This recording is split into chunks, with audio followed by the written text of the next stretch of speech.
was all filmed in December of 2020. And now we're back in June of 2021 because I figured out how to find Link. I wanted to know what happened to Calamity Ganon too. And now, I finally have answers. So when Link falls down the hole and disappears, he's actually still there. The camera just gets dislodged from his character. This happens because the bosses I was You summoning guys above probably break the camera's won't tracking. be able The to weird see thing is, anything. when I In tried fact, this for I'll the second put time, something Link actually appeared stuck to the on ceiling wall here Calamity Ganon in freaked case you out and can't started hear climbing the me. wall, and then when he got to Link, he started twitching and I'm going gonna up have the to go giant to tunnel. another side of my And so I followed monitor, him. so I don't And think then it's he gonna unloaded once he got capture to the it. top. So I'm not sure why Calamity Ganon came unload, but before I knew it, Link started getting sucked up the giant hole while the camera was getting worse and worse in terms of glitching out. But right before Link reached the top of the hole, Calamity Ganon respawned at the bottom. Remember, high driving is impaired driving, and it's illegal. Driving high can delay your reflexes, cause you to weave in and out of lanes, and more. Never drive impaired. Help us end traffic deaths. Got blasted, Link traveled back in time, which is kind of appropriate given the outfit I was wearing. I was honestly thinking that two Calamity Ganon.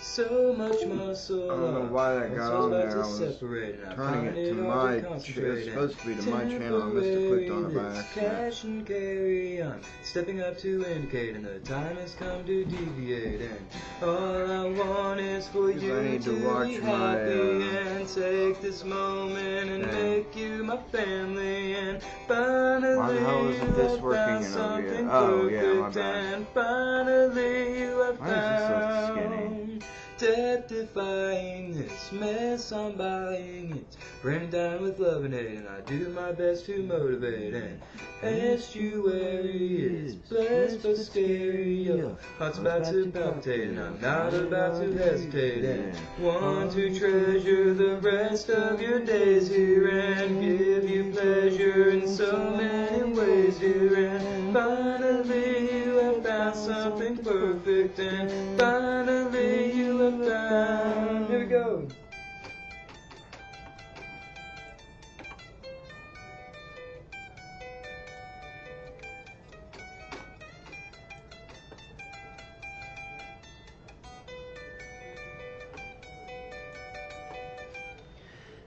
Do you want me to show up for duty and serve this woman and honor her beauty? And finally you have found something perfect, and finally you have found yourself with me. Will you agree to take this man into your world? And now we are as one. My Lone Ranger, the heat exchanger, is living in this figure eight, and I'll do my best to recreate. And sweet precision and soft collision, our hearts about to palpitate, and I find it hard to separate. And all I want is for you to be happy and take this woman and make you my family. And finally you have found someone perfect, and finally you have found all I want is for you to be happy and take this woman and make you my family. And finally you have found something perfect, and finally you have found yourself. Spencer, this ranch and your legacy are in peril. You must come home. It's taking me way too long to do this, 1923, like, new series minute. now streaming exclusively on Paramount Plus.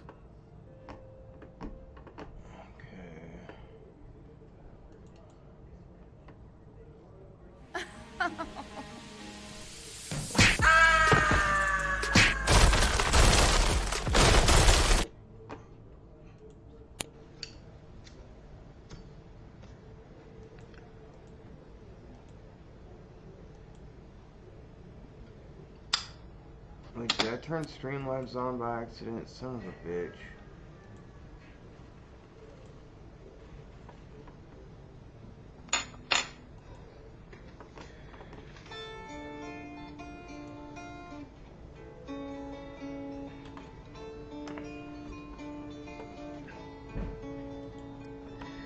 I live my life on the clouds, going where air currents allow.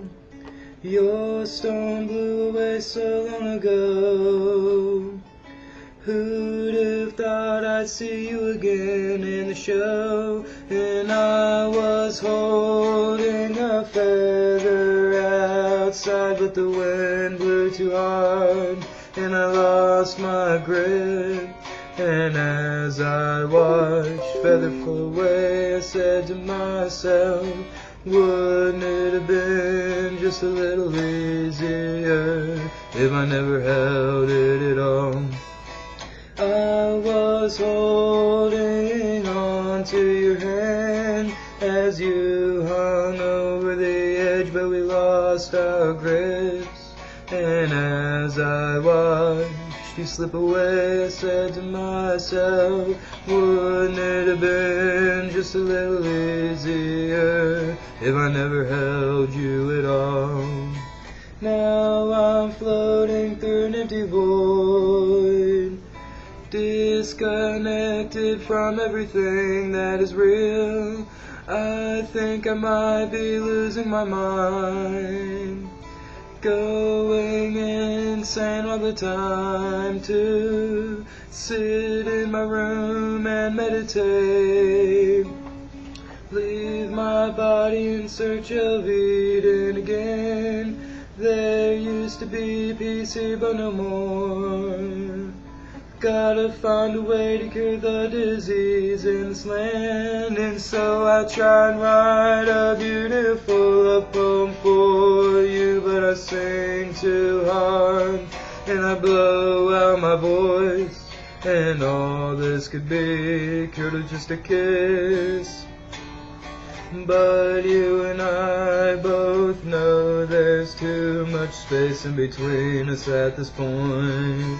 Now no matter what I do, my thoughts seem to be drawn back to you, to your lips curved up in that perfect smile. I wanna see myself in those beautiful brown eyes, and I tried so hard looking for you, but I strained my eyes and I lost my sight.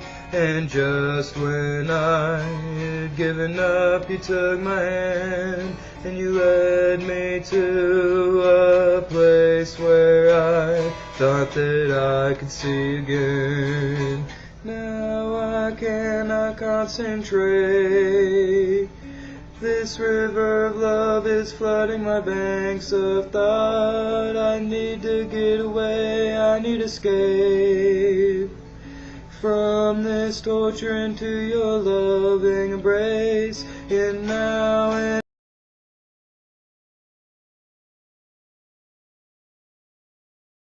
look, and there's nobody there. I say to myself, is this a joke?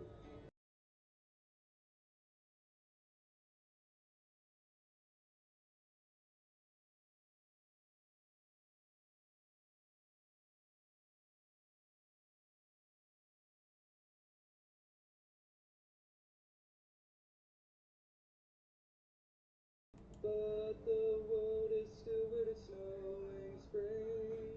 What the fuck is going on with the universe?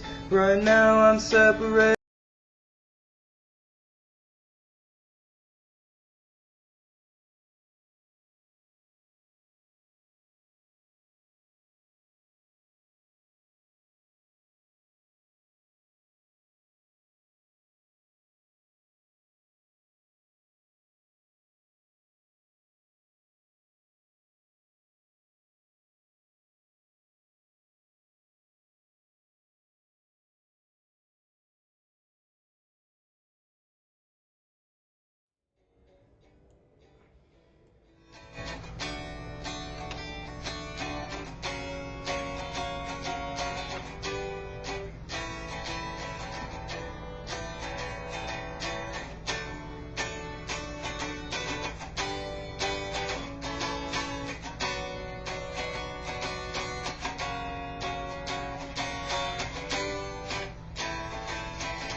No, I'm not perfect.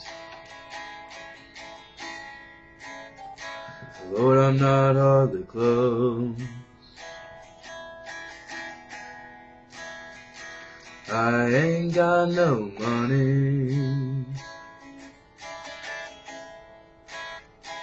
but I got more than most. And it's getting better.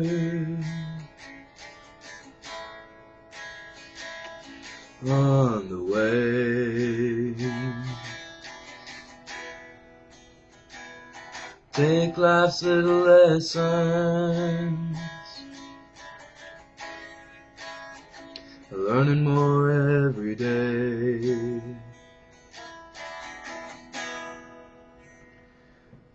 I love your freckles, that dot your face and your chest. And I love you more, girl. Love you more than the rest.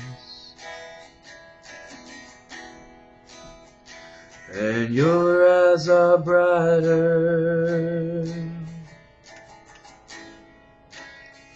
than any sun.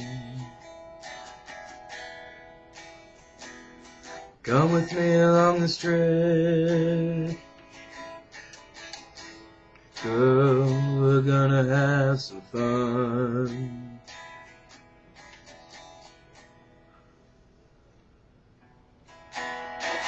Girl, it took so long just to find your way to me. Let it be, let it be. Girl, your silky hair falls down around me through the air. We are free, we are free, we are free.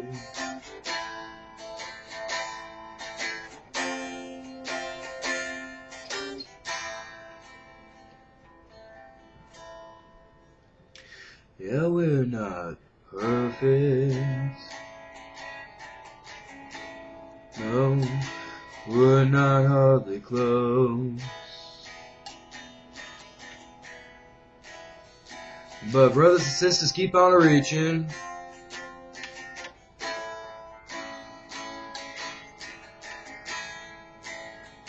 You know we'll make it somehow.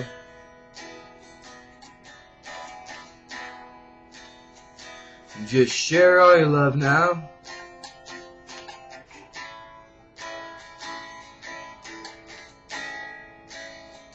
Try to live for the day.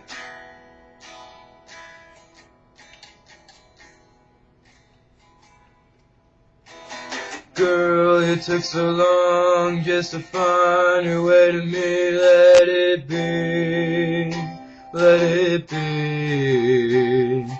Girl, your silky hair falls down around me everywhere. We are free, we are free, we are free.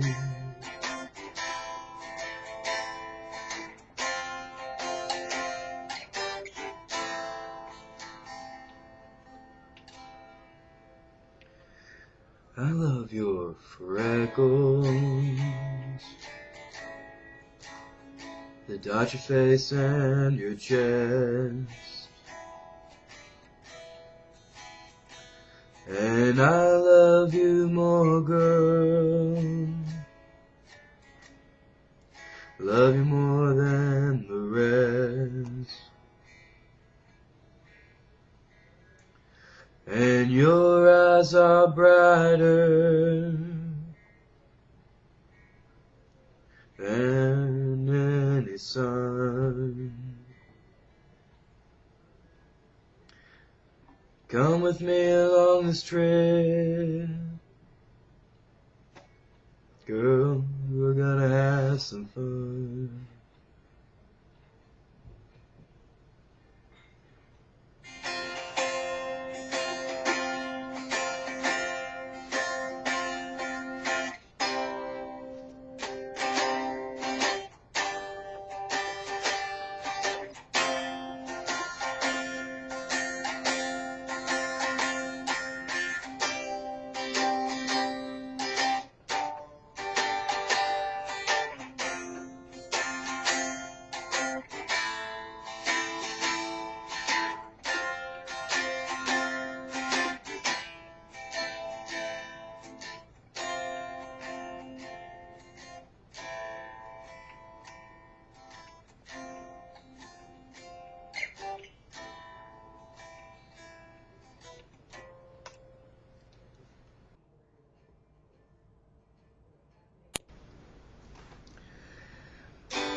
and in the past recedes, and I won't be involved.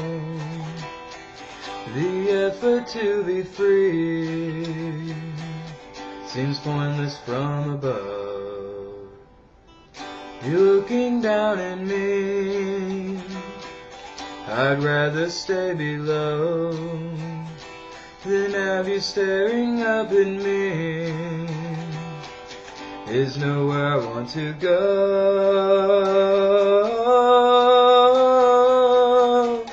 Oh, why this business of how long we try to stay alive? Oh, why to be here you first got to die? So I gave it a try, and what do you know? Time was so long ago. And things come back, you see, to where they don't belong.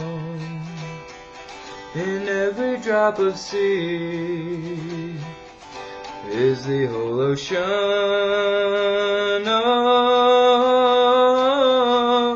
I lied to the greatest thieves about anything and everything. Oh, I'm a figure of forgotten speech. I'm out of reach. Oh, I can't play it safe, but I might just in case.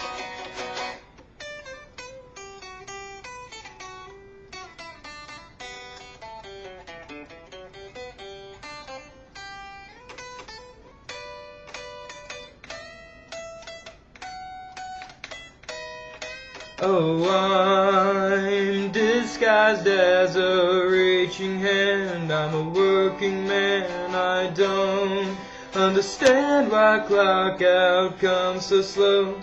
Oh, every time that's one line I stay right behind. That's one line I stay right behind. Oh, yeah.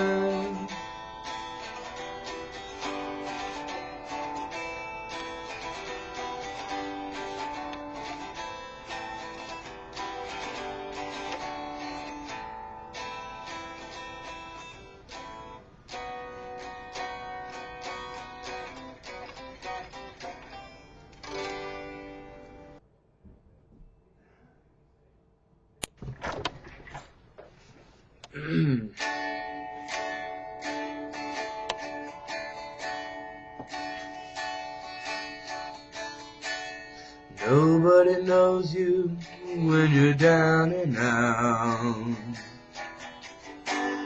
Nobody sees you when you're on cloud nine. Everybody's hustling for a buck and a dime. I'll scratch your back and you scratch mine. I've been across to the other side. I've shown you everything and I've got nothing to hide. And still you ask me, do I love you? What it is, what it is. All I can tell you is it's all showbiz. All I can tell you is it's all showbiz. Nobody knows you when you're down and out. Nobody sees you when you're on cloud nine. Everybody's hustling for a buck and a dime. I'll scratch your back and you knife mine. I've been across the water now, oh, so many times. I've seen a one-eyed witch doctor leading the blind. And still you ask me, Do I love you? What you say, what you say? Every time I put my finger on it, it slips away. Every time I put my finger on it, it slips away.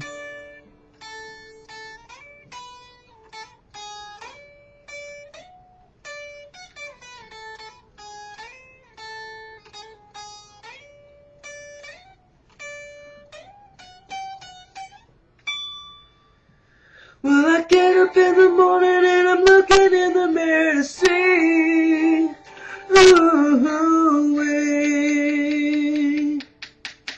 then I'm lying in the darkness 'cause I know I can't get back to sleep.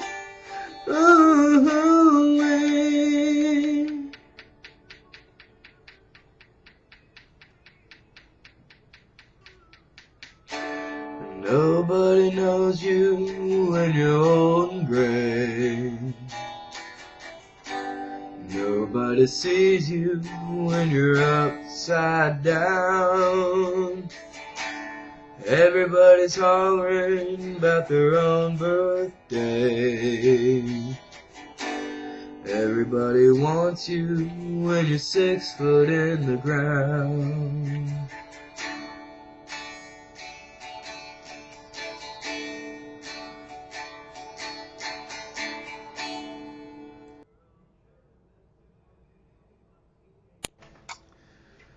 Words used to flow through me so easily, as if there was some mystic property or prophecy attached. Everything used to glow like vines that grow around my brain, a splendid garden of earthly delights. But gluttony overtook me with sinful pride, and the garden died, oh, and the glow just couldn't ignite. And I don't know why I came today. Was it all an escape? And I don't know where you are today. Oh, it was such a big mistake. 9 things we did over and over again, so close to death, and yet we just shrugged it off. I got used to that clock on the wall wherever I'm at that keeps ticking seconds away in complete silence. And I keep thinking the seconds do add up, and every time it ticks, that's something you cannot get back. And I really miss my friends today. Some I can never see again. Sometimes I feel like I want to run away, never come back again.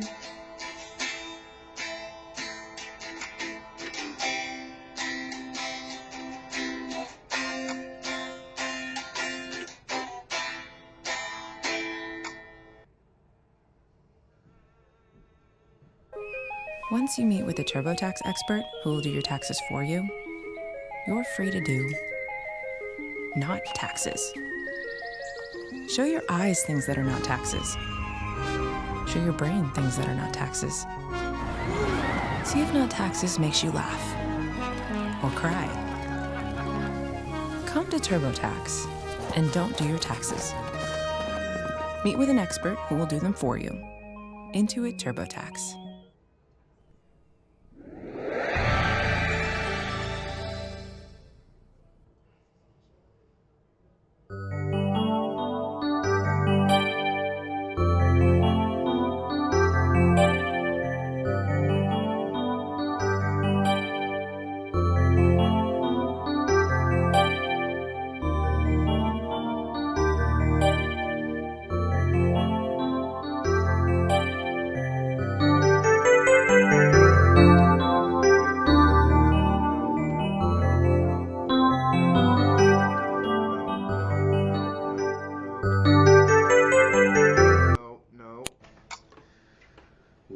words used to flow through me so easily, as if there was some mystic property.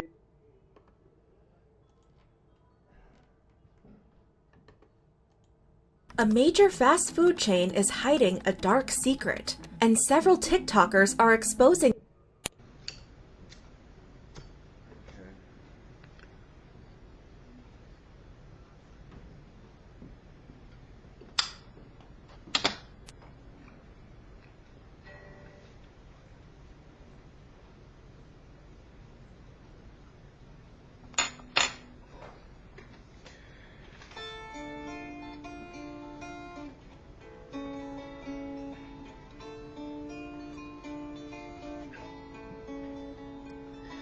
I live my life on the clouds, going where air currents allow.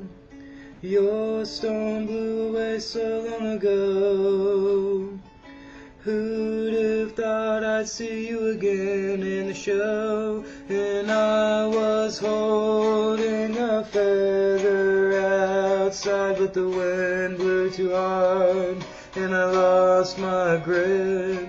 And as I watched feather fall away, I said to myself, wouldn't it have been just a little easier if I never held it at all? I was holding on to your hand as you hung over the edge, but we lost our grips. And as I watched you slip away, I said to myself, wouldn't it have been just a little easier if I never held you at all? Now I'm floating through an empty void, disconnected from everything that is real.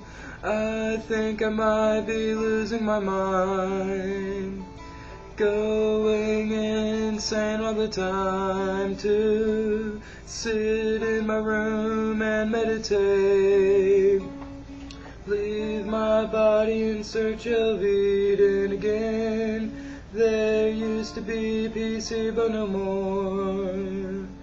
Gotta find a way to cure the disease in this land, and so I try and write a beautiful love poem for you, but I sing too hard and I blow out my voice, and all this could be cured with just a kiss.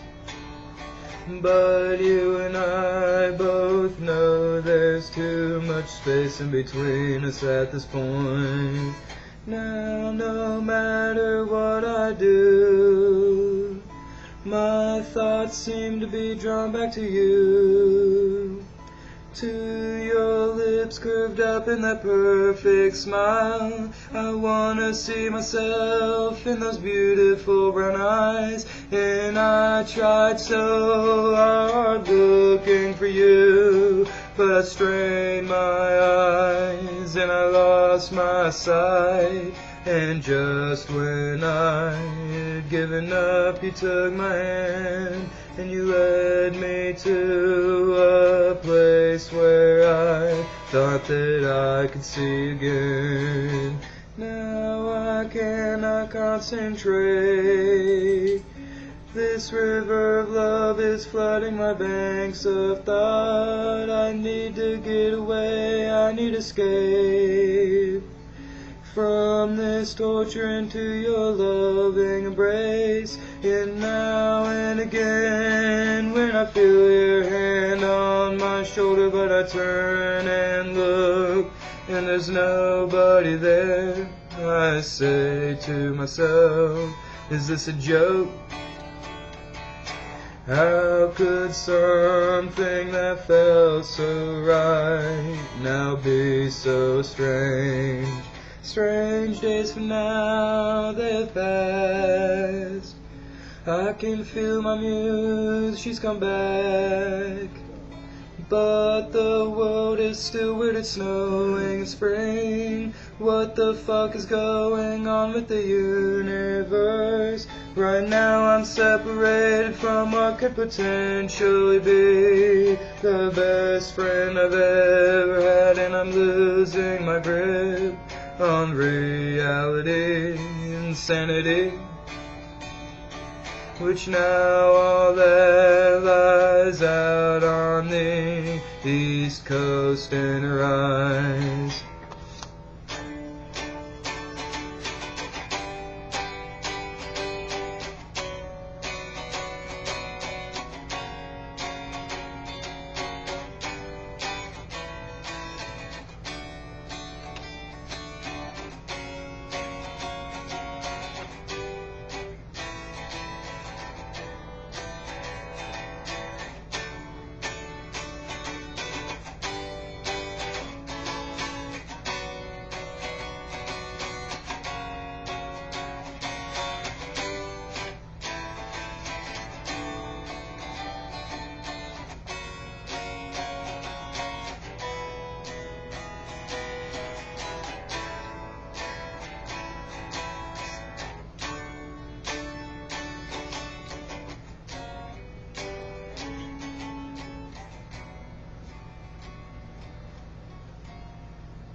I heard there was a secret chord that David played and it pleased the Lord, but you don't really care for music, do ya?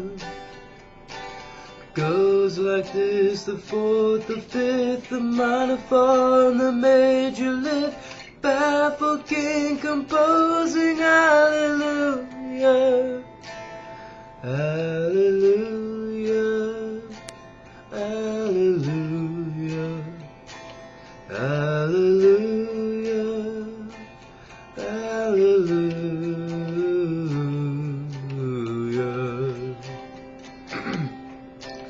Faith was strong, but you needed proof. You saw her bathing on the roof.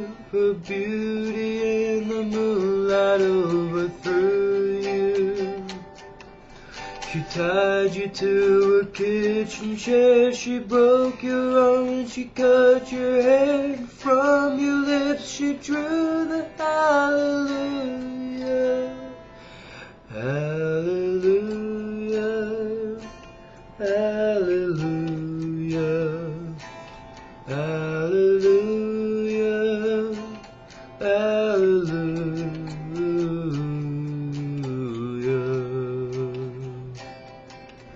Baby, I've been here before. I've seen this room and I walked this floor. I used to live alone before I knew you.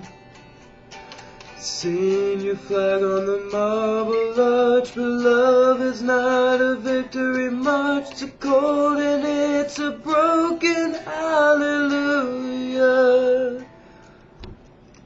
hallelujah,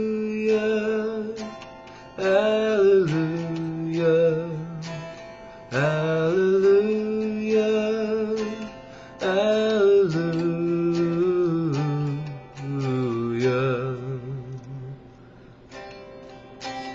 There's a time when you let me know what was really going on below, but now you never show that to me, do you? Well, remember when I moved in you, and the holy dove she was moving too, and every breath we drew was hallelujah, hallelujah, hallelujah, hallelujah, hallelujah.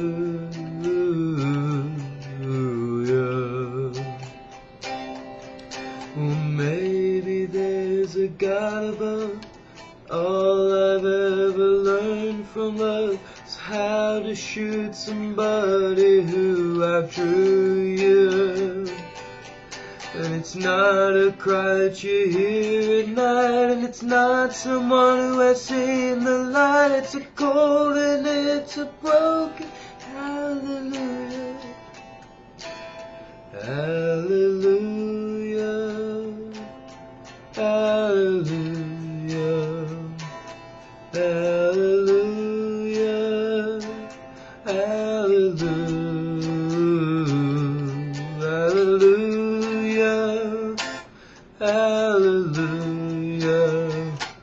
Hallelujah. Hallelujah.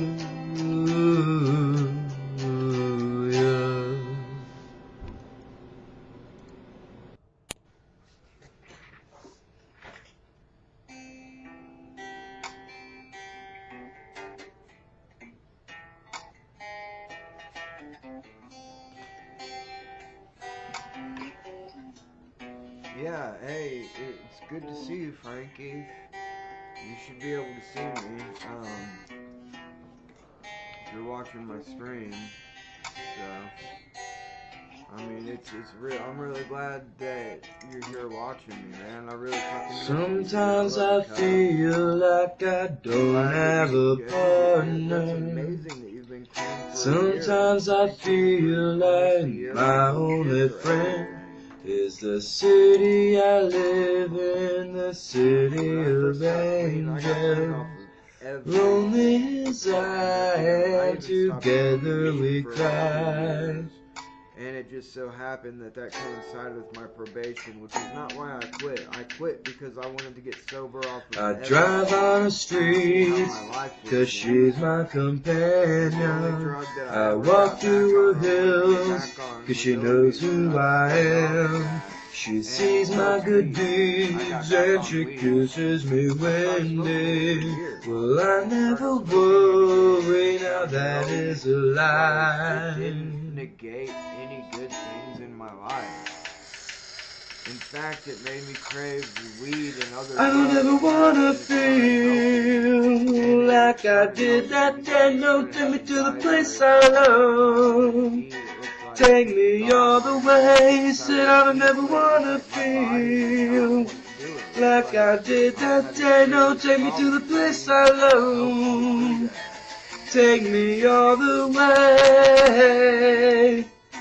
Yeah, yeah.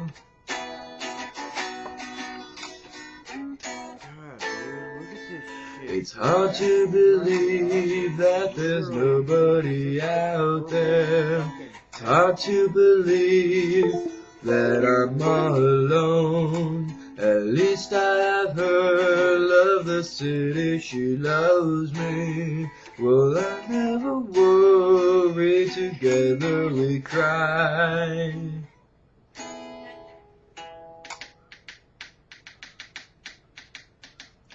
I don't ever wanna feel like I did that day. No, take me to the place I love.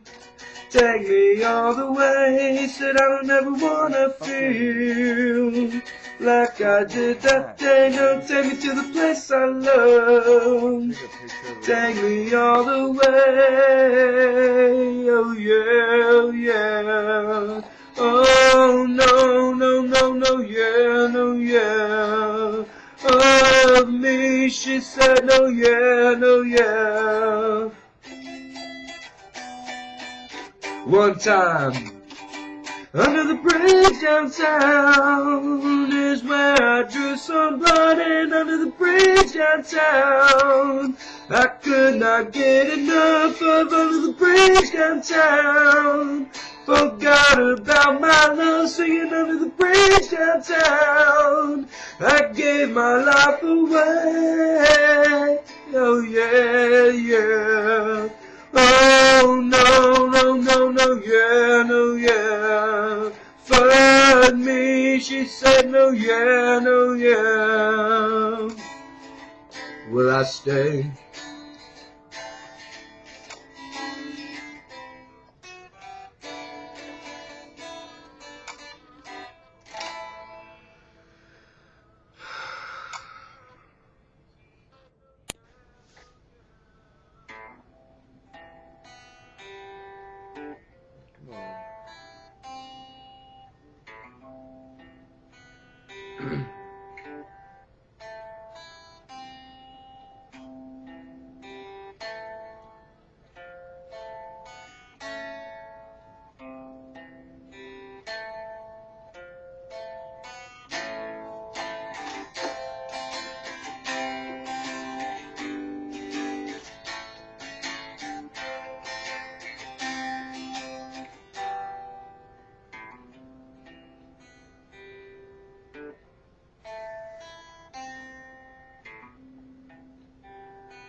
No, I'm not perfect. Lord, I'm not hardly close. I ain't got no money, but I got more than most. And it's getting better.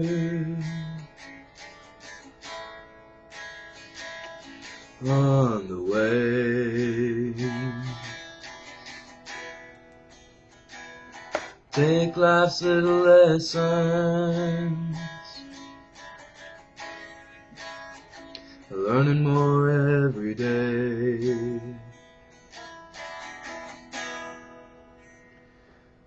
I love your freckles, that dot your face and your chest. And I love you more, girl. Love you more than the rest. And your eyes are brighter than any sun.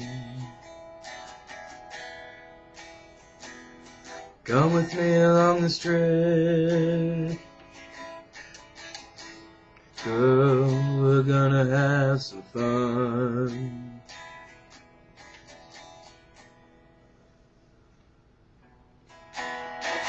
Girl, it took so long just to find your way to me. Let it be, let it be. Girl, your silky hair falls down around me through the air. We are free, we are free, we are free.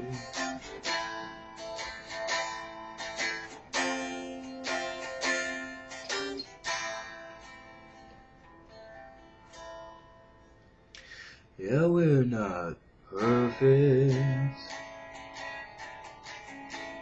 No, we're not hardly close.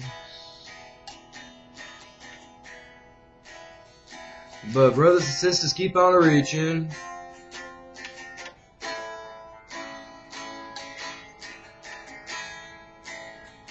You know we'll make it somehow.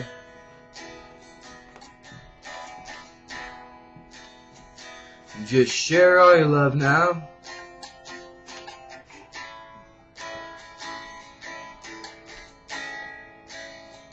Try to live for the day.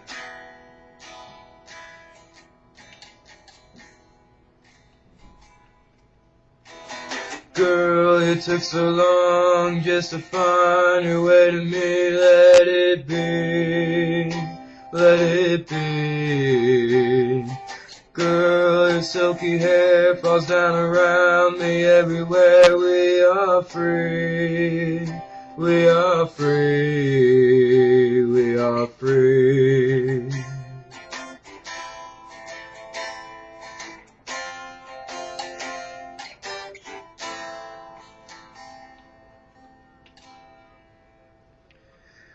I love your freckles, that dot your face and your chest. And I love you more, girl. Love you more than the rest. And your eyes are brighter than any sun. Come with me along this trip, girl, we're gonna have some fun.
Nobody knows you when you're down and out. Nobody sees you when you're on cloud nine. Everybody's hustling for a buck and a dime. I'll scratch your back and you scratch mine. I've been across to the other side. I've shown you everything and I've got nothing to hide. And still you ask me, do I love you? What it is. All I can tell you is it's all showbiz. All I can tell you is it's all showbiz. Nobody knows you when you're down and out. Nobody sees you when you're on cloud nine. Everybody's hustling for a buck and a dime. I'll scratch your back and you knife mine. I've been across the water now, oh, so many times. I've seen a one-eyed witch doctor leading the blind. And still you ask me, do I love you? What you say? Every time I put my finger on it, it slips away. Every time I put my finger on it, it slips away.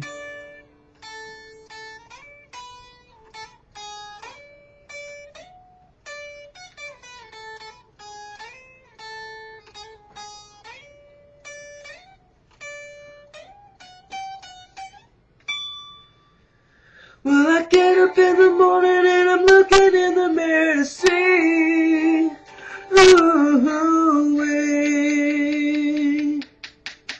that I'm blind in the darkness 'cause I know I can't get back to sleep.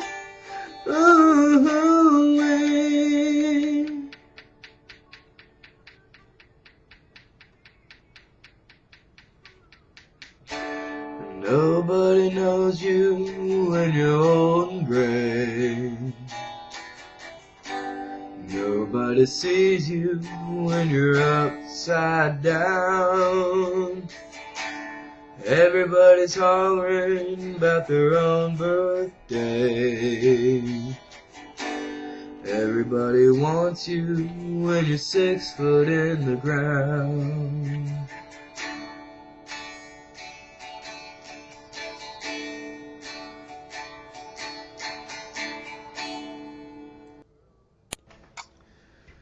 Words used to flow through me so easily, as if there was some mystic property or prophecy attached. Everything used to glow like vines that grow around my brain, a splendid garden of earthly delights. But gluttony overtook me with sinful pride, and the garden died, oh, and the glow just couldn't ignite. And I don't know why I came today. Was it all an escape? And I don't know where you are today. Oh, it was such a big mistake. 9 things we did over and over again, so close to death, and yet we just shrugged it off. I got used to that clock on the wall wherever I'm at, that keeps ticking seconds away in complete silence. And I keep thinking the seconds do add up. And every time it ticks, that's something you cannot get back. And I really miss my friends today. Some I can never see again. Sometimes I feel like I want to run away, never come back again.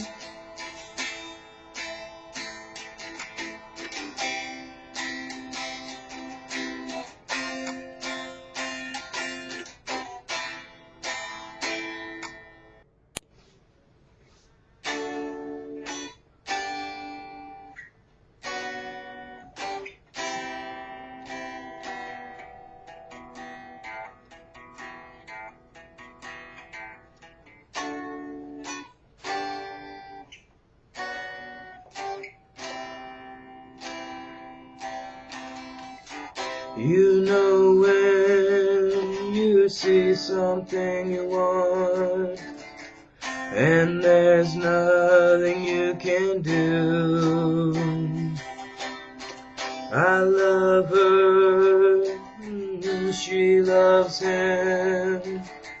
Oh, now what do I do? Well, I know things do change. Life wouldn't be worth living if everything stayed the same. Hell, I know feelings can change, but sometimes that thing you want just slips away.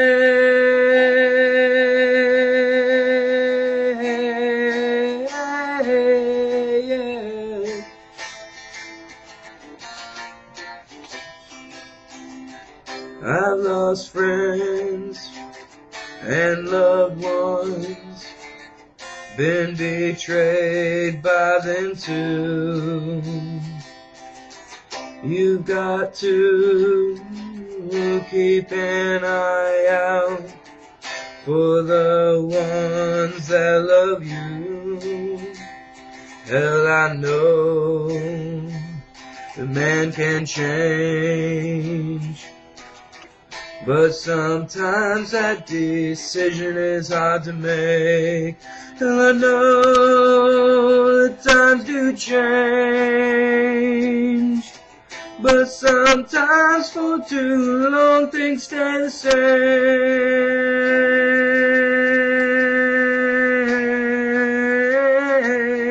Yeah.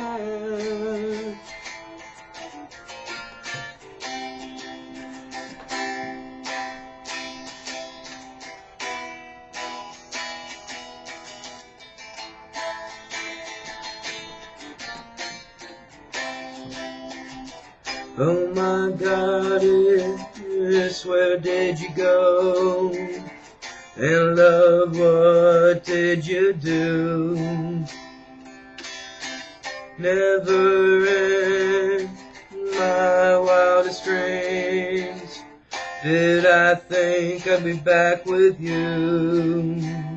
And I know that the moon is bright.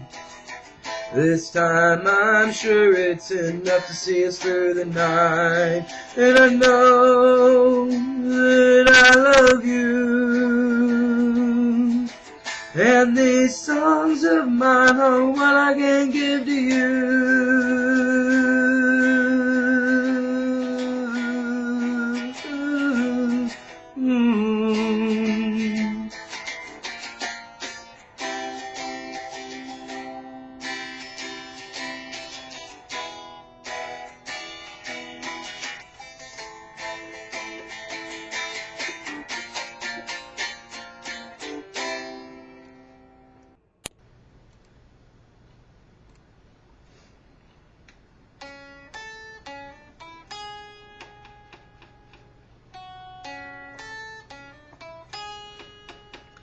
There are places I'll remember all my life. There's Some have changed, some forever, not for better. Some have gone and some remain. All these places have their moments with lovers and friends I still can recall. Some are dead and some are living. In my life I've loved them all.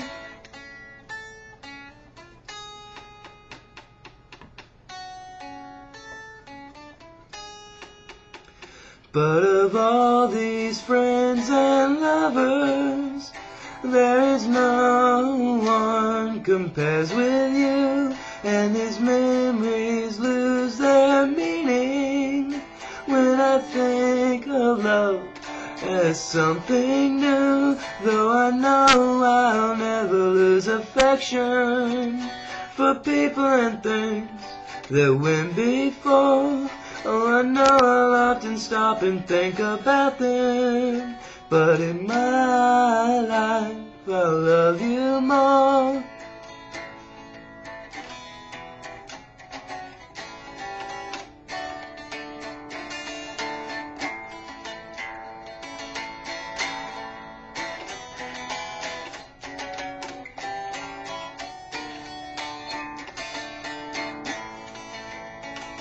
Though I know I'll never lose affection for people and things that went before, and I know I'll often stop and think about them, but in my life I'll love you more. In my life I'll love you more.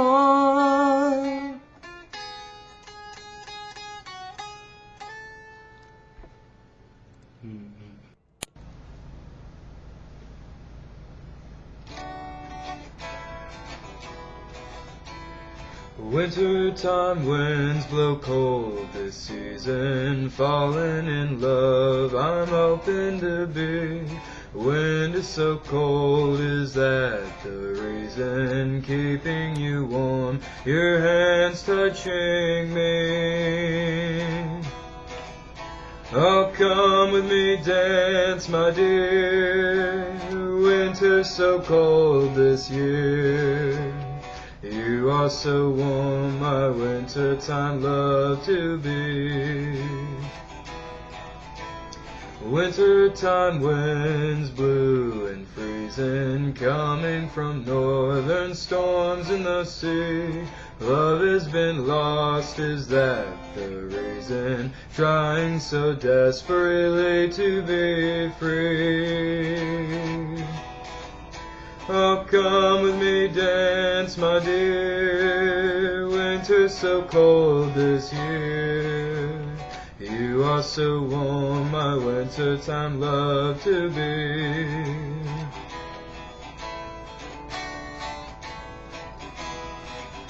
Oh, come with me, dance, my dear, winter's so cold this year. You are so warm, my wintertime love to be.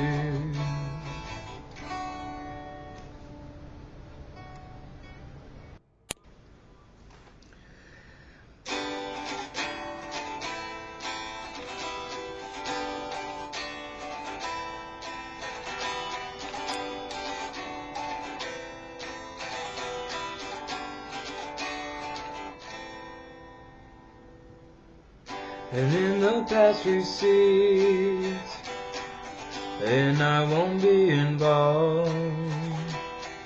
The effort to be free seems pointless from above.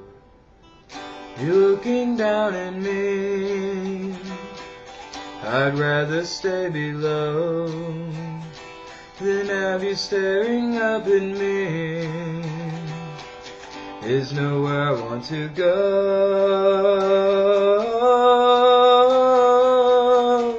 Oh, why this business of how long we try to stay alive? Oh, To be here you first got to die, so I gave it a try, and what do you know? Time was so long ago. And things come back, you see, to where they don't belong. In every drop of sea is the whole ocean. Oh, I lied to the greatest thieves about anything and everything. Oh, I'm a figure of forgotten speech. I'm out of reach. Oh, I can't play it safe, but I might just in case.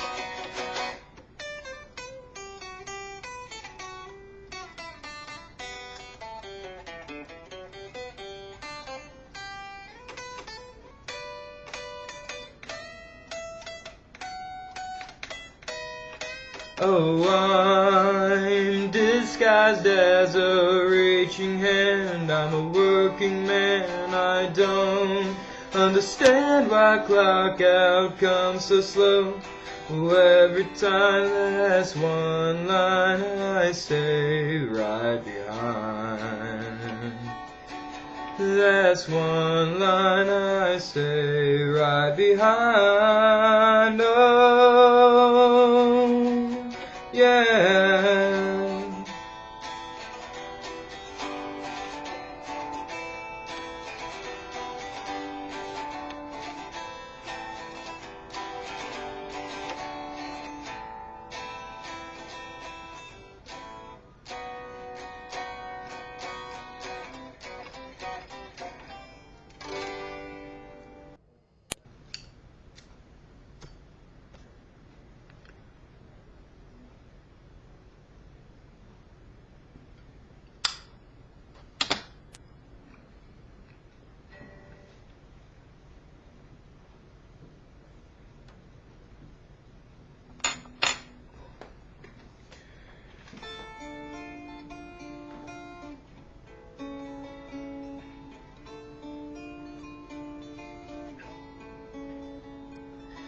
I live my life on the clouds, going where air currents allow. Your storm blew away so long ago. Who'd have thought I'd see you again in the show? And I was holding a feather outside, but the wind blew too hard and I lost my grip. And as I watched feather fall away, I said to myself, wouldn't it have been just a little easier if I never held it at all? I was holding on to your hand as you hung over the edge, but we lost our grips. And as I watched you slip away, I said to myself, wouldn't it have been just a little easier if I never held you at all? Now I'm floating through an empty void, disconnected from everything that is real. I think I might be losing my mind, going insane all the time to sit in my room and meditate. Leave my body in search of Eden again. There used to be peace here, but no more.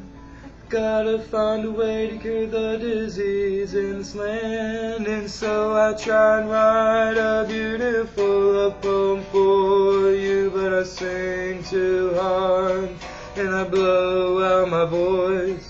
And all this could be cured with just a kiss. But you and I both know there's too much space in between us at this point.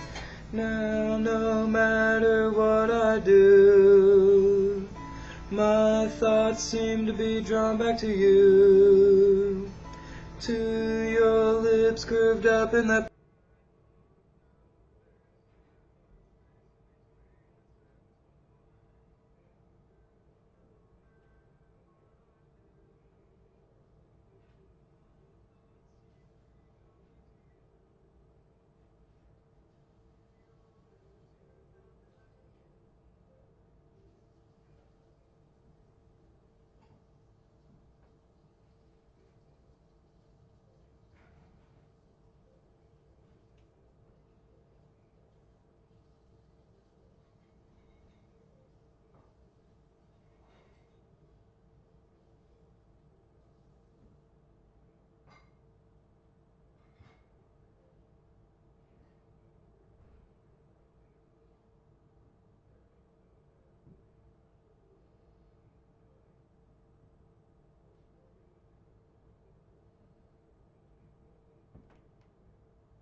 Did I really just go through all my fucking songs?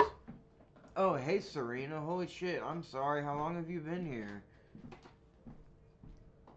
My bad.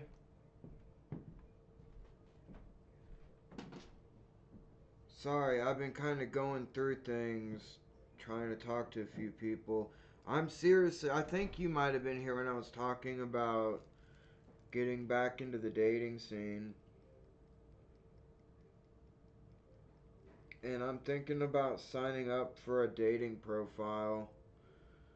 And letting you guys help me out with it. Oh, okay, good, good, good. I'm glad that I didn't leave you hanging. Okay.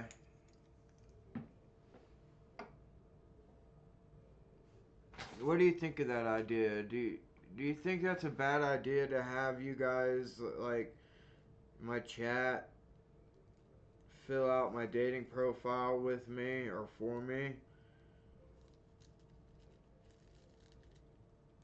Because, I mean, I don't know how I feel about dating sites. I feel like they're all catfish scams. Like, I'm scared I'm gonna pay like $15 for a month of a dating site and it's all gonna be just like fucking catfish or hookers trying to hook up with me.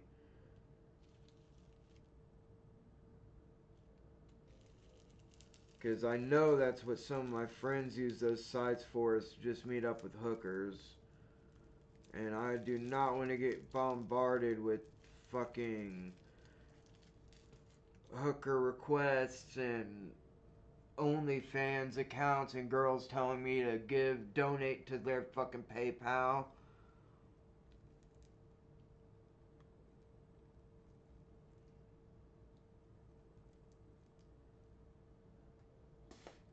Like, to tell you the truth, I don't even like dating. I wish I could just find a girl that uh, was cool with just kicking it, not having to be sexual in any way. Just a girl that was cool to kick it with, could just kick it here with me in the room. I would love to do stuff, go out with her, play with our dog, play with my dog, go out hiking, do things I used to love to do. Yeah, I've been catfished before, but not bad. I've been tried to be catfished before, let me put it that way. Actually, no, I've been catfished before. By people I knew. Never mind. Definitely been catfished before. Lost lots of money. Most amount I lost to one girl was 500. Well, the most amount I lost to one girl at one time. I used to take care of girls, drugs and money wise.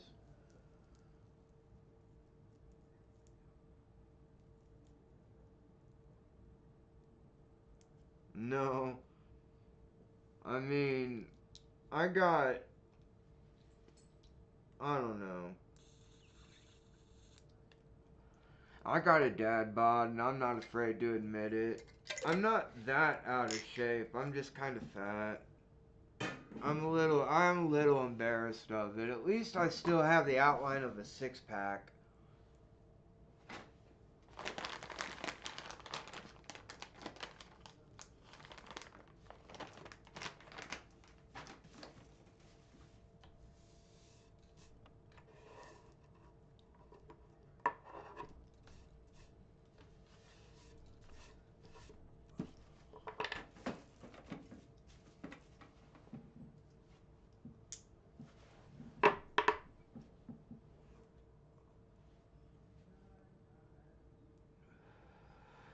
Yeah, I was like that when I was a kid, but I'm gonna be 35 on the 18th.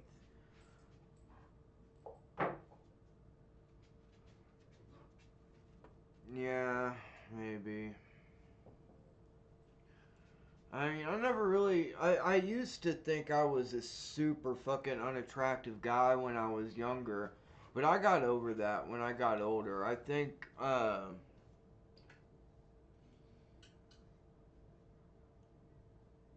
yeah, and I like thick girls, so I'm sure there are girls that like thick guys, and, uh, you're gonna be 45 tomorrow? Yeah, that's right. Your birthday was right next to mine. I'll remember that, Serene. I'll try to remember that.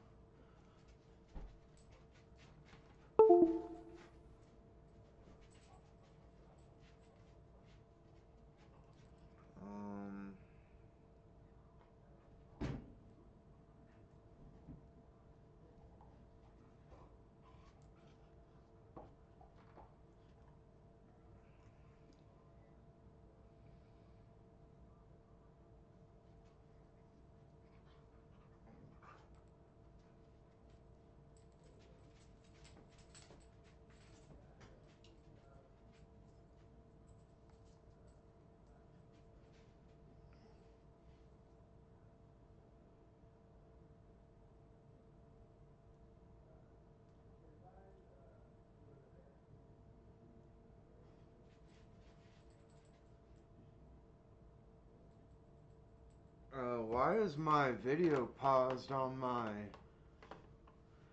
Oh, you're still... But my chat's still... The whole thing isn't paused, is it?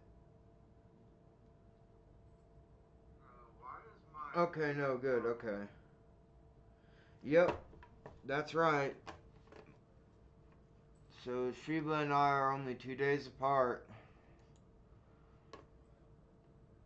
Perfect smile, I wanna see myself in those beautiful brown eyes, and I tried so hard looking for you, but I strained my eyes and I lost my sight, and just when I had given up, you took my hand and you led me to a place where I thought that I could see again. Now I cannot concentrate.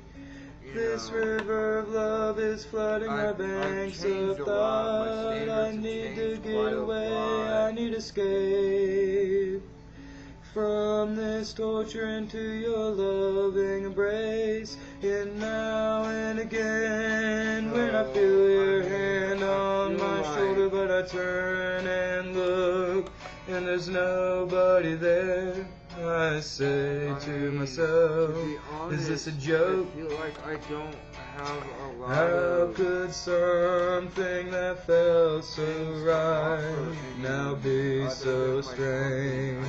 Strange days from now, they've passed. I can feel my muse, she's come back. But the world is still weird, it's snowing in spring. What the fuck is going on with the universe? Right now I'm separated from what could potentially be. the best friend I've ever had, and I'm losing my breath on reality, insanity, or ones with showers, full bath. which now all that lies out on the East Coast and rise. Shower, and all of them are showers, but 2 of them are bathtubs. And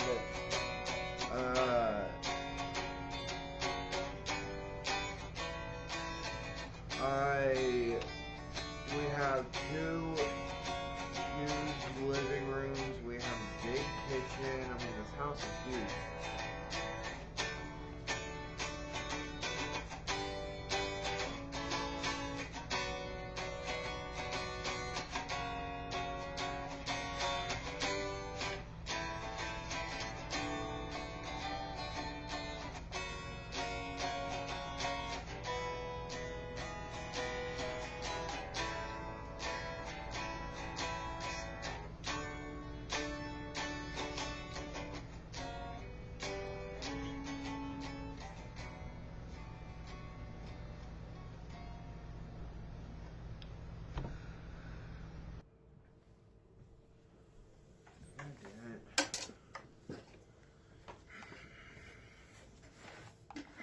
Oh, thank you. Yeah, I don't know if I wrote this song. What song is this?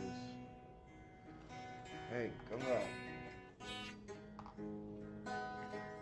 You know what? I'm gonna have to do it like this.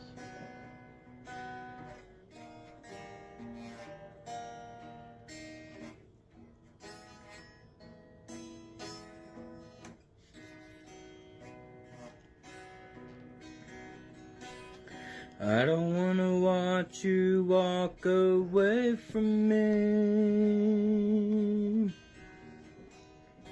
I just want you to stay right here with me, and you'll find that I'm still full of love.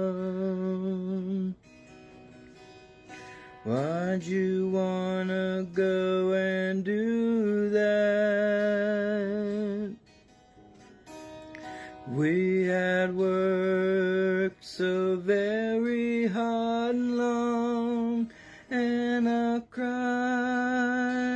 if that's all's to be done. I didn't know that life could have meaning until I placed it in you. Now that you're gone, well, I don't quite know what I'll do. But when I look outside, the sun is still up and the sky's still blue. So I guess it's not the end of the world.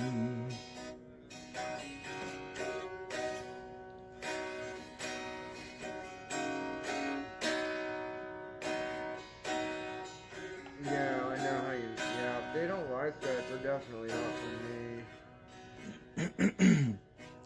Every morning, I Yeah, don't exactly. And I want also you to need somebody forget that- about I don't me. have a problem being with somebody that has like some seriously emotional problems, but I cannot just be with want somebody you to hold a few that memories is insane and and know I unmedicated will, and unstable. but I Or don't using know drugs. what I cannot do Every morning I used to wake up next to you.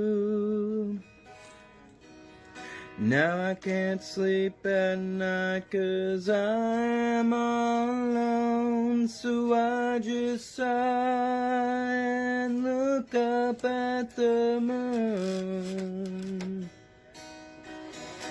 This is one of my favorite Life songs had I a wrote. certain thrill whenever we touched each other's skin. Now I wonder if I'll ever feel that again. The world world's hit a bump and now my life feels out of spin. But I guess the world's still turning.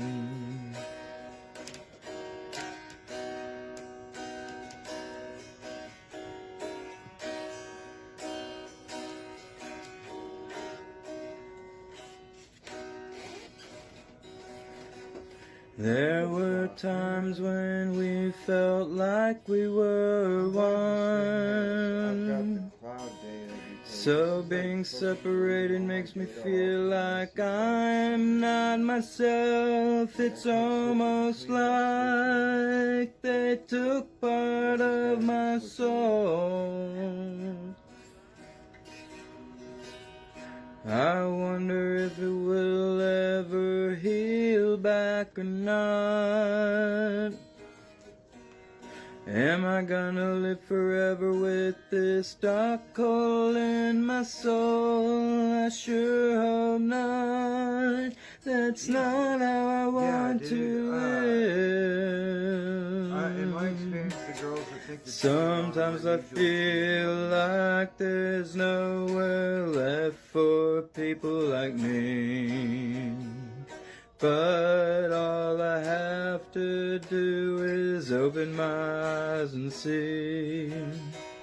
There's at least one goof trying to cheer me up. Maybe that's all I need in the world. Do it. Can't do it.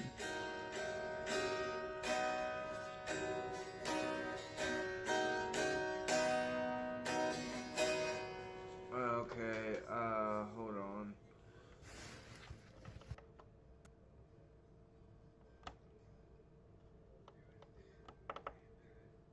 Here to try the hero dose from Mood.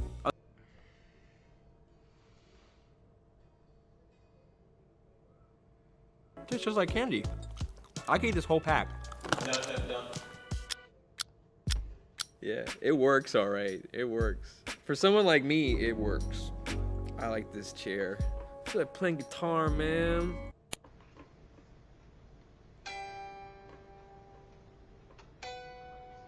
Sorry. Desktop audio was way too high, I think. Yeah, in my experience, the girls that are cheating are the people who are accusing their spouse of cheating are usually the ones that are cheating.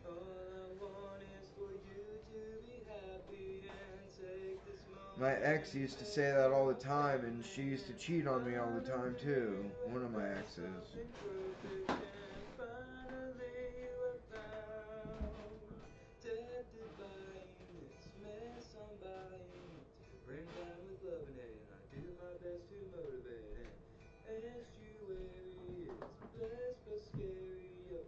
About to palpitate, and I'm not about to hesitate, and want to treasure the rest of your days here and give you pleasure in so many ways here and finally I'm sending all my Switch data over now. Here we go.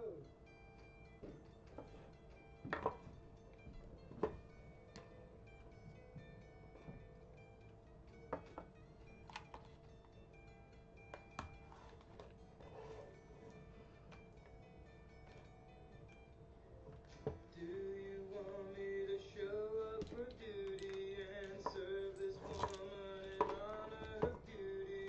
And finally you have found something perfect, and finally you have found yourself with me. Will you? Yeah, cheating is fucked up in my opinion. The ex that I'm talking about, like, abused the shit out of me. She assaulted me. She purposely gave me an STD to trap me in a relationship with her. She was insane.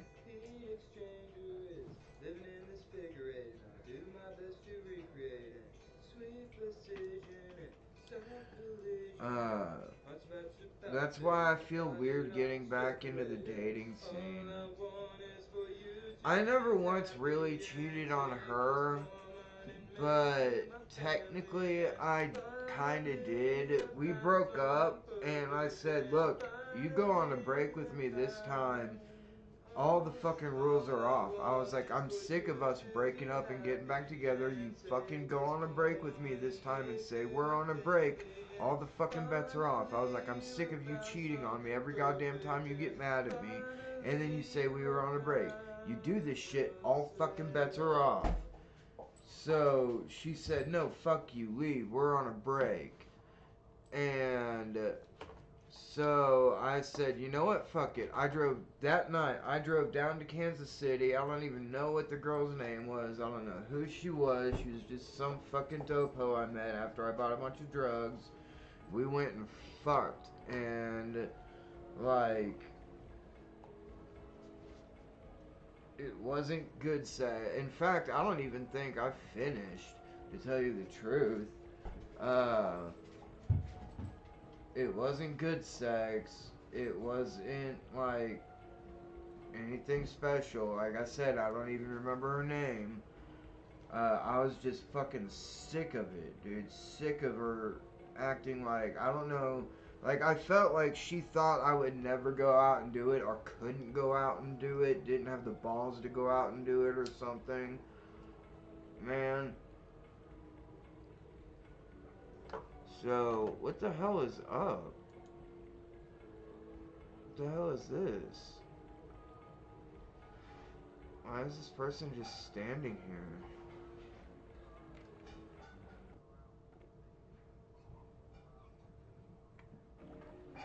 Maybe it's just to hear the music. Oh, relaxing music with ambience. Yeah. Okay.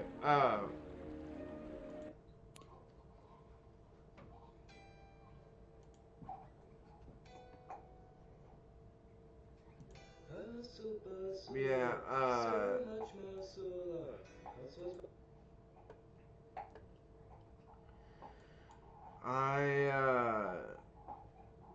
oh, wrong thing.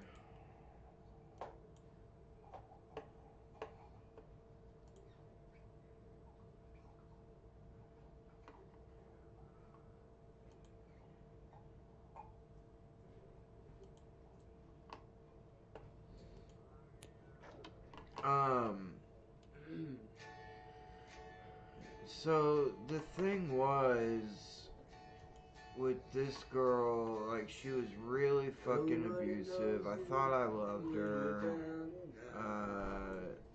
We had a hell of a rocky relationship, lasted for about 2 years. The last time I saw her, she beat the shit out of me. And the cops got called, and the cops kind of roughed her up a little bit because she tried to lie to them and said that I hit her even though she had no marks on her. Her face was red as fuck, but only because she was mad. And they sent a woman cop this time with a man cop, and the woman cop kind of like roughed her up. Still you ask me, do I love you? What it is. All I can tell you is it's all showbiz. All I can tell you is it's all showbiz. Nobody knows you when you're down and out.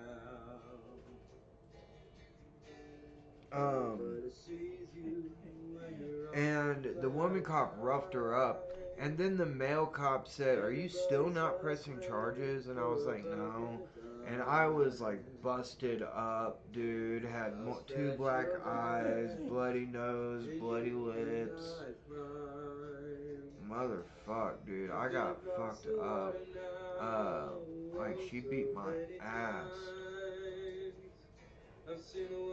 And I didn't touch her once. not once did I don't even think I lifted my hands to defend myself. I just said, if you want to hurt me this bad, go ahead and do it. See if it makes you feel better. After a couple of minutes of her doing that, I said, does that make you feel better? Do you feel better now that you just literally beat the shit out of the person you're supposed to be in love with? And she started going for more.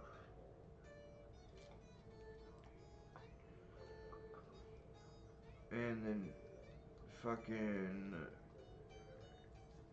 I think that time I called the cops, but the other times, like the neighbors would call the cops.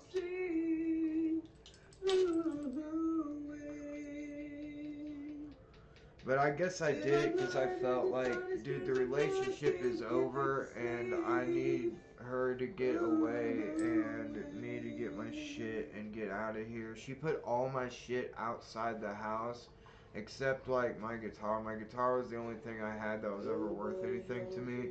And she went to grab it and I was like, don't you fucking touch that. I said, I've been lenient on you now, but if you touch that guitar, shit's gonna go down. And she's like, I wouldn't hurt your fucking guitar. You know me better than that or something. And I said, I sure as shit don't know you better than that. And I said, don't touch it. And I took my guitar out and they told her, they said, why the hell is all of his shit out on the patio and the gravel? Because we didn't actually have a driveway. It was just gravel. I told him, I was like, she told him, I put all his shit out. I want him out. And they're like, he lives here. What are you talking about? And they're like, she goes, he doesn't pay rent, he doesn't pay bills. And they're like, it doesn't fucking matter. He's lived here for over a year with you. What the hell are you talking about? And me not paying rent, me not paying bills, that was bullshit, dude. I paid for so much shit. Like, I paid for all the food. I took her out constantly.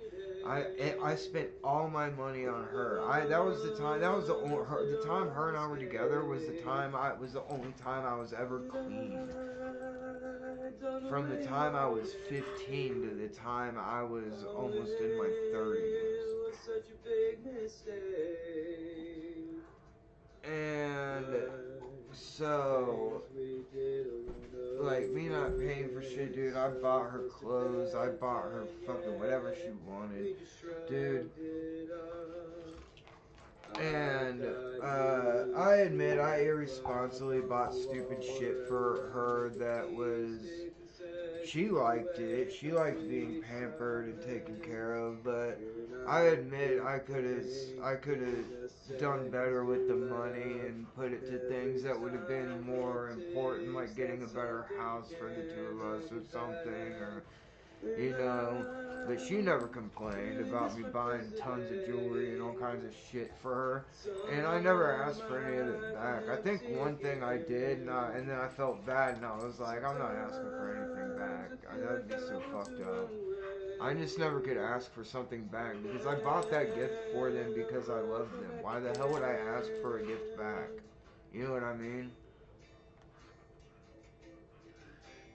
So,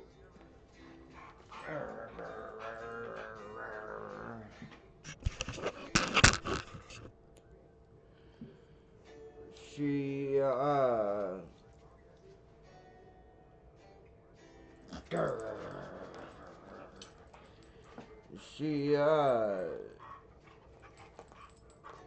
her and I were okay, I guess, a year or so after,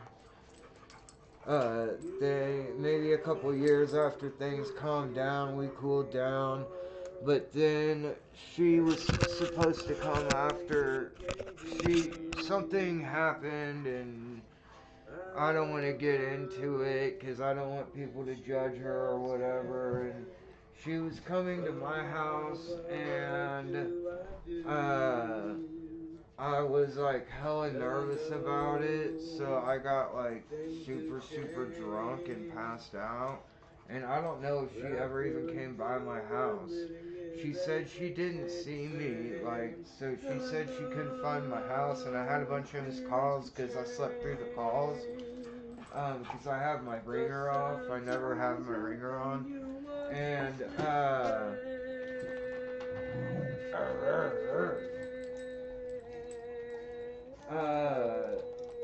and so what happened is I don't even know if she ever made it to the door. She said she came and the door was open like it was supposed to be, and she yelled Cody and I didn't come to the door, but she said she didn't see me, but I was laying literally in front of the door. So she should have seen me. She either came in and saw me like passed out or saw me sleeping and didn't want to say anything, or I literally slept through it, which I doubt. I did sleep through a bunch of calls. What I think is that she wasn't sure she ever found the right house, and I think she never found the right house.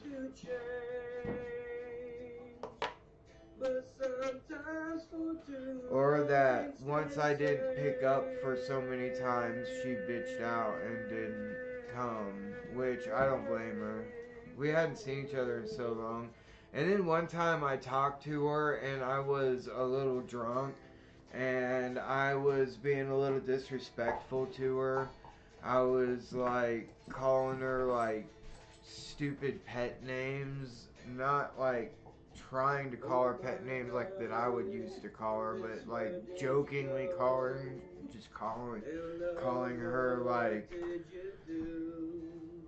like baby pet name bullshit.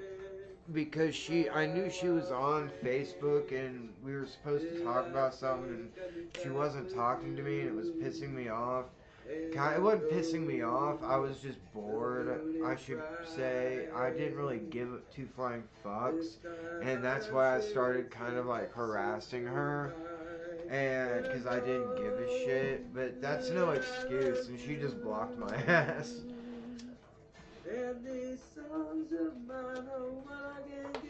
So that's the end of that. I don't know, she'll ever unblock me. I don't blame her for blocking me. That was immature and stupid.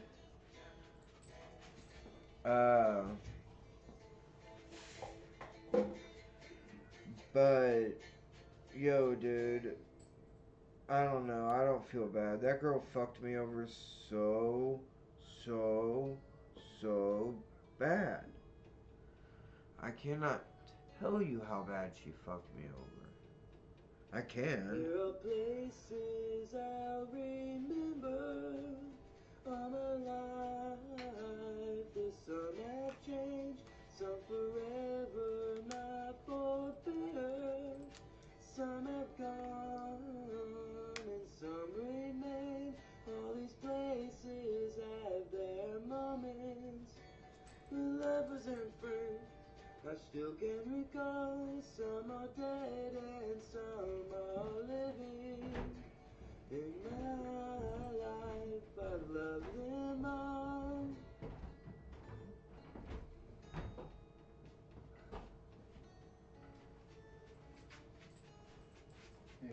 But of all these friends I thought you were gonna tell me when, so I could cook it. no one compares with you, and these memories Dad. lose their meaning. When I Dad? think of I thought you were gonna tell me when they were done so I could cook, or they were ready so I could cook mine. For people and things that went before. Oh, I know I love Yeah, so you know what ended up happening was, I love you more. like, with the only other longtime girlfriend that I had, she got sick of me doing dope. Even though she had no fucking clue how little dope I was actually using when we were together, and like that I was actually getting clean. I was only using Suboxone and getting clean while we were together, but she had no idea about that. What? I'm not talking to you. Sorry. I wasn't trying to be rude. That would be a really weird thing to jump to from what we were talking about, Dad.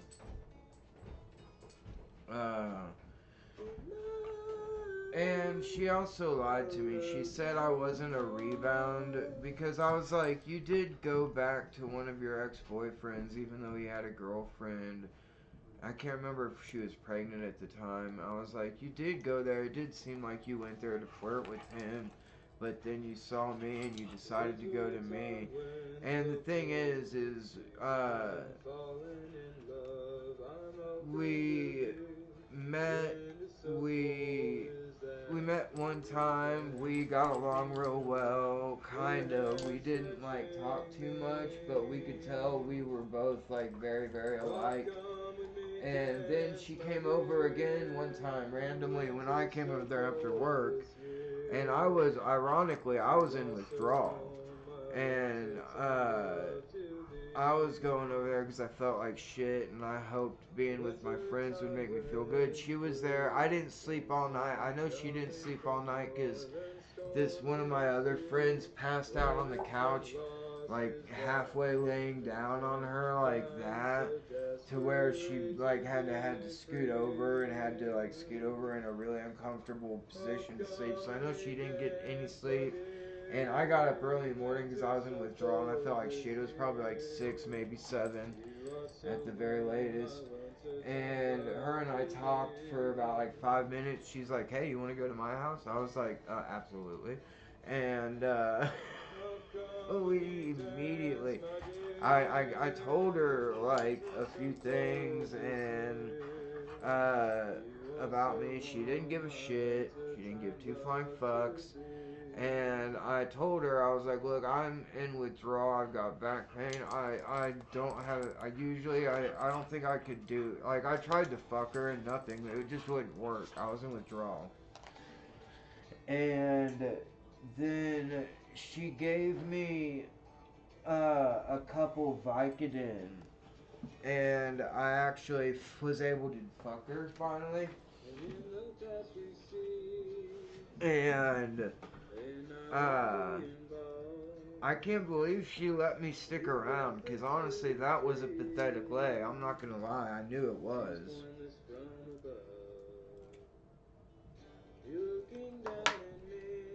But once I get to be with women, they usually tend to like keep me around for some fucking reason. I don't know why. And after that, I was like, I was trying to get clean, you know, and so after that I started using here and there, but also getting on Suboxone for a long time straight, trying to get off of opioids. I just didn't have enough money to do it, legally because the prescriptions are expensive as fuck. Suboxone used to be super expensive to get. It was like $1,200 a month. Plus $100 a month doctor fee. It was like $800 or $900 a month if you bought it all at once. The only way I was able to do that was when I was never able to do that. I had to buy $300 worth at a time 4 weeks in a row. That's $1,200 a month. $300 a week is what I was paying for my prescription. It's fucking insane.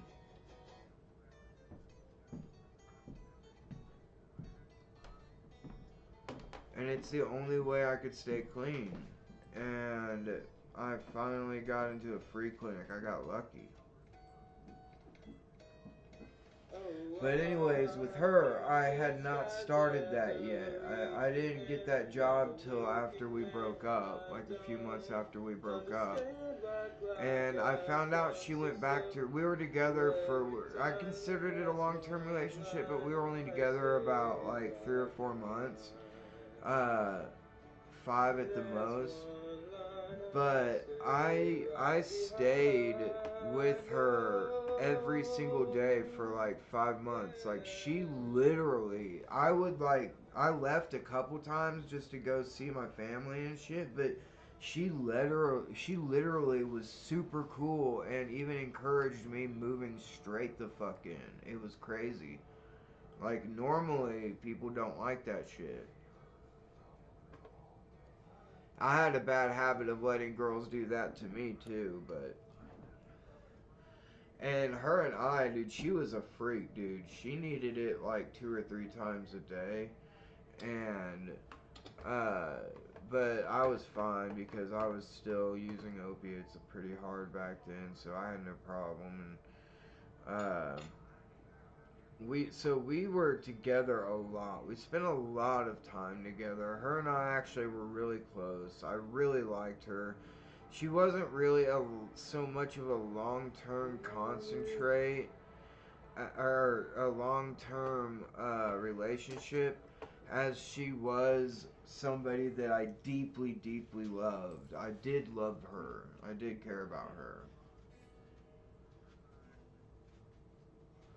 And it sucked at the end that you could see her, like, when you can see your relationship isn't going to work out.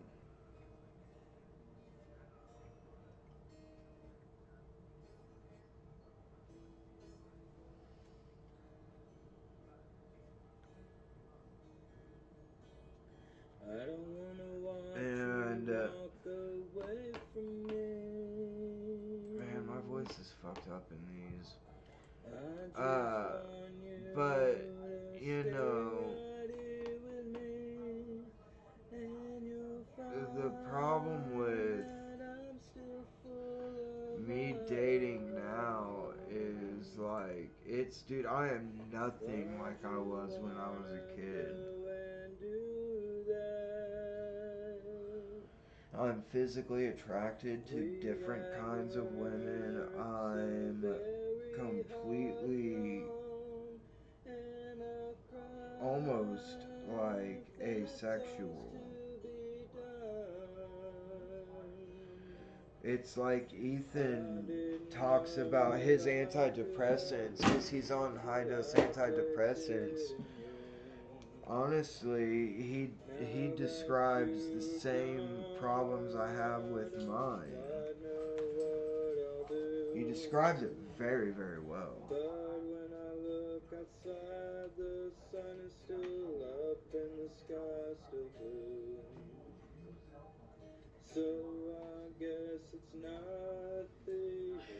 And I'm not down with just stopping my medication and going, you know, I'd get my sex drive back, but I'd also start hearing the voices and shit again, probably really bad, and seeing things really bad again. My tics would probably get a lot worse. Even though some tics do get accentuated a little bit with this medication, and some of them are a little bit more permanent that I didn't used to have, like these eye ones. Even though I always did have the double thing where I had to do both on the same thing on each side, it's not as bad now. And I fucking like the medicine has changed my fucking life. Let me put it that way. Like, I'm not depressed. Like, I haven't been depressed in years. Even though I have felt shitty, I don't. Oh, what the hell? My phone wasn't working, and why did my phone chat freeze? And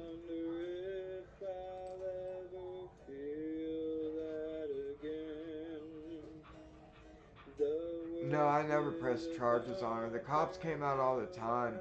The cops finally came out. That woman cop roughed her up a little bit. Like, she threw her on my car so hard she bent the antenna on my car. She was like, lie to me again and see what happens. She was fucking super pissed.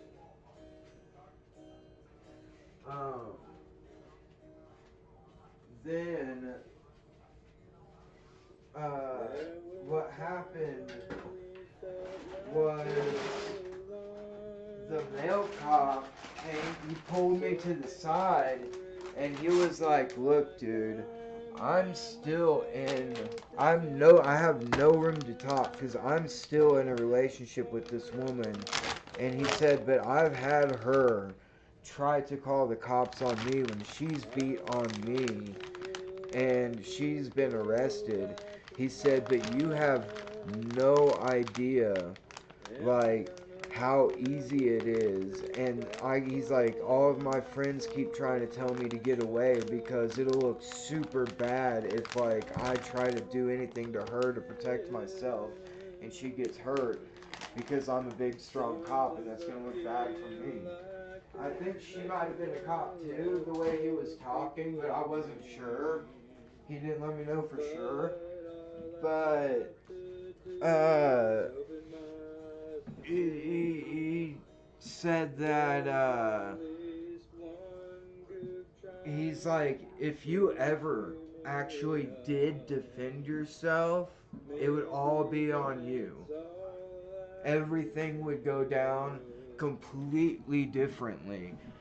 He said, if you keep coming back, one day you will snap. He said, I've seen it happen, and it's not fair, but every time it happens, the wrong person gets convicted and goes down.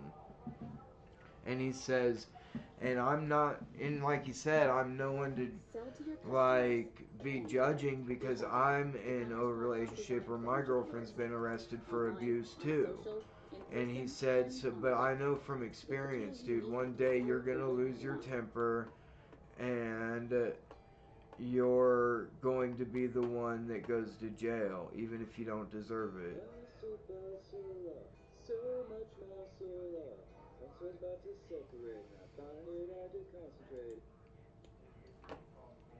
And, yeah. But also, domestic violence usually ends up getting worse and worse, and a lot of domestic violence cases end up in murder.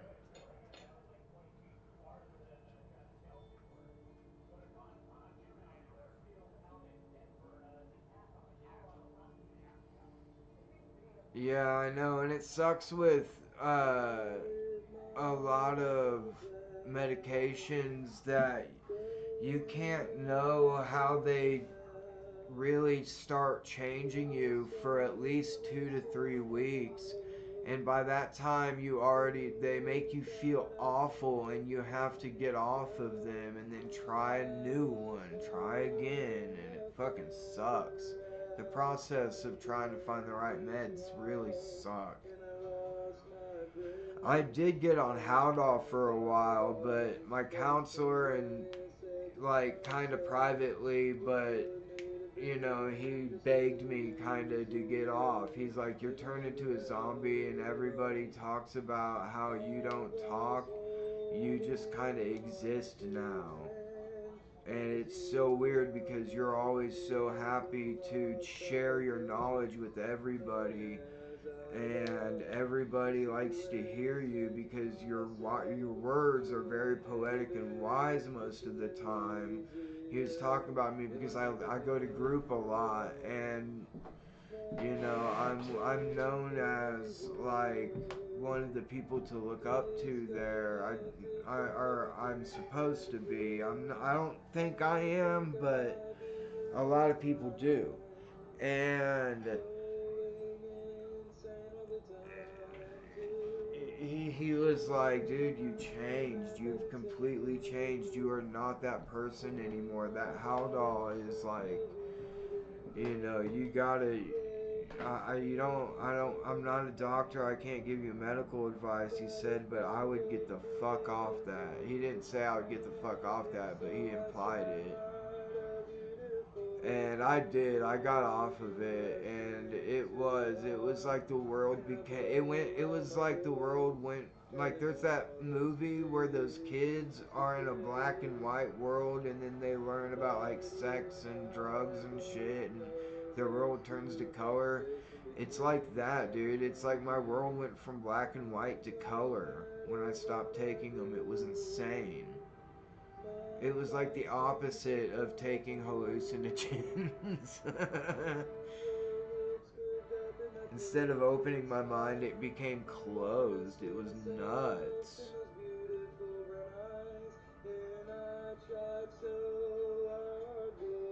Oh no.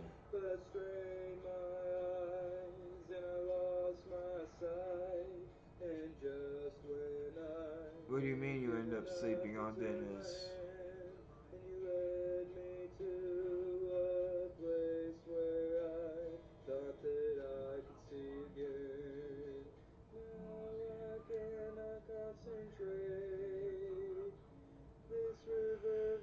Yeah, there is, when you're getting on medication or deciding to not be on medication because you've had so many bad experiences, there is an acceptance that comes on that your lows might be more than your highs, and they might be more low than your highs get high. It's just the way it is. That's why a lot of people end up self-medicating. Oh yeah, yeah. Well, Dennis has been coming on late lately, like 9 p.m. here, like 7 p.m. there, like before he opens the club. Maybe 8 p.m. So maybe 6 p.m. there. But yeah, I don't know why, like,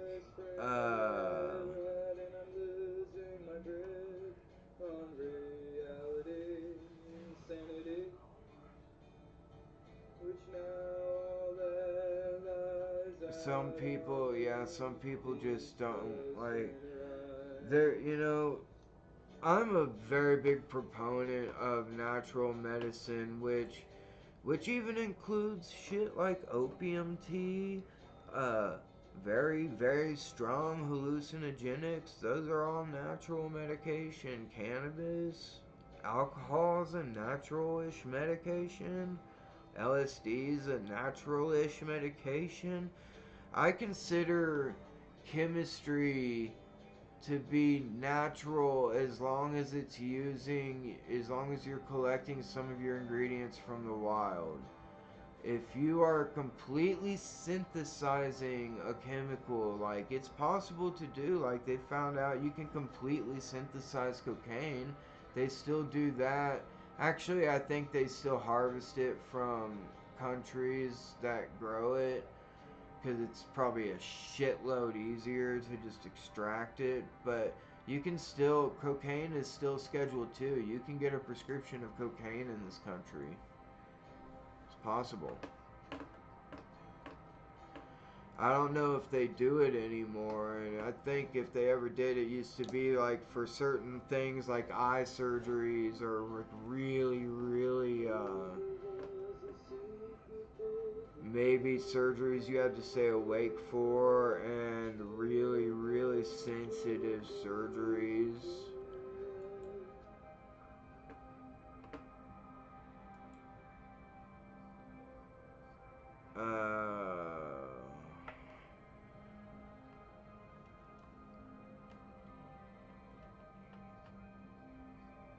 Oh, that's so awesome it came out.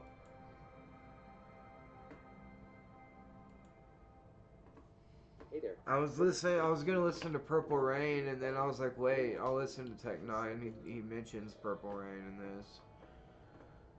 Roses are red and violets are blue, and we all get purple rain when you put together the two.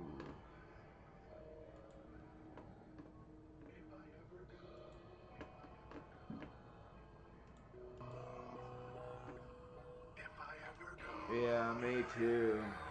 Weed is hardcore for some people, but not everybody. Riding Paseo, not in the day though. Cherish the day, but then roll out when the day go. Riding away, yo, pain and sorrow. Like, what do you mean if you actually done something wrong? Riding Paseo, not in the day though. Cherish the What was he doing? When the day go, riding away, yo, pain and sorrow. Live for today, cause you may not see tomorrow.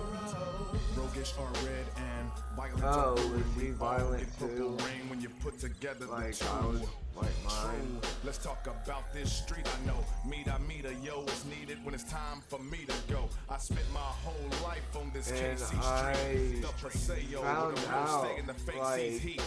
I Gangsters lay really low, get the pissed case her open, off every day when we the day broke goes, up the because she rock is the fucked me baby over. She sleep. lied to On me. Paseo, She I really fucked me reminisce, over. and they She love really me, didn't give give me me this. respect. Never know when you Because I go, found 'cause out life she is was so hit actually and back miss. together with her Never ex just the have whole a ball with time. each other, That 'cause that's what I after I had. moved out of her house, she got back together with her ex, but she was still fucking me and using me.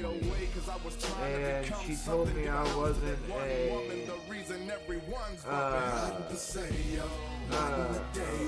do you call it, a rebound. She told me I wasn't a rebound, and I was. She had just broke up with her ex, and then she got back together with him after I left her house, and she was fucking me still. I don't know if she was fucking him at the time, but she was in contact with him at the time, and I think he was at her house, and so I think that, yeah, they were probably fucking. Oh, holy shit, that's too much.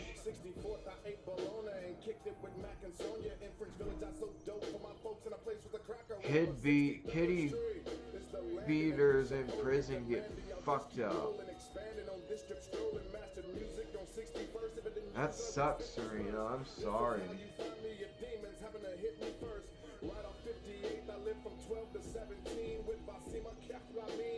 Somebody tried to rape me once, but it didn't work. It was an older boy, and he like tried to hold me down and force me to give him oral. But when his dick actually did touch my face, but as soon as that happened, I grabbed it and like broke it. Like I broke it in half, and it fucked the person up.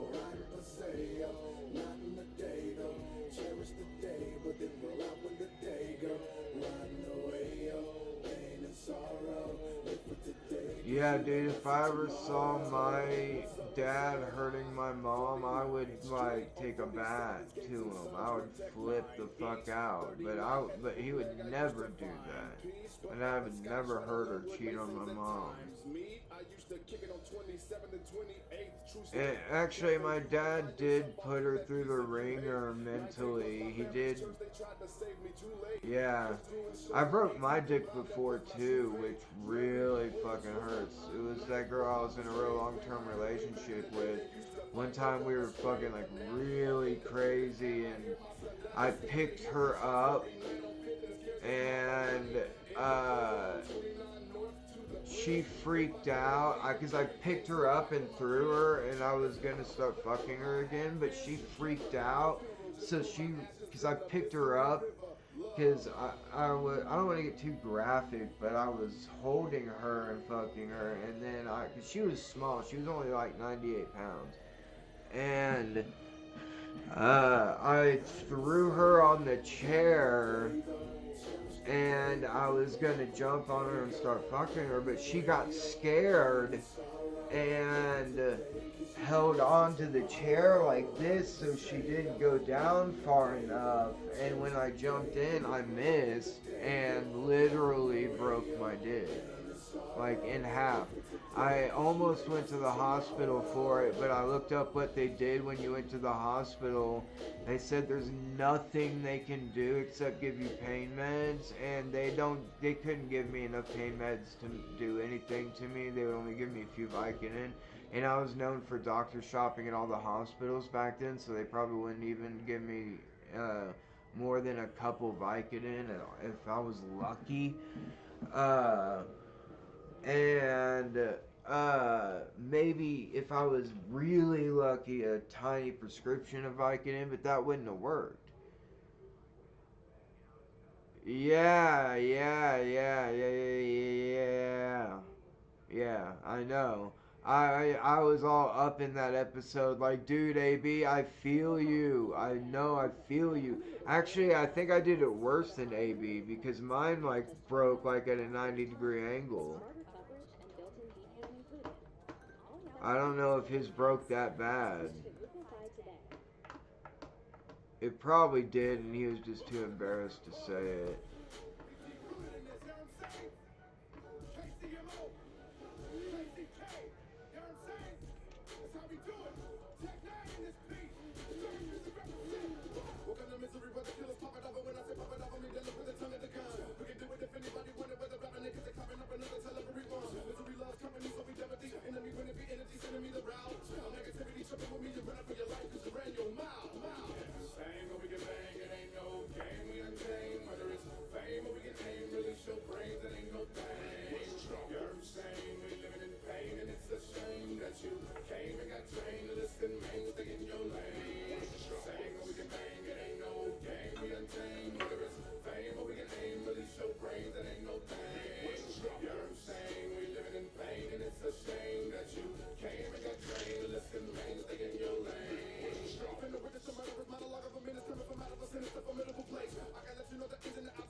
Man, this shit is what got Tech 9 like for real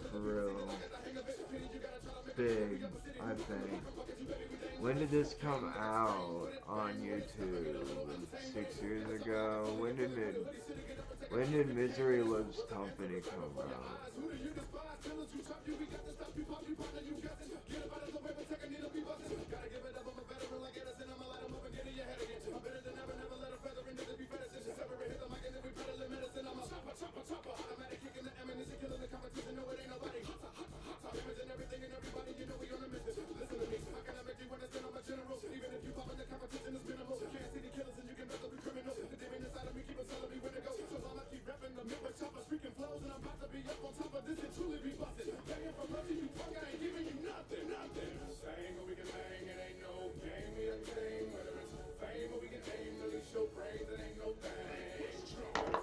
Okay, it's not fucking telling me what year it came out.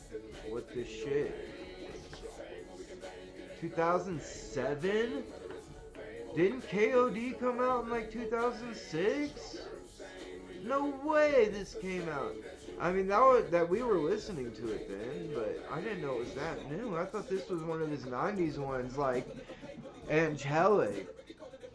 Because Angelic, he remastered it because he thought the record label did him dirty, and so that's why recorded 1999 to 2001, it was released on August 2008 2001 via Universal Group.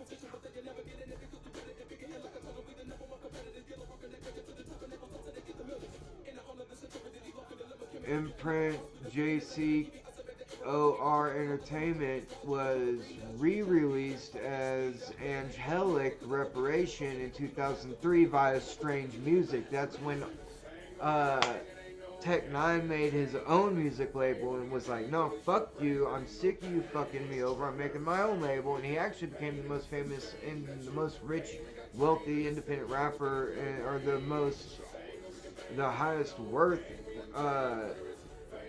at one point, independent rapper in the world.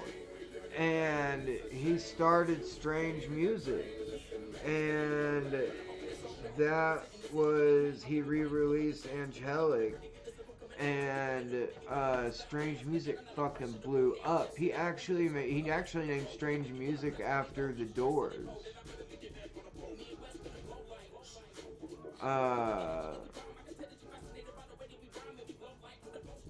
Because the Doors have a song called Strange Days that he likes, and so he named it Strange Music because the Doors were strange. People are strange. It's a good album. It's also a good song.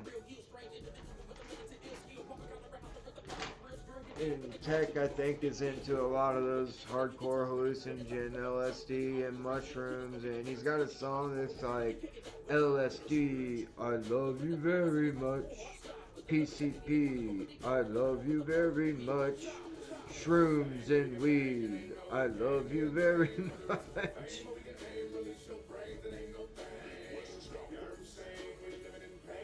MDMA, I love you very much. He says all that kind of stuff. And I hate PCP, but I mean, to each their own. He could get anything, dude. And he did do anything. Every time I heard about him being somewhere at a party, he was always selling tons of shit. Like a million different kinds of weed and a shitload of different drugs, and hard to find drugs. Some he wouldn't sell, some were just his, like coke and shit.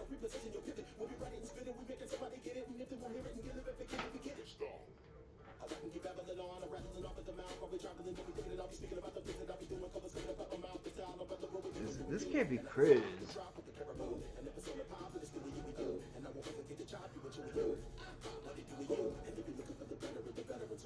That's Chris.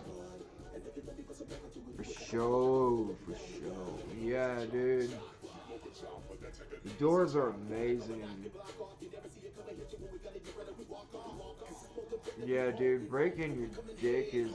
I'm not kidding about that being like the most painful experience that I've ever had. Breaking one of my balls was pretty comparable. When a cop reached down and grabbed my nuts and twisted so hard, one of them became really engorged and was swollen up for 3 days in a row, and it was hard to walk.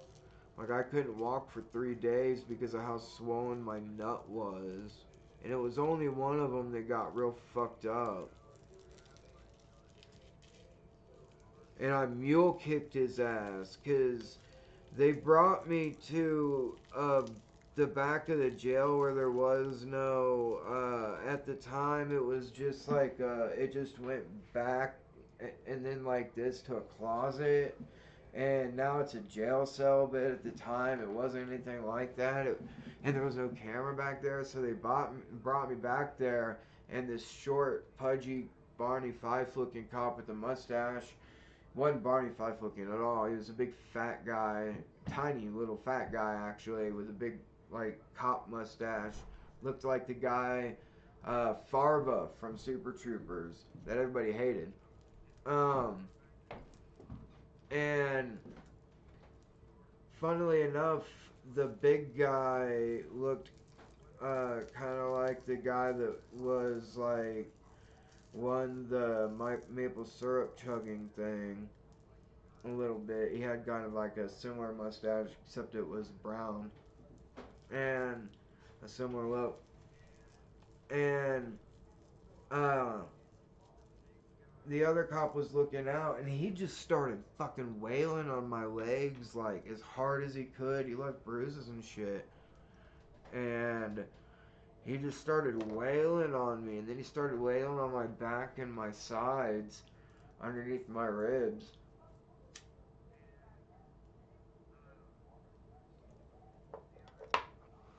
And I was like, hey, that's fucking enough. And he's like, oh, is it? And then he went in between my legs and started beating the inside of my thighs and started reaching up with his hands and grabbed my balls and twisted so hard until I let out this insane scream, and I donkey kicked him and knocked him on his back, and he hit the other wall. I don't know if his head hit the wall or how hard, if it knocked the wind out of him, but it pissed him off, and he got up like he was going to beat the fuck out of me. And the other cop was like, hey, let it go. Because I guess I probably screamed super fucking loud. It hurt, dude. He grabbed my ball and twisted as hard as he could. And he squeezed it as he was twisting. That's what I mean by as hard as he could. He squeezed it.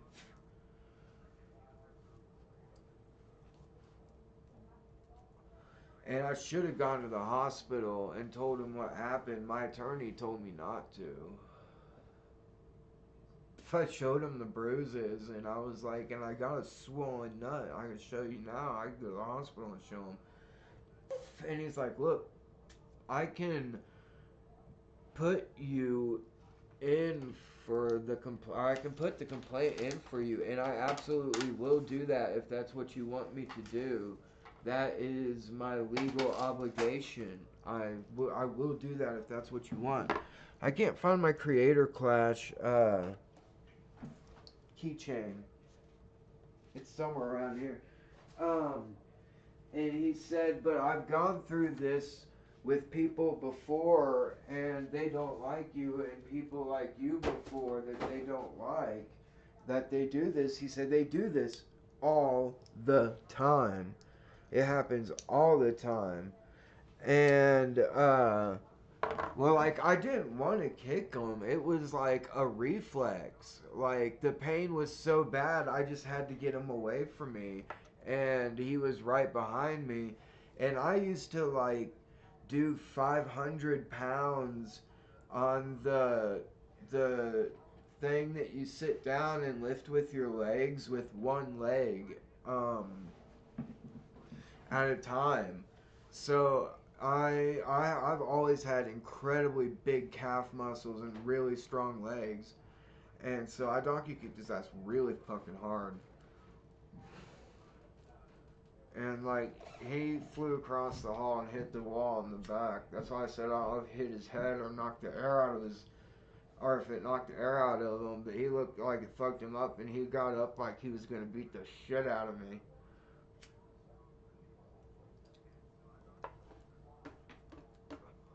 And the other cop said no. I was scared the other cop was gonna join him. Because I was like, oh shit, what am I gonna do? Like, they're gonna, like, actually really fuck me up, and they're gonna charge me with a felony.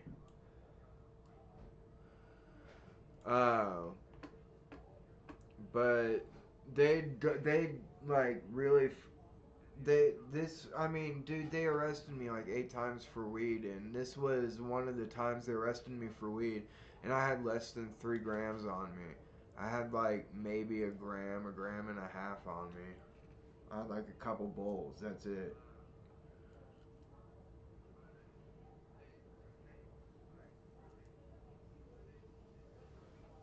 500, yeah. That wasn't really even hard to me. That was just like the most they would let me put on the machine. And that was the most they let me put on the machine with 2 legs, and I would get in trouble for only using one. And I could powerlift a lot. I could bench like 220 when I was in 8th grade.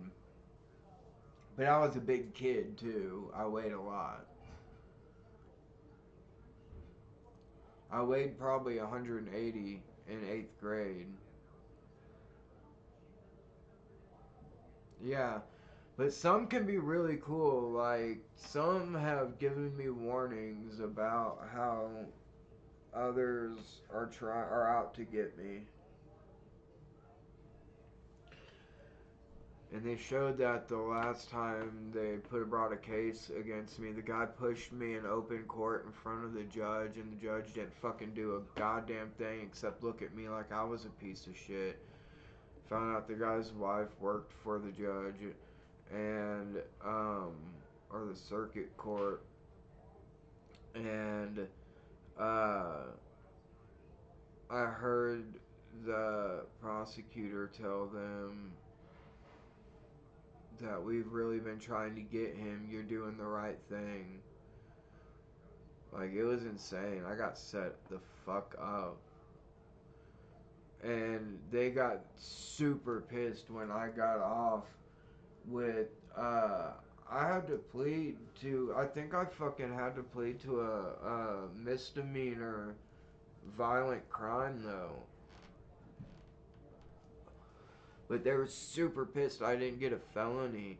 And I didn't do anything except defend myself. That's what but my attorney said he was scared that because none of them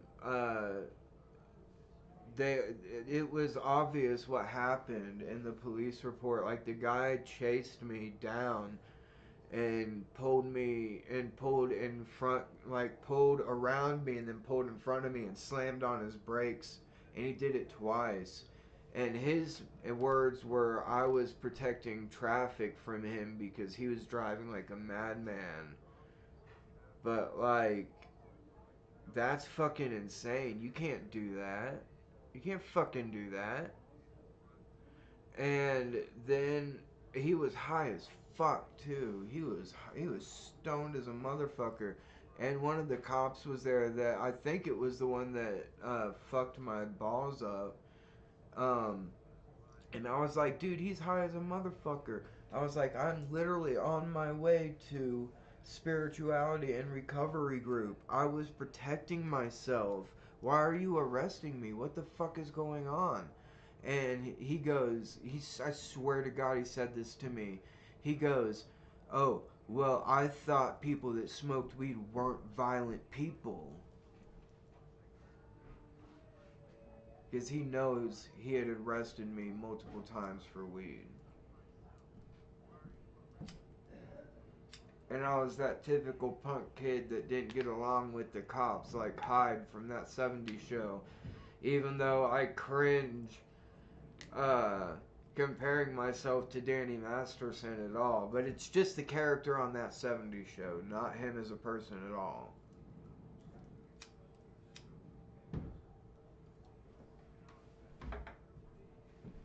Came out as like a prolific pedophile for the fucking Scientologists or some shit like that. Yeah, dude, and they showed up to every fucking court date, and his wife wrote this impact story about how I had been threatening them and following them, and they were scared to because he was using his son's car apparently to fucking act like this on the road, and they said because I lived by them, I didn't know who the fuck they were. I didn't know their names. I never looked their names up. I never looked up where they fucking lived.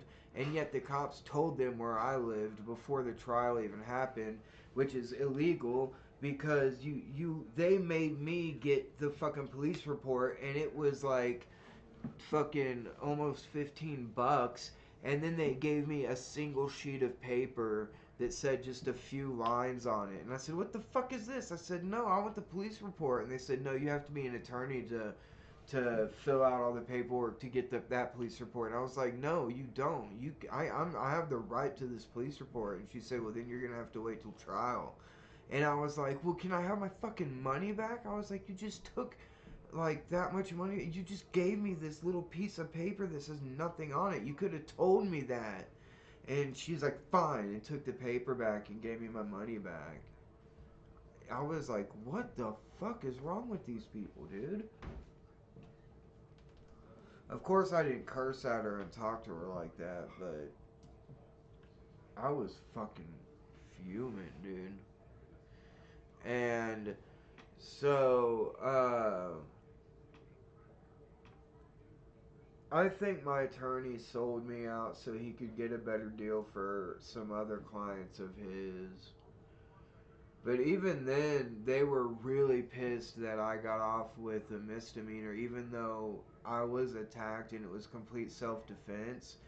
And his wife made an impact statement about how I had been following them and attacking them and how they were scared to let their son drive in that car because I would seek him out and attack him and find him and like beat him up. And they had like this huge sob story, and the judge put a restraining order on me and was like, you can't see them on social media. Do you know what that means? And I was like, what do you mean? Like, I can't go watch them on YouTube or something? I said, I don't know who these people are. And I was like, I don't know. I don't even know their names. And he said, that means you can't go keep harassing them on Facebook. And I said, keep? I said, I don't even use Facebook. Like, it was so fucked up how he yelled at me in the middle of court. I was like, I can't believe the judge was screaming at me for shit that I never fucking did.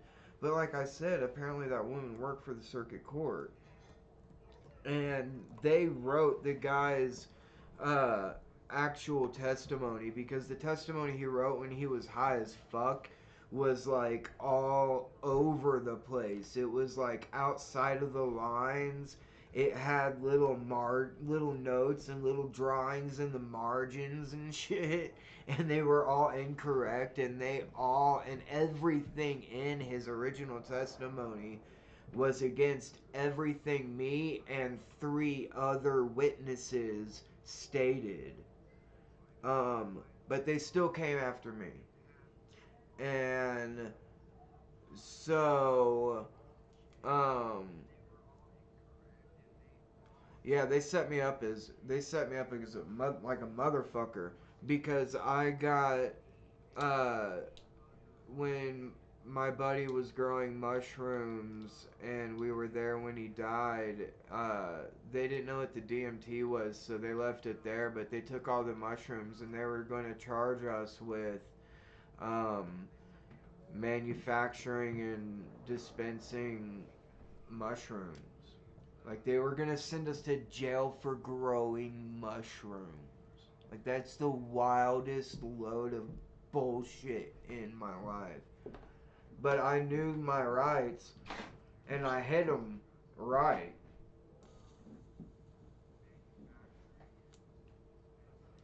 First off, my friend wasn't in the house when they got there. So the house was locked, and they said, why did you lock the house? And I said, it's a force of habit. And he said, really, a force of habit? And I said, what the hell's the problem with it? And I walked back in and locked it, and he kicked it in. And he put me on the couch, and he started going all through upstairs and started going through shit. And I was like, dude, you have no right to be in here. And he says, we have the right to look for dead bodies. And he goes, oh, what is this? And he said, oh, holy shit, this is the biggest mushroom grow that we have seen. And because we had a lot, and they were huge mushrooms. Like, they were all probably around 4 or 5 grams, and that's on the small side. Some of them were upwards of 7 grams. And that's dried, completely dried. And we had pounds of them, and a lot of them weren't dried yet. And I said, I thought you said you had the right to search for dead bodies. What are you doing searching in tiny drawers and tiny compartments? You have no right to do that. There was no way a dead body could be in there. And I said, why would we call you to save somebody and then hide a dead body? That makes no fucking sense. And because we called an ambulance and the cops showed up and arrested us, because that was back before they passed the law that they couldn't do that. Now it's illegal for them to do that. And by the way, everything got thrown out for unconstitutional search and seizure, because they fucking wouldn't wait their stupid happy asses for a warrant, because they knew they wouldn't get anything if they did. And they honestly, if they had arrested us because they arrested us on suspicion, and it wasn't a technical arrest, and so yeah, that's just one. I remember one I ate was like, I think 7.6 dry. I ate it on a slice of pizza.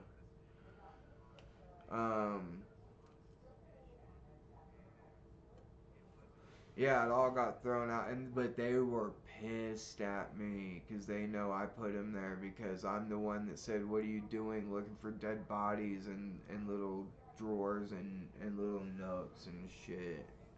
I was like, that's not where dead bodies would be, and or could be. And I said, and that doesn't even make sense because we called you to save somebody. Why would we hide a fucking dead body from you if we called an ambulance to save somebody, you idiots? And they fucking ransacked the house, took all of my bongs. They probably took multiple hundreds of pieces of paraphernalia out of there. No joke. From all of us, because we all kind of lived there, and there was a lot of other people's. They had all their stuff there, and I think they took all the DMT, but just got rid of it because they didn't know what it was. And they left all the DMT that wasn't made, that was still being made in the jugs. They left all of it because they didn't know what it was. And I know they saw it because it was in two bookshelves that were covered. In the top, in the bottom was where the DMT drugs were, and in the top were where all my bongs were.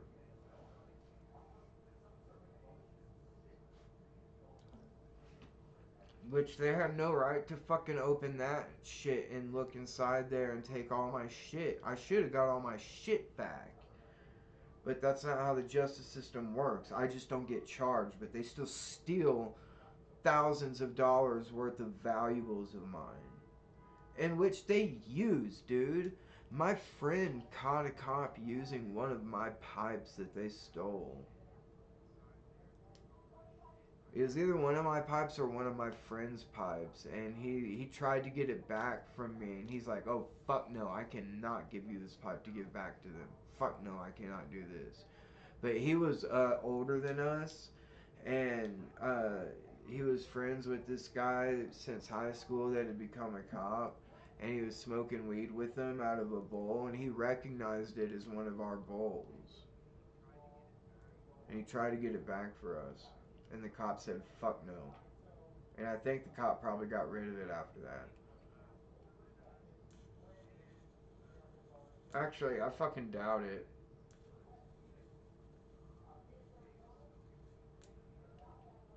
Some are so stupid they think they can fucking get away with anything. A woman just got arrested for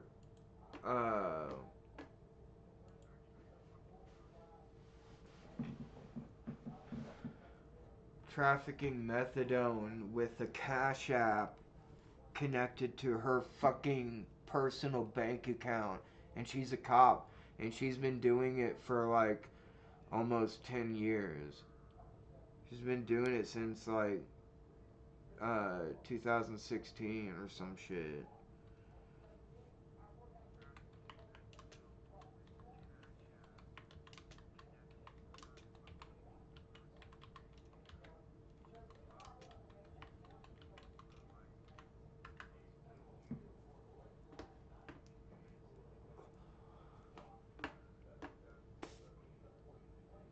Where's the short? And dude, I'm sick of seeing the cops that say they fall out.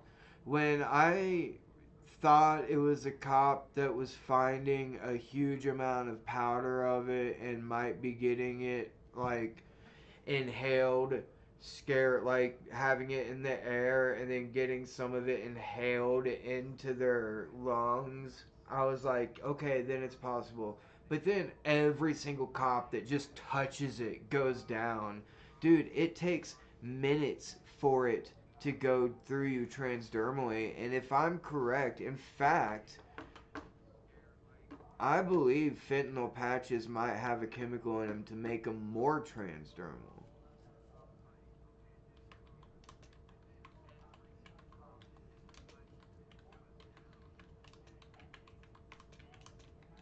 I know there is one that they make that can make medicines more transdermal.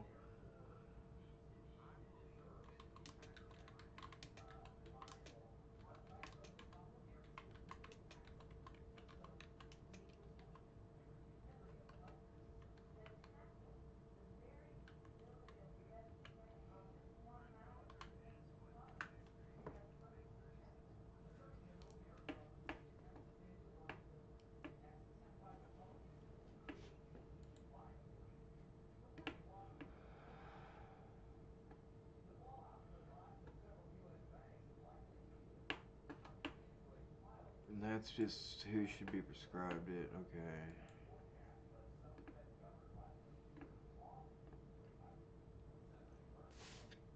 .55 milligrams? That's it?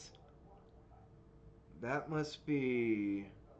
Yeah, that's a 20... That's the smallest ones they make. A 25 microgram per hour patch. Damn! And 2.55? That's it? Hold on. I need a calculator.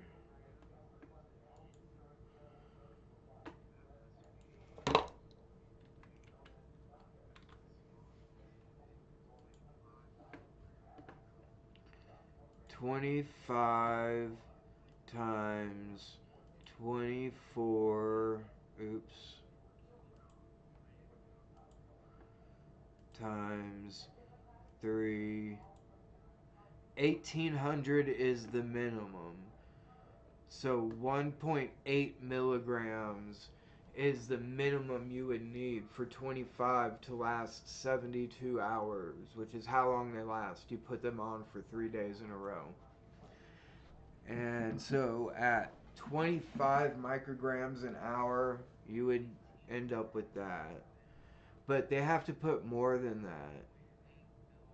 And what's double that?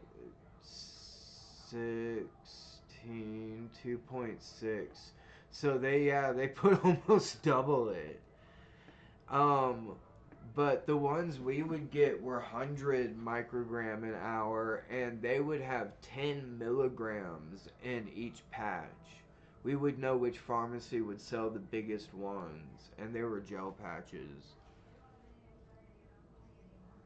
But even if they were out of the gel patches, we would still get the biggest patches because they still had the most fentanyl in them. The gel patches were just a special treat when they had them. But that's how my friend died, so I shouldn't, like, glorify it. They're fucking super dangerous, and it's about as dangerous as getting fentanyl on the street now and smoking it or shooting it. Yeah, dude, this cop had been trafficking fentanyl from China for years.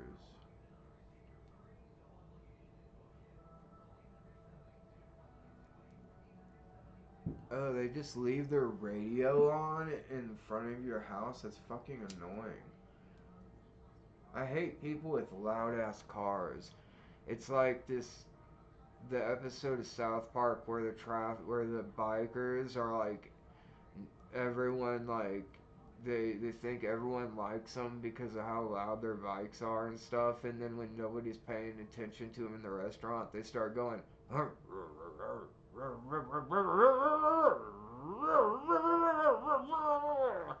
and start making bike noises, and then everyone stares at them, and then they like kind of quiet down and smile because people are staring at them and paying attention to them. And they think people think they're cool because they're making bike noises and their bikes are loud and shit. And in fact, that episode is a whole play on the F word. The kids keep calling them the F word, and they keep thinking, we're not gay. And the kids are like, what? We didn't say anything about you being gay. We said you were, and then the F word. And that being that colloquially, the F word has changed to where kids don't even use it for a gay slur anymore.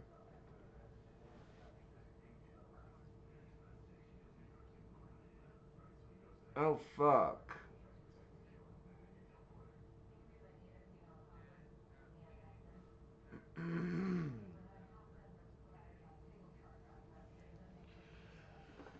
Let me... Dude, yeah, let me refresh my YouTube. Because mine was frozen.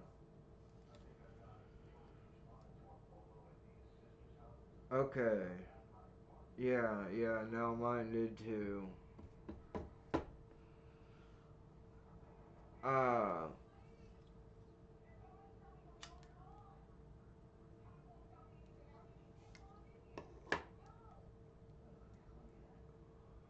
forgot what I was talking about.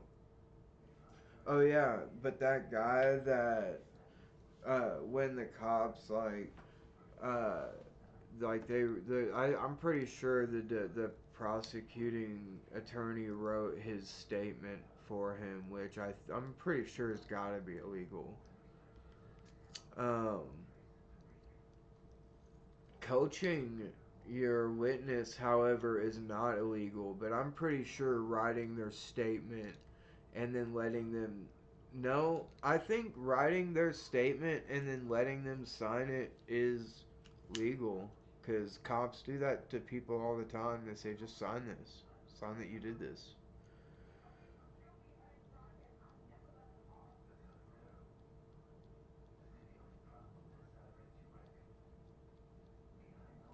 Really? What do you mean too hot for you to...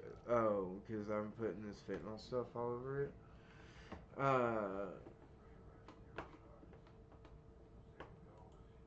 But let me see what's in it. It says... No, that doesn't say what's in it. What are the components? Duragesic label page.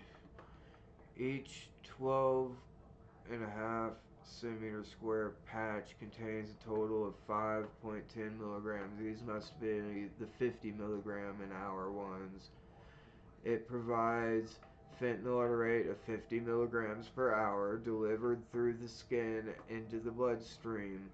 Non-medical ingredients: silicone adhesive, dimethicone, polyolefin film backing, white ink, polyester release liner. So, I think these are the gel ones.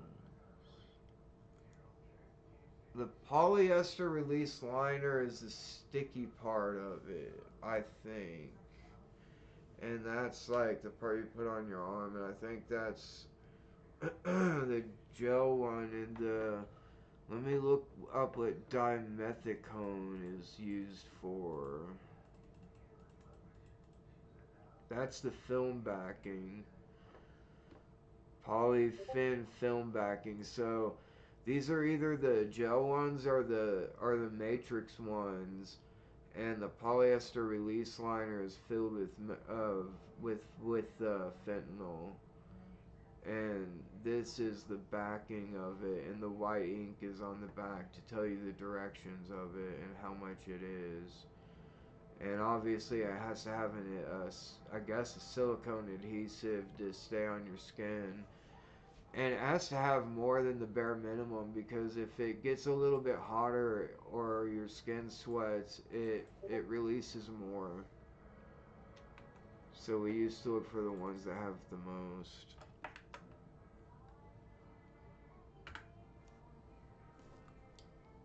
Dimethicone is a silicone-based polymer that is frequently used as a skin protectant in skincare products.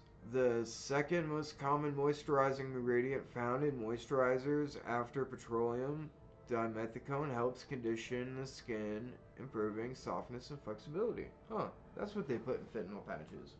How sweet of them.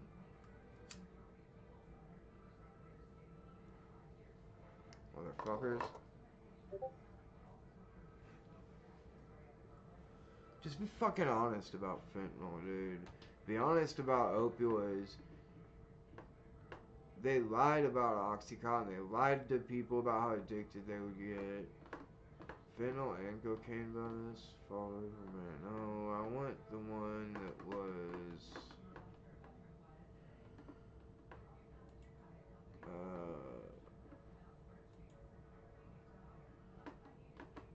a cop. I saw it on a short. Hey, Vsauce here. Let's cool down some water by boiling it. The water in this beaker is hot, but it's not boiling because the molecules in the beaker don't have enough chemicals. Did you know you can't get water hotter than boiling? That's why you can boil water in plastic bags and shit. As long as you don't get the plastic bag too hot too fast. With some transparent tape right over the hole, perfect, nice and airtight. Now, when I pull down the syringe, the air pressure inside will drop, and many of the liquid Boil molecules it. will be able to fight against that lower pressure and become a In fact, tape is what you use to put over the hole that you put in, because you have to poke a hole in the rye that you pressure cook, and when you take it out of the pressure cooker, you poke a hole in the rye and then put another piece of tape over it. So tape will hold a lot of pressure. And that's how you get sterile spores into sterile rye and to come together to become mycelium and grow hopefully into mushrooms if you don't let them get eaten by mold or they don't die or something doesn't happen. Something bad doesn't happen. Yeah, look at that. The water is boiling. This is literally boiling water, but we have not warmed it up at all.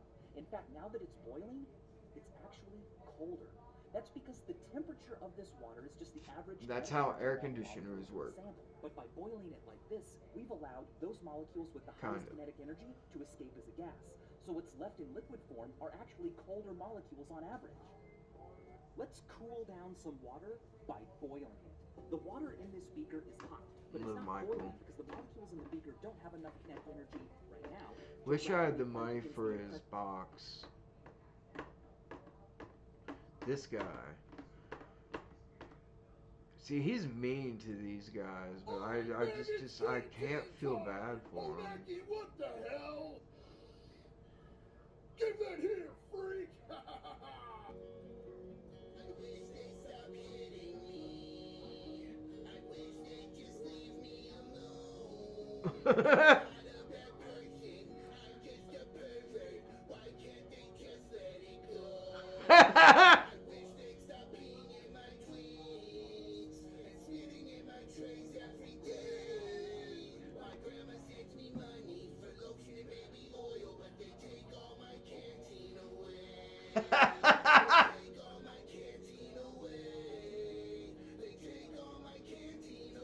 This is so fucked up.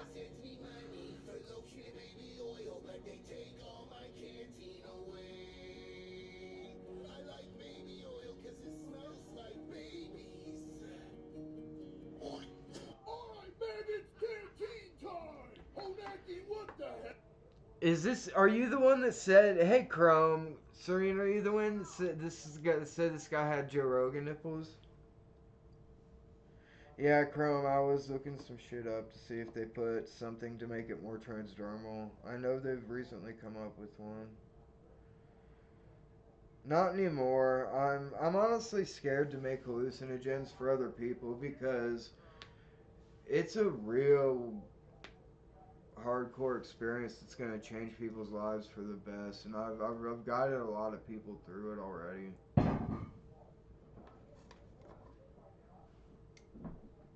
You alright, Dad?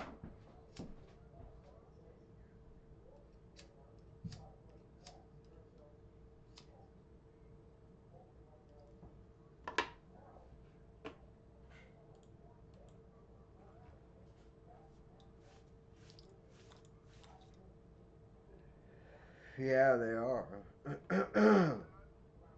Were you the one that told me that?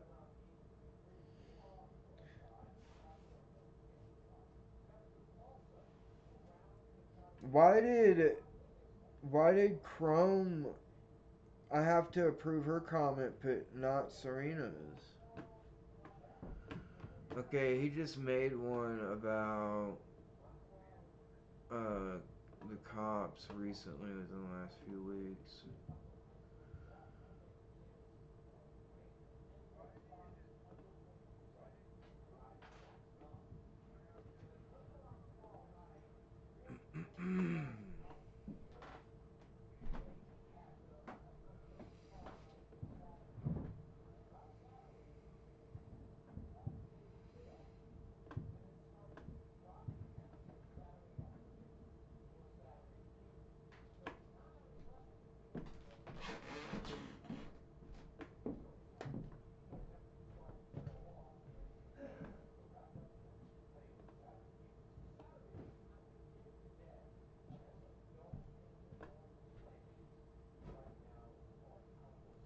Jesus, dude. How many does he fucking make?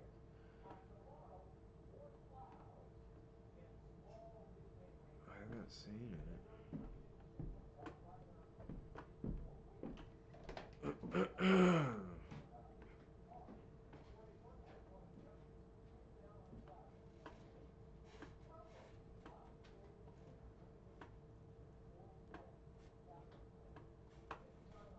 There's no way he took it off.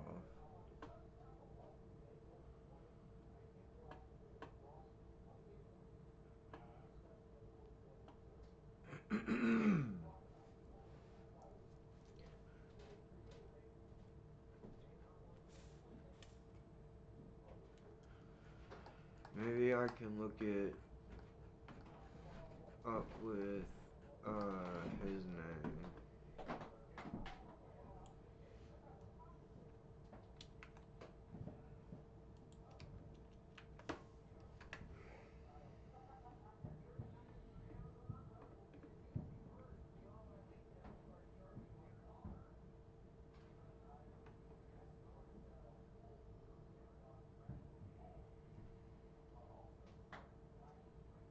Damn. Okay, maybe.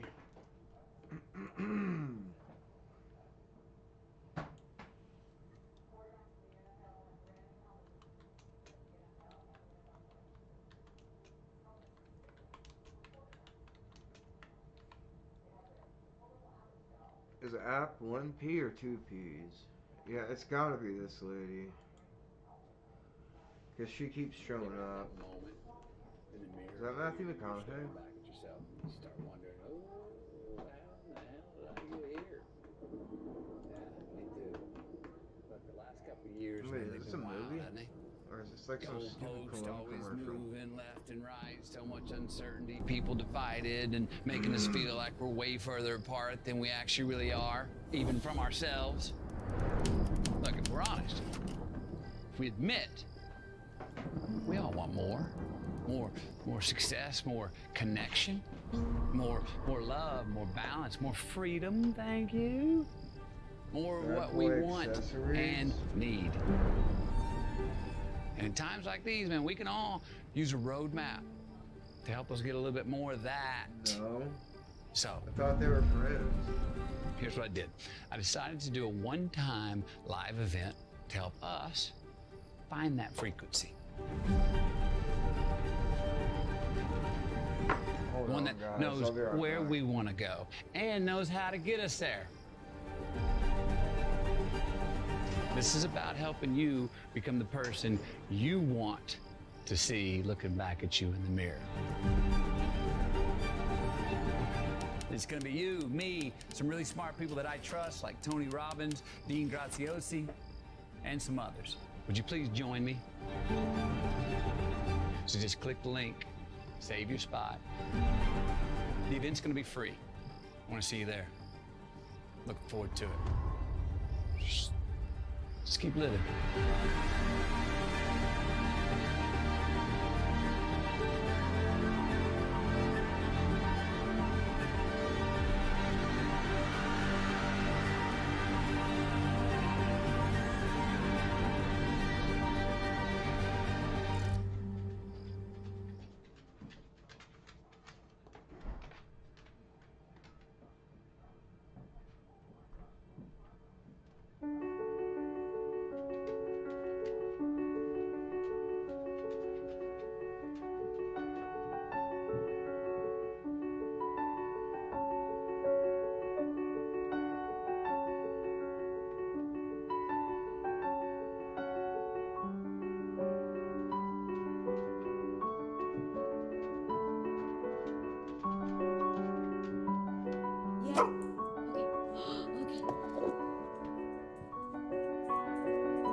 In New York City, police have arrested another person in connection with druggings and robberies that led to at least 2 murders.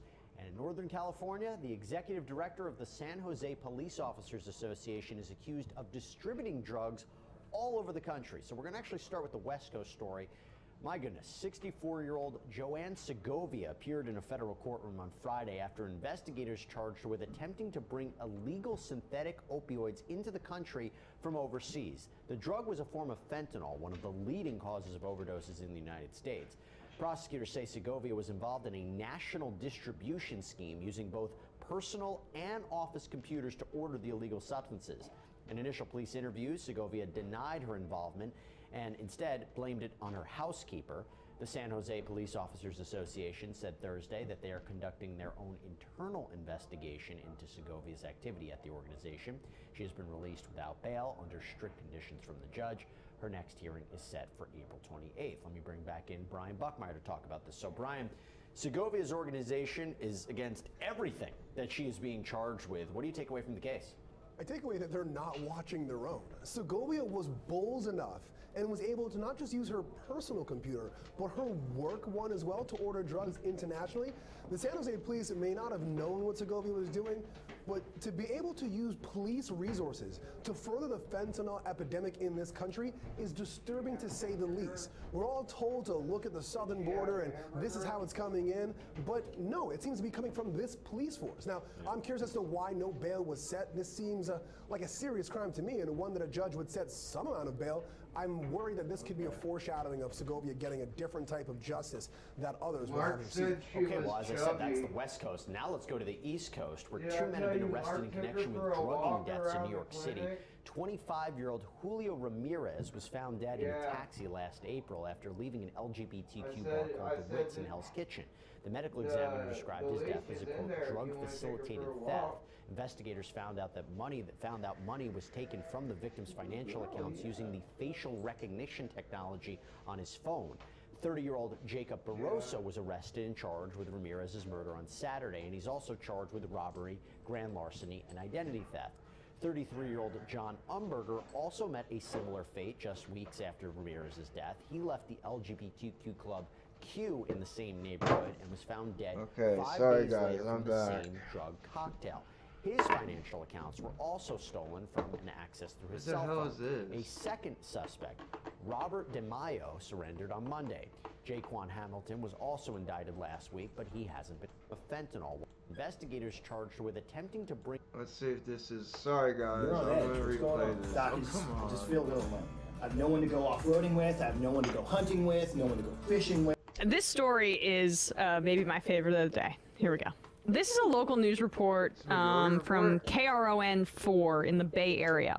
And they are going to summarize some of what you can read about this story because there was a press release sent posed or charged go forward. Drug charges tonight, accused of trafficking fentanyl to the Bay Area.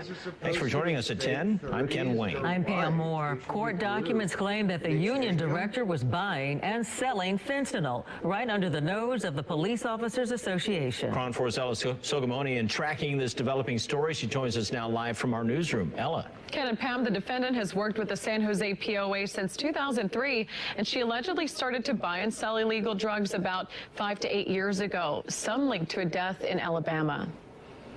An investigation by Homeland Security into internationally produced drug shipments led agents to Joanne Segovia, who is the executive director of the San Jose Police Officers Association.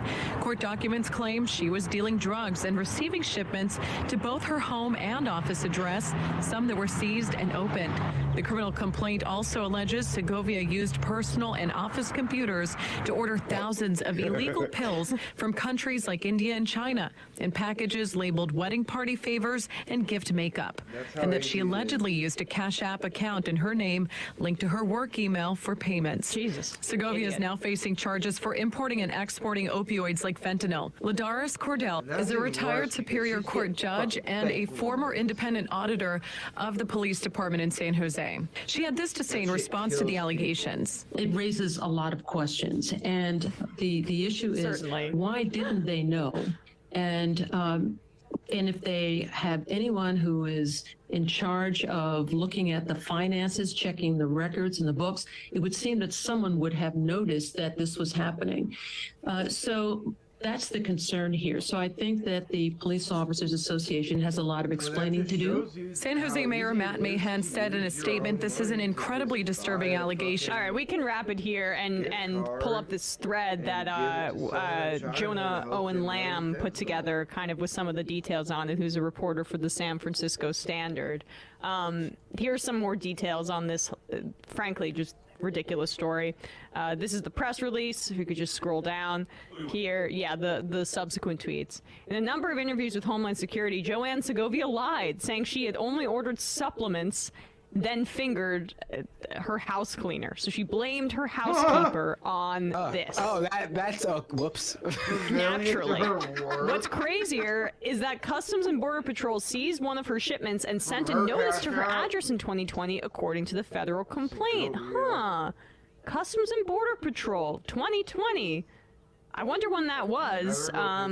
It's just interesting. I mean, like, Trump's still in office at that point. And even wilder, she signed a return shipping label with the San Jose Police Union's address. That was a part of it. In one exchange with her supplier, she apologizes for not making a shipment. I'm so sorry. I'm on a business trip because we had 2 officers that got shot. I should be home tomorrow night, and I'll get them shipped as soon as I can. She had shipments coming from all around the world, too. China, India, Hungary, Poland, and the Netherlands. This is also a part of the dirty little secret about fentanyl. It's not coming over the border in the way that the Republicans say it is. It's coming through ports of entry. In one iPhone email exchange with a supplier, her signature line read, Executive Director of the San Jose Police Officers Association. So she was signing her emails about selling fentanyl with her San Jose Police Officers Association title, and just like the brazenness is amazing. A few people in YouTube chat are saying, are referencing Walter White, but this literally is like him rushing out of chemistry class or the dry cleaner to be like, hey, 1 second, I'm at work. Where is the shipment now? If Walter White was an idiot who was signing Walter White, Las Cruces High School or whatever. And if he was doing it for no purpose except his own greed at the outset. Anyway. I feel like we're sort of burying the lead here. I mean, I feel like we're looking at a real-life Ellie from The Last of Us. We need to be extracting this lady's blood and creating some sort of vaccine. Folks, we've discovered the first cop to be able to interact with fentanyl and not pass out. And not right. And seizure and drop down to the floor and start shaking profusely. This is amazing. This is incredible, folks. How would she handle it? How would she handle it at scale and not immediately overdose? How is she not dead from nonstop seizures? I mean, they should know just how much fentanyl she's been using based on the paper trail of all the times she's ostensibly been taken to the hospital. Quite frankly, I mean, this lady is a first for police. Amazing. That's what I was thinking, that, ultimately that first woman who was criticizing the police officers who didn't know was being too critical, because I could imagine her walking into the office just covered in fentanyl dust and every other cop just passing out to the floor and not waking up until she has left the room. Yeah, weapon of mass overdose. The entire force collapses, just a one by one while she walks in. Yeah, they just black out until she's in her office, and they just wake up and go, oh, okay, Segovia must be in today. Yeah, and they don't put the 2 together, obviously. Yeah, that's wasn't that one? That was a power that one of the villains in that show Heroes had, right? Where you're able to whoa, I'm dazed and confused. I don't know what happened. The Men in Black memories app. Oh yeah. She's got that. Actually, she's got that juice. Now that you mention it, Brandon, I think we may have just accidentally solved Havana syndrome. Honestly, there we go. But okay, so just to Binder's point, these cops that are overdosing from touching fentanyl, some of these cops are just taking fentanyl, and there's definitely drug rings within these organized crime units disguised as police units, and it's just they have a badge and they act with total impunity and feel like they're above the law because In her instance, she was leaving paper trails everywhere. Yeah, that's what's interesting to and me. no one went after her. Not to sound too conspiratorial, but like, how is she possibly the only one involved when she's signing her emails with her No role chance. and using her return address as the union's headquarters for some of these packages? It strains credulity to think that she's doing this by herself.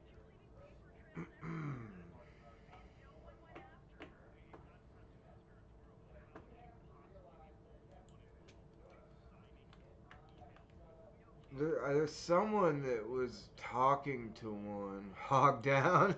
Okay, I do want to talk that about one just police. that's just making what me happens funny. to a cop?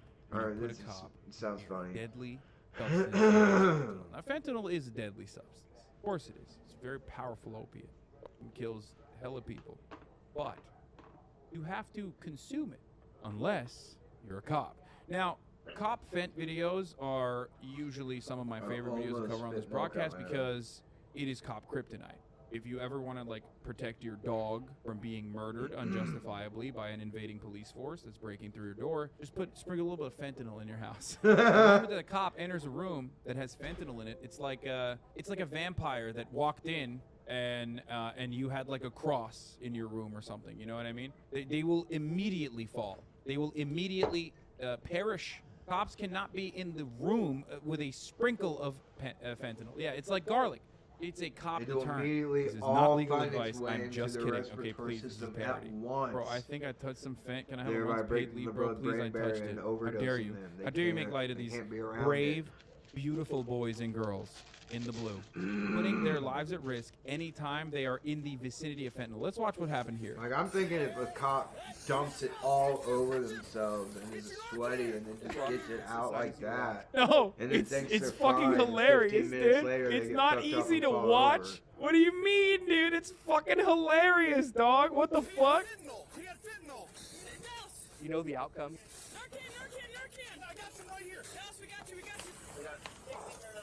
You know, it's like watching a movie that you've already seen. He had fentanyl. You know how it's going to resolve, but it's still difficult to watch. This is a parody, right? There's no way this is real. I don't want to. I can't. I'm sorry. There's no way this is real, right? Like they did just. No, there is no way it's real. Tango whiskey bacon down. Need 2 liters of lard stat. That's a heart attack, not fentanyl. Bro, that's so good. So this is from a KCTV5 investigation. I guess a chatter actually sent me the full video. It's a July, it's an August 2021 report, and I do want to watch it. They're over exaggerating about fentanyl, right? There's no shot touching it that does that to someone. No, you don't understand. 1 million nurses perish every year. What are you talking about? EMTs. Like 1 billion EMTs die worldwide from being around fentanyl. To be fair, cops out they here be only like, have a few hundred micrograms at all in the vial. Oh no, he had fentanyl. Damn, bro. I didn't know LeBron plays soccer. What the fuck? Dude, he's the best, okay? He's so good, he's even good at flopping. He doesn't need to, and he rarely ever does, but if he wanted to, he would be the best at flopping. That's all I'm saying.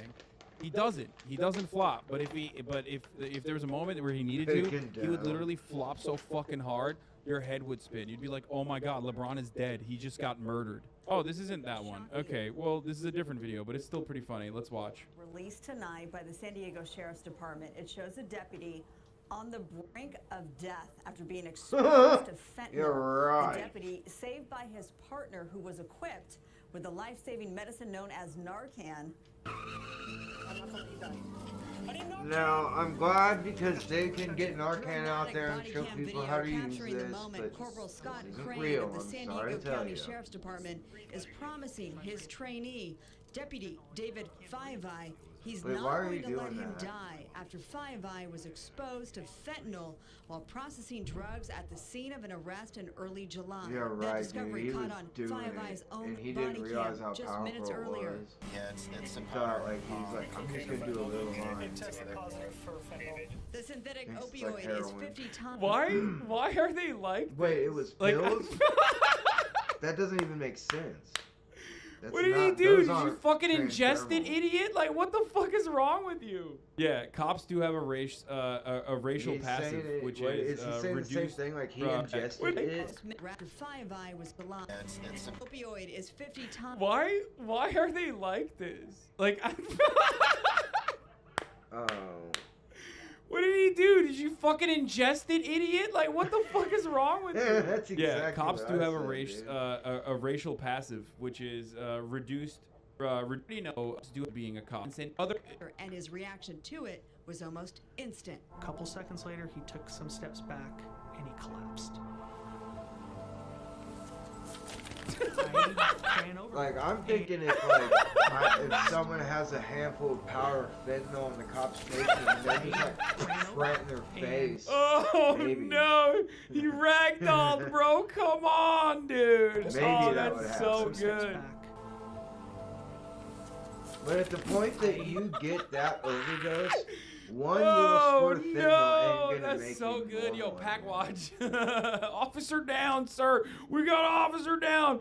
We didn't know there was fentanyl involved. Dude, homeless he's people out pass 50 in the homeless people who open could use air. Narcan in the What streets the and go fuck? crazy when a hog faints without his diabetes donut. Yeah. Insert fentanyl here. Water wants to return to this level. Pressure created. Cop houses. It would be over. You don't even need to put it in the water supply. You just need to like dust the air with it. You just need to have like at least like a little bit of fentanyl that you have in your pocket, and you walk by. You walk by cop houses and they die. That's how it works. My cop dad literally died to fentanyl. Stop. We used to live by a guy with a drug dog that would always bark at us because we'd be smoking weed walking down the street, but he didn't. Hey, had he tried not doing drugs? You know. No, your cop dad didn't die because he was exposed to fentanyl. He died because he was exposed to me. I sucked his cock so hard as I was venerating our police officers, once again, the brave boys of the blue. He fucking died. I sucked the soul out of his dick, okay? That's how your brave cop died. Your brave cop father died, okay?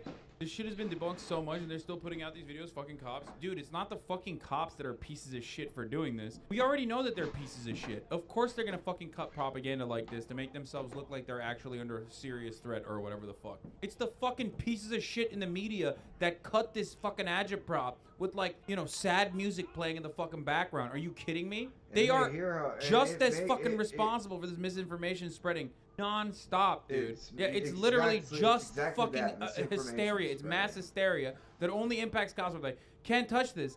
Training to correct police officer beliefs about overdose from incidental contact with fentanyl. They literally gave themselves mass hysteria. Do you understand? Because they're so fucking horny to be like, oh man, we have absolutely nothing going on in our lives that actually truly hurts us in any meaningful capacity. So let's just make some shit up. Oh man, we're touching fentanyl and it's killing us. Yeah, oh yeah, here it is. The myth that lingers. And remember, there were chatters in here. There were dumbass chatters in here who were like continuing with that fucking stupid myth. Guys. The myth that lingers on. Casual contact with fentanyl causes overdoses. A dramatic video issued by the San Diego Sheriff's Department fits a dubious narrative. And this is why I say that local news is reactionary as fuck.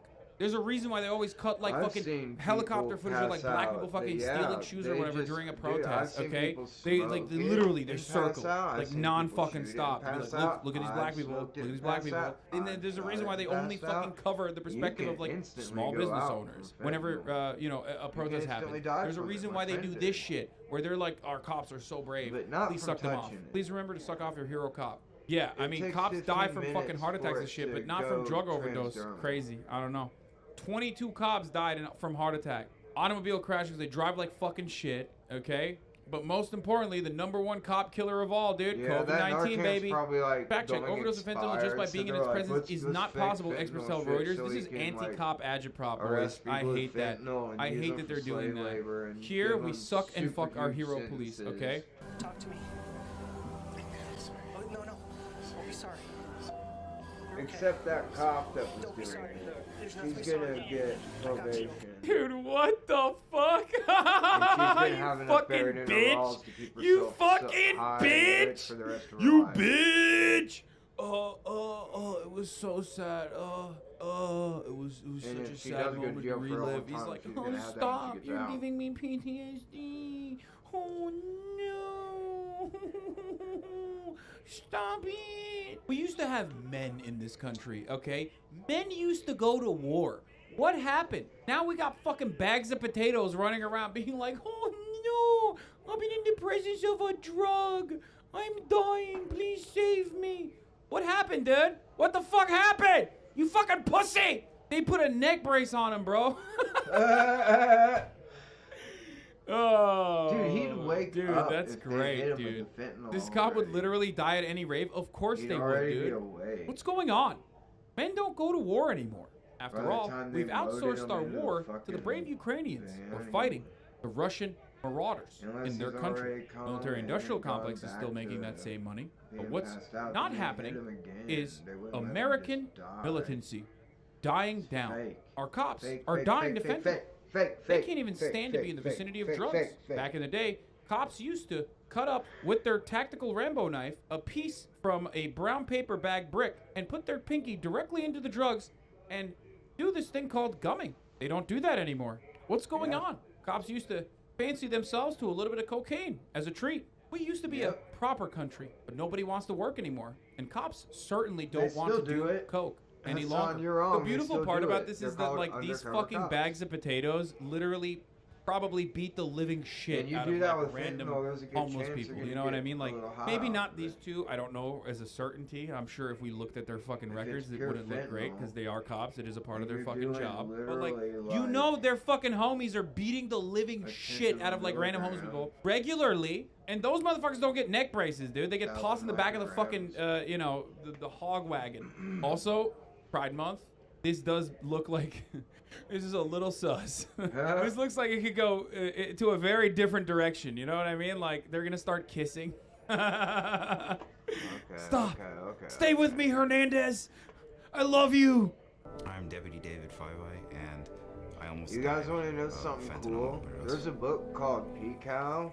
Over the last year, fentanyl deaths in California have spiked almost. Yeah, that's so believe sad. that's the It's so sad. acronym. Thanks, Fox 11 Ontario. You don't understand. The only way to cure a fentanyl overdose is a true homie's kiss. Yeah, no, literally. At the tip of your penis. Just a little like that. That's the only way to bring you back to life. I'm sorry, Hernandez. I have to give a little kiss. Just a little kissy poo at the tip of your penis, okay? I have to do this tactically. Go do this next time you get pulled over. I have PHKAL. I love propaganda so much. Anyway, it's not real, by the way. If that was the case, like every EMT would be fucking murdered on the spot. Okay. Yeah. The only reason why you fucking think that that's real is because of propaganda. They just like literally lie all the time. What have I always told you? What do I always say? Cops lie all the fucking time. They call it Testa lying. Okay. But there's two things that you know are never gonna be fucking real. If you hear a cop ever say these two things, know that they're fucking lying to you. Fentanyl overdoses for cops, obviously. Or what's the second one? What do I always say? Come on, chat. One of you guys is gonna fucking remember. No, motherfucker. That like they always lie about fast food workers like putting shit in their fucking food. If a cop tells you that they got poisoned because they ate it like a Shake Shack, and the person knew that they were a cop, that's a lie. 100%. 100%. They always lie about that shit. Always. Fentanyl fucking overdoses and getting a shit sandwich served to them at like a fucking fast food restaurant. I'm thinking like, what if there was some dude out there who like literally thought that he believed the propaganda, so he's just like running around with fentanyl to get away from cops? Like the moment they're trying to handcuff him, he goes, "Officer, I mean to tell you something. I got fentanyl on my wrist." And then the cop fucking falls. He's like fucking convulsing, foaming out of the mouth, and he just gets away with it. It'd be sick. There was a little news story about how a cop literally forgot he bit into his burger and thought the worker fucked his order. You can buy it. Yes, dude. Well, the job is really difficult, so like they constantly are under so much stress that they forget that they bit into burgers all the time. You can't blame them for that. You know what I mean? Wow, what are you, a piece of shit, dude? That's messed up. The expectation that cops are going to remember that they bit into their own burger. Let's watch this, by the way. Oh, dude. Oh, this is a full-blown investigation. So this guy was trying to help the government keep the bad ones illegal and away Yes, from it is. a human I love that he use. said that because And to he's keep so the good wrong. ones It's fucking regulated. awesome, dude. They had to use 5 Narcan on him. What a fucking little piglet, dude. Oh, my God. Oink, oink, motherfucker. They had to use 5. they raided him, and he had a license to do everything. He had like peyote cactuses in his ground, but he had the license to synthesize mescaline if he wanted to. So him having mescaline cactuses, which is legal by the way, it's not illegal to own peyote, it's illegal to take it for mescaline. If it grows natural in your yard or you grow it, as long as you don't harvest it for mescaline, it's legal, man. They fucking raided his laboratory and destroyed it, and he stopped working with them after that because they couldn't find anything illegal because he wasn't doing anything illegal. He couldn't be doing anything illegal, you know. They thought he was like doing things and selling it. They thought they were gonna find like huge amounts of chemicals like LSD and stuff that he was selling to the public, but he wasn't doing that. He was literally trying to help people.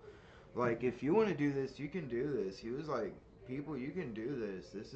Everybody's going to be able to do this soon enough. That was in the 90s. And maybe in the early 2000s. But I think the 90s is when they raided his lab. And he refused to work with them after that. He's like, no, fuck you. I'm not working with you. I could go to jail for working with you for the rest of my life. Like, that's insane. I'm not doing this anymore.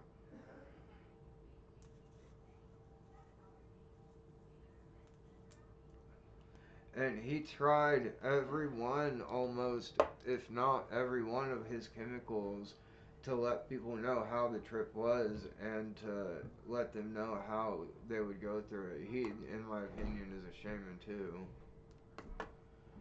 He just had the legal right to make like tons of these. It's rough.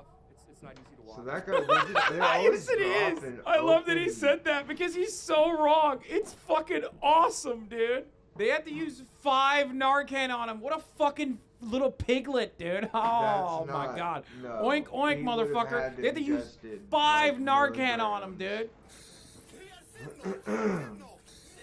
He had fentanyl. Dude, I love this is like they literally made like a sketch. You know what I mean? It feels as though they made this as a sketch. Propaganda. Like a Hasanabe had got together, It's just found like some fucking Russian surplus police gear, propaganda. and like cut this as a fucking joke. After all the times that I've made fun of the fentanyl, line of duty deaths that never happened.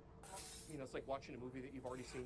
Is it like watching a movie that you've already seen? I mean, yeah, much like a movie, Dude, it's I fake. was just so. gonna say that, Chrome, man. I can't stand that. I would flip if a cop killed my dog, dude. I might die from might attacking have made them. all the difference.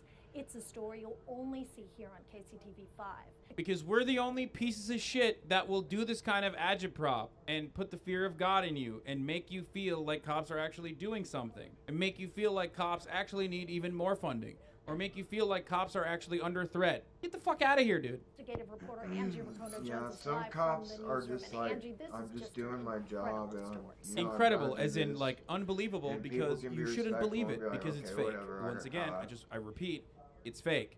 The only way that fucking hog actually, collapsed when like cops that can is if restrain he themselves ingested the after fentanyl chasing deliberately. after people Okay? all day, There's no that's like, like oh man, the kind it of touched cops him we and need. then it put him in a comatose The cops position. that get Like, mad no, if you that's not run how for it's them, working. so they So many beat you things, for that's 10, why they wear 15 bulletproof minutes until vests to you work. go to the Lately, they've been hospital and warned you about die of, exposures. You know, I saw that coma shit when and you're I in the fucking hospital, died, they bro. beat you You so bad, know, those this shit is cops so need to go to fucking jail. good. I love this story so much. God damn it, dude. I fucking love, I I'm love okay. cop fentanyl stories. It's just so good. That's It's like my a favorite. junkie that shot It's up just, it's so perfect because like he's stupid so amount. fucking fat too. Every part of this, like, it's a beautiful, it is a beautiful Like, I photo. can't imagine that It's being such a funny viable. image, dude. It also Because makes it seem like the he half-life is 10 slid down, minutes. comically fell So, up there, and then that means they slid gave him and left Narcan this for fucking almost an skid mark hour all the way straight. down here. This is what And they he had them enough pussy does to a fentanyl in his motherfucker. system to stay in there for an hour straight of Narcan. Oh, So the way he fake. fucking falls. Timber! Not unless all that Bro, white he powder ragdolled is too. fentanyl Yo, and what's up not with cops, snow. dude? Why do they That keep white powder is ragdolling? fentanyl, Oh, that's that's what so it good. is. That's He so fell in good. the That's so fucking good. That's fentanyl. so fucking fire. Ugh. Seeing Dallas fall down like The that, guy tried to instantly hide just, it there like I in said, I felt snow, helpless, and I felt like I was gonna. and they didn't Dude, know this until is the my cop favorite. fell Oh my down god. into this- Oh into my the- god, I into the love this fentanyl. guy. It wasn't I mean, snow. there's no difference between this dude and a mall cop, okay? Like, he just has incredible mall cop energy. Straight the And it fuck just, up. like, went Hassan's right in his punished face, arc, all laughing in at his OD and mouth. cops. It is literally All in a his nose, well-documented he breathed it phenomena all in that this his is lungs. hysteria in the police force. So much so that all in there are his countermeasures eyes. that we just looked at in place where they are trying to get cops to not be gigantic fucking pussies about, like, you know, He's all wet having and panic sweaty, attacks so it's around going fentanyl. into his It is not skin. real. I mean, I would laugh probably even if it was real because, once again, that means he took the fucking fentanyl and ingested it. There is I no agree. way that that would happen without him purposely being like, "Oh shit, what is Like, this?" he's like, Mm, okay, I I'll mean, I try don't a even know if he couple could of these fucking. pills, and I don't he know what would doesn't happen if he realize, fucking like, gummed oh, it. shit, You know what I okay, mean? Also, that's gonna you never really knock see a my ass hogalina, out. which also kind of cool. I like that. You rarely ever see a female It hog says like this in the N30, wild. What that really means and I is think 30 that that's milligrams. kind of cool. I could Like be this wrong. is I don't know if the that means 30 Thumbelina milligrams of representation. fentanyl. That's I've never supposed to seen eyes be turn a that 30 bright red milligram before. oxycodone. It was all those If blood I- vessels if I- just struggling Maybe a for 30 air. milligram morphine, but I think it's supposed to be a 30 milligram oxycodone. But I haven't been in the pill game for This a is really fucking long time. awesome! Oh, this is so funny. They're I've never seen eyes turn that bright red before. And it was What? all those blood vessels Fentanyl just doesn't. struggling for air. What? That's not how, dude. Yo! This is fucking awesome! I'm a little less. Oh, excited this about is it so 'cause I've seen funny. They're someone literally die from fucking it. I've literally squealing, seen someone dude. struggle for Oh, this air is until they crazy, die dude. from it. Holy fuck. Oh my god.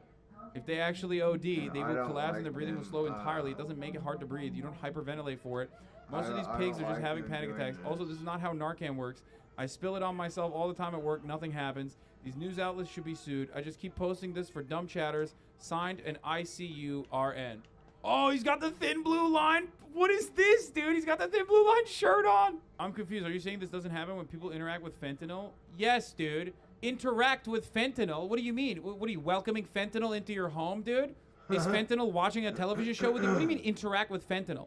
You have to ingest it. You can't just, Yeah. like, get skin exposure fentanyl contact and fucking die like this. Especially when your breathing is so fucking, your breathing is faster. The way that heroin overdoses kill you is by shutting off your breathing entirely. You'd be breathing slower, not faster. You wouldn't be go. Same with fentanyl. That's a panic attack. That's what it is. It's also well documented. Exactly. There are fentanyl patches. Skin contact isn't a thing. Yes, dude. Yes. But it is takes impossible to forever fucking to overdose work. from skin contact. Yes, there are fentanyl patches. Have you ever even used like a nicotine patch? It takes a long ass fucking time for it to enter your bloodstream. Okay. You're not. You need to put like multiple on and keep it on for a while, okay? You fucking idiot. We went over it. Why are you guys so gullible? You're literally fucking personally admitting like you're wrong and you just don't want to fucking see that you're wrong. What is wrong with you? We looked at like multiple fucking different instances.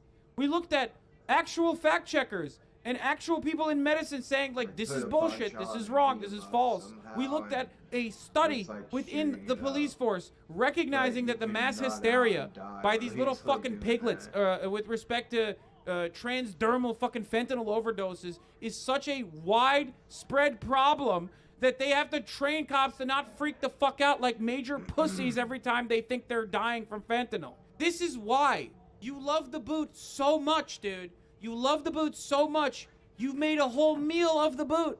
There is no, like, it is so obviously a fucking lie. And I've shown you every angle of how it's a fucking lie, and you still are just like, nope, don't want to believe it. Want to believe these fucking honking, oinking little piglets. Dude, just think about it for a second. If fucking fentanyl worked like that, every EMT would die. Every first responder would die. Every fucking registered nurse would literally die.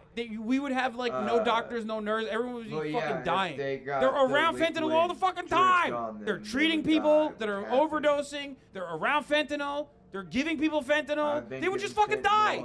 Pharmacists would fucking die. You think about that. Why do you never hear an epidemic of drug dealers dying from overdosing on fentanyl while they're fucking cutting their drugs with fentanyl?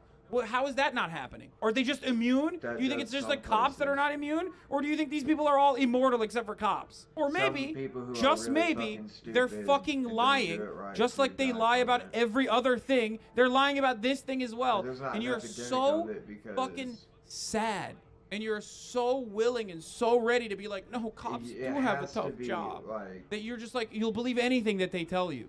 You fucking idiot. It's not Also, like they're it not even like automatically cool looking. Like, look at this. aerosolizes You're and believing this fucking little chode dick, and dude. you Look at this inhale it guy. and die. Like, how It's can you just like believe this powder, man? just like He is not a reliable narrator, dude. What the fuck? I want them to give all these cops. Bro, she's tickling her armpit, bro. What the fuck? She's tickling his armpit. Like, look at this. We got some Narcan in you. Yo, dude. That's so sick. Dude, I love fake stories like this. This is my favorite fucking thing. I can watch cops fucking ODing on fentanyl all day. We do want to put this into perspective. These type of suspected overdoses are rare. The DEA warns law enforcement to take precautions when it comes to drug seizures. That includes gloves, special evidence bags. They are rare because they don't happen. They're so rare, one might even say it's not real. But we won't say that here at KCTV5 because we're gigantic pieces of shit, operate right alongside the fucking jackbooted thugs Scary of the enough, state. Chrome, there Fucking are some Havana things syndrome, that you dude. can get on your hand God and damn it, die. dude. You know God what? damn- it's I'll the check same this shit. out There while are I- real while I issues, go okay? eat. There are real people fucking dying. There's so much poverty, so much structural violence, so much state violence that people are subjected to, and these fucking disgusting little pieces of shit cover this kind of thing.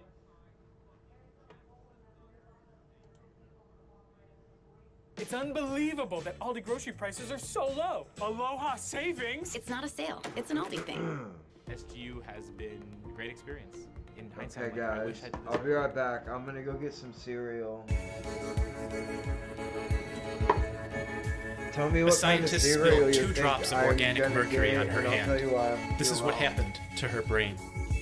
KW is a 48-year-old woman presenting to the emergency room with a progressive deterioration in balance, gait, and speech. She tells the admitting nurse that she had lost 15 pounds over the last 2 months and experienced several brief episodes of nausea and abdominal discomfort. You see, KW was a chemistry professor who researched toxic metal exposure. She had an influential career at a prestigious institution, and there were few, maybe none in the world who knew the subject better than her.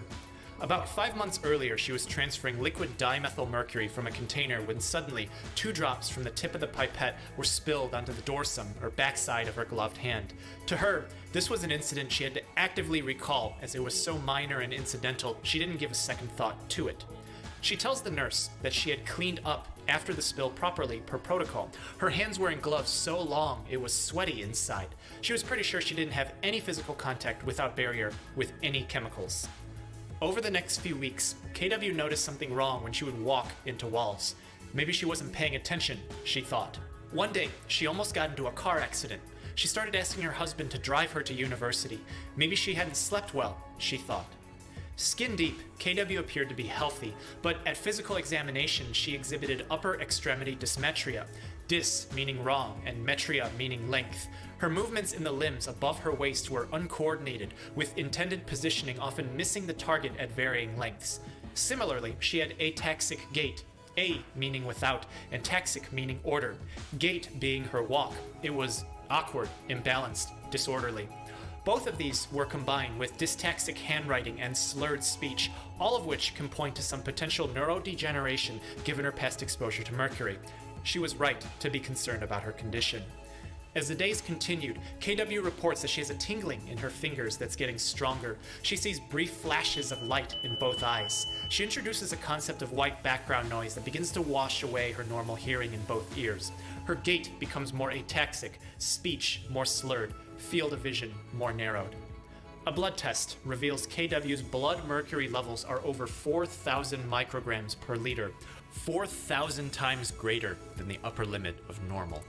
We can conclude here that KW's neurologic decline is because of mercury toxicity, but something's wrong. Typically, signs and symptoms of this poisoning are resolved after exposure has ceased. She hasn't been in the lab for months now, but those signs and symptoms are still present, and her neurologic decline is accelerating. KW's mercury toxicity is acute in nature, meaning there wasn't a constant source of exposure to her, and that one episode of accidentally spilling on the dorsum of her gloved hand was enough to lead her to where she is now. We can prove this. We estimate her total blood volume to be about 4.5 liters given her weight of 70 kilograms measured at admission. This means there are 18 milligrams of mercury in her blood.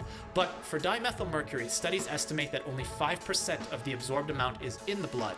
A bit troubling given that 18 milligrams is already 4,000 times the upper limit of normal. So where are the other 95%? Well, there's a bit of basic chemistry to be known here. Elemental mercury is a metal, but dimethylmercury, the compound that KW was exposed to, is an organic mercury, something that does absorb well into the body tissue. The dimethyl moiety means that it's highly lipophilic. Philic meaning affinity for, and lipo meaning fat, so it preferentially mixes with the fat tissue in the body. Because blood is mostly water, then dimethylmercury would be found a lot more in the tissues and organs that contain a lot of fat instead of the blood. So if 18 milligrams is 5%, then there's really a total of 360 milligrams mercury accumulated in her body at 5 months post-exposure. Given that the lethal amount in the body is around 400 milligrams and her neurologic condition is quickly deteriorating, KW is in trouble. Is there a way that we could somehow remove the mercury from her body? Well, maybe. This brings us back to lipophilicity. Your body removes chemicals and drugs through a process called metabolism. The central idea behind it is to make the chemical in question more water-soluble, meaning it can dissolve in water, concentrate in the urine, and be excreted through the kidneys. This breakdown usually takes place in the liver, where chemicals are delivered by your blood as they flow through your body. The problem with dimethylmercury is that in the liver, it's broken down to methylmercury, which is still lipophilic. And even worse, it's known to bind to tissue, cause free radical damage and oxidative stress, and form complexes which accelerate cell death. The best solution here we can do is to trap the mercury inside a molecule that's water-soluble on the outside. This is called chelation.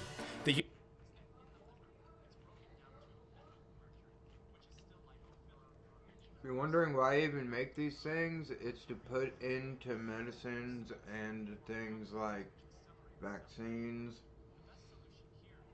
to kill anything that can grow in there. Because you don't want to grow a vaccine that's a fucking petri dish full of who knows what kind of toxin, maybe even botulism, and inject that into people.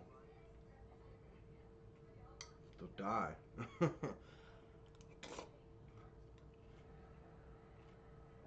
And the amount of this stuff that they would use is so negligible,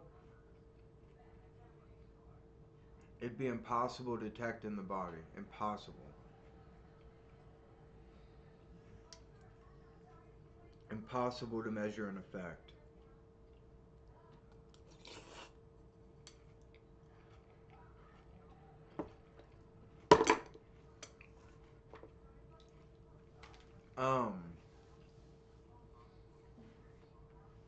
And the one that they used that they said causes autism that was bad like that, they stopped. It didn't matter. It wasn't bad. Like, it didn't actually cause autism. It was a lie. But they stopped using it. They started using something else that's safer anyways. People still say it. But this shit, chemistry can be very dangerous. Use of a ligand that binds to organomercury molecules. The shape of that molecule is important to fit the organic metal inside. KW is given succimer. The shape of the molecule traps the organic mercury inside. The outside mixes well with water, allowing it to be removed by the kidneys. She receives 3 doses over 24 hours, and it's found to be working because the mercury levels in KW's urine increased by 160 times the next day, and it's repeated for several days. But it's not enough. It's a week later. Neuropsychiatric consult finds severe cognitive deficits in KW now. Her husband tries to speak to her, but she sometimes stares blankly into a void. Oh. If we're removing the mercury from her blood now, why is she getting worse? Less mercury is good, right? Well, in this case, it might not be. Chasing a lower blood mercury level is just chasing a lower laboratory value. Clearly, just by looking at her, she's not getting any better. Her condition deteriorating has little to do with a lower number from the lab. Removing mercury from her blood isn't removing it from her organs. So we've established two things. First is that the organic mercury KW came into contact with and its metabolite are lipophilic. The second is that the bulk of the mercury definitely isn't in her blood, but in fat tissue. Which tissue is it in exactly? Liver? It couldn't be the heart, as that's mostly muscle. It couldn't be her kidneys, as those are not made of fat. But how about the brain? The brain is 60% fat, and it's there that the methylmercury is accumulating, causing oxidative stress, forming protein complexes, and inducing cell death, manifesting as her neurologic decline. But it's not just limited to one organ, though. It's going through her entire nervous system. The axons of the nerves, which feed the brain stimuli, are covered by something called a myelin sheath, which helps conduct signals. Yeah, that's Today I have some bad news and good news. Go through brain. And I'll start with the bad news first because you deserve to know this sad fact. Most survival companies don't want you to see this page, I swear. They see that we're offering our best-selling, good for up to 25 years, 3-month survival food kit with a free gift pack. That's a perfect complement to your survival food. Why, Matt, you ask? Well, it solves the problem of how to cook your food in the blackout, how to try your survival food before you dig into your stash, and how to get started with your survival food kit on day one. Hint, we'll give you a free phone call from one of our customer service preparedness experts. Those other survival companies are dumbfounded. Frankly, we're still reeling at how good of a deal this is. But that's the good news for you. You found this incredible deal at the perfect time. In a slot bucket? The 3-month survival food kit is in stock and ready to ship from our warehouse in Utah. But the truth is a substance that is also 60% fat. This mercury is accumulating, forming complexes and damaging cells, disrupting her movements, reflexes, her speech, and her senses. At 3 weeks' time after initially presenting to the emergency room, KW becomes unresponsive to verbal, visual, and touch stimuli. Spontaneous and unprovoked eye openings are observed. In someone who is not neurologically impaired, shining a light on their eye would cause the pupil to constrict so as to limit the amount of light entering the eye. This is called pupillary reflex, and it's modulated by cognitive factors. When it is slow, it suggests impaired cognition, and in KW, it's slow. From the depths of her coma, she's sometimes found yawning spontaneously with brief episodes of agitation, screaming, crying, and unprompted, sudden, jerky limb movements. There's someone inside, but that person is trapped in a prison of their own comatose body. At the time of diagnosis, her colleagues believed that her work with mercury salts in the past were the culprit, that maybe she accidentally breathed in mercury vapors causing the toxicity, but further analysis showed otherwise. Mercury is detectable in the hair, and in 2 millimeter increments of sample strands. The amount of free mercury found in her body halved every 75 days, with a maximum excretion recorded roughly 150 days before presenting to the emergency room. 150 days coincides with the 5-month time period she gave the admitting nurse. Dividing 150 days with a period of 75 means that 2 half-lives have passed since initial exposure at the time of measurement, when she had 4,000 micrograms per liter in blood. So instead of 360 milligrams total, KW was initially exposed to 4 times that amount, or 1,440 milligrams. That's almost 4 times the lethal amount in blood, and means at one point her blood. That's almost 4 times the lethal amount in blood, and means at one point her blood mercury levels were likely 16,000 times the upper limit of normal. Given that the mean mercury concentration of fresh Atlantic salmon is measured to be 0.022 parts per million, or 0.022 micrograms of mercury per gram of fish, then to get to 1,440 milligrams of mercury means that you would need to eat 65,000 kilograms, or 144,000 pounds of salmon in one sitting to reach KW's exposure. Not only are the number of days physiologically consistent with KW's recollection of exposure, but the amount was, too. The density of dimethylmercury is about 3 grams per milliliter at room temperature, and the 1.44 grams of mercury exposure comes out to be about half a milliliter of liquid. Because it's 3 times more dense than water and comes in a 95% solution, about 2 to 3 drops contain the dosage that the professor came into contact with and gave us this outcome. It was found after the fact that dimethylmercury does in fact diffuse through the type of gloves KW wore that day, and it does so within seconds. The small exposure, equivalent to a few drops, absorbed into her skin, embedded into her body, and caused delayed onset cerebral disease.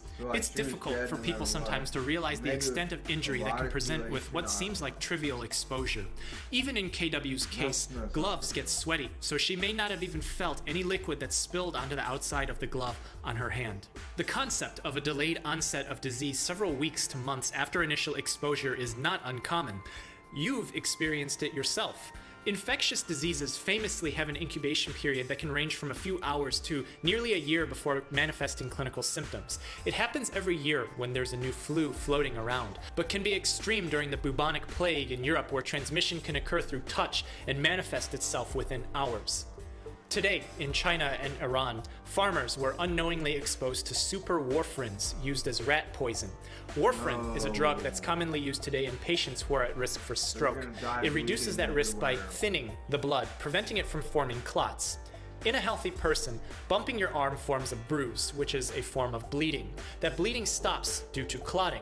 Clots can break off and block blood vessels like those in the brain, causing stroke. Stopping clotting means that bleeding doesn't stop in patients who take too much warfarin, and those farmers who were poisoned with super warfarins were found with massive abdominal hemorrhaging, accompanied with hematuria, the urination of blood, before expiring in the hospital due to exsanguination, the process of blood leaving the body in fatal amounts. Because fat doesn't flow as freely in your body as water, the residence time of lipophilic drugs into fat tissue can be on a longer time scale than hydrophilic drugs, allowing for things like superwarfarin and dimethylmercury to accumulate in the fat, metabolize slowly in the liver, and then release amounts into the blood until it reaches a lethal dose. Only 3 other cases of dimethylmercury poisoning were documented in history. In 1865, 2 lab assistants who were synthesizing it for the first time passed away several weeks after doing so. In the 1960s, another lab worker was exposed to it, and he too suffered a delayed neurologic decline in the same fashion as KW. In general, it's a good rule to not touch things if you don't know what they are. Be cognizant of what comes in contact with your skin. Unless you're a chemist, you probably won't come into direct contact with dimethylmercury the way that KW did. And don't forget, you would have to eat 65,000 kilograms of fresh Atlantic salmon in one sitting to get you to where she was. For KW, extremely high levels of mercury were found at autopsy in the frontal lobe of her brain. Microscopes revealed extensive neuronal loss and gliosis, an inappropriate proliferation of nerve-supporting cells throughout her cerebellum, which controls motor function, explaining her dystaxia, dysmetria, and ataxic gait. Neuronal loss was found bilaterally across her visual and auditory cortices, explaining her narrowing field of vision, as well as the white noise as it began to wash away her hearing before she slipped into coma. As expected, the amount of mercury found in her brain was 6 times that of the presence in blood, as the lipophilicity of methylmercury allowed it to access into the nervous system. There was little that could be done that day when 4,000 micrograms per liter of mercury was found in her blood. Because KW was a world-renowned expert in her field, she knew at diagnosis what was to become of her. Once symptoms appear in mercury toxicity this serious, there's very little that chelation therapy can do, as the toxin has started to absorb into neurologic tissue. The delayed onset served as a means for her to give advanced directives, to notify others about her story and warn them of the occupational hazards that they face every day. Today, those who handle dimethylmercury are to wear 2 pairs of gloves. One, a highly resistant laminate type that's found underneath another pair of long-cuffed neoprene or nitrile gloves. Her colleagues in the science community, as well as her family and the United States government, all worked together to bring about an extreme awareness of safety in science, a legacy that lives on today, decades later. KW, in both her science and her story, transcends the boundary of time. Yeah, microdosing, thank you so much for watching. I don't have any problem. Take care of yourself. It's just and be kinda, well. If you do it right, it's just kind of laughy, like weed, really laughy. When I'm on the go, it's often much easier for me to just send a quick audio clip or a video clip to the team rather than having to type out a long message. Sponsors are on board for next year. Let's get the ball rolling. Get 50% off Slack Pro, a more simple way to work.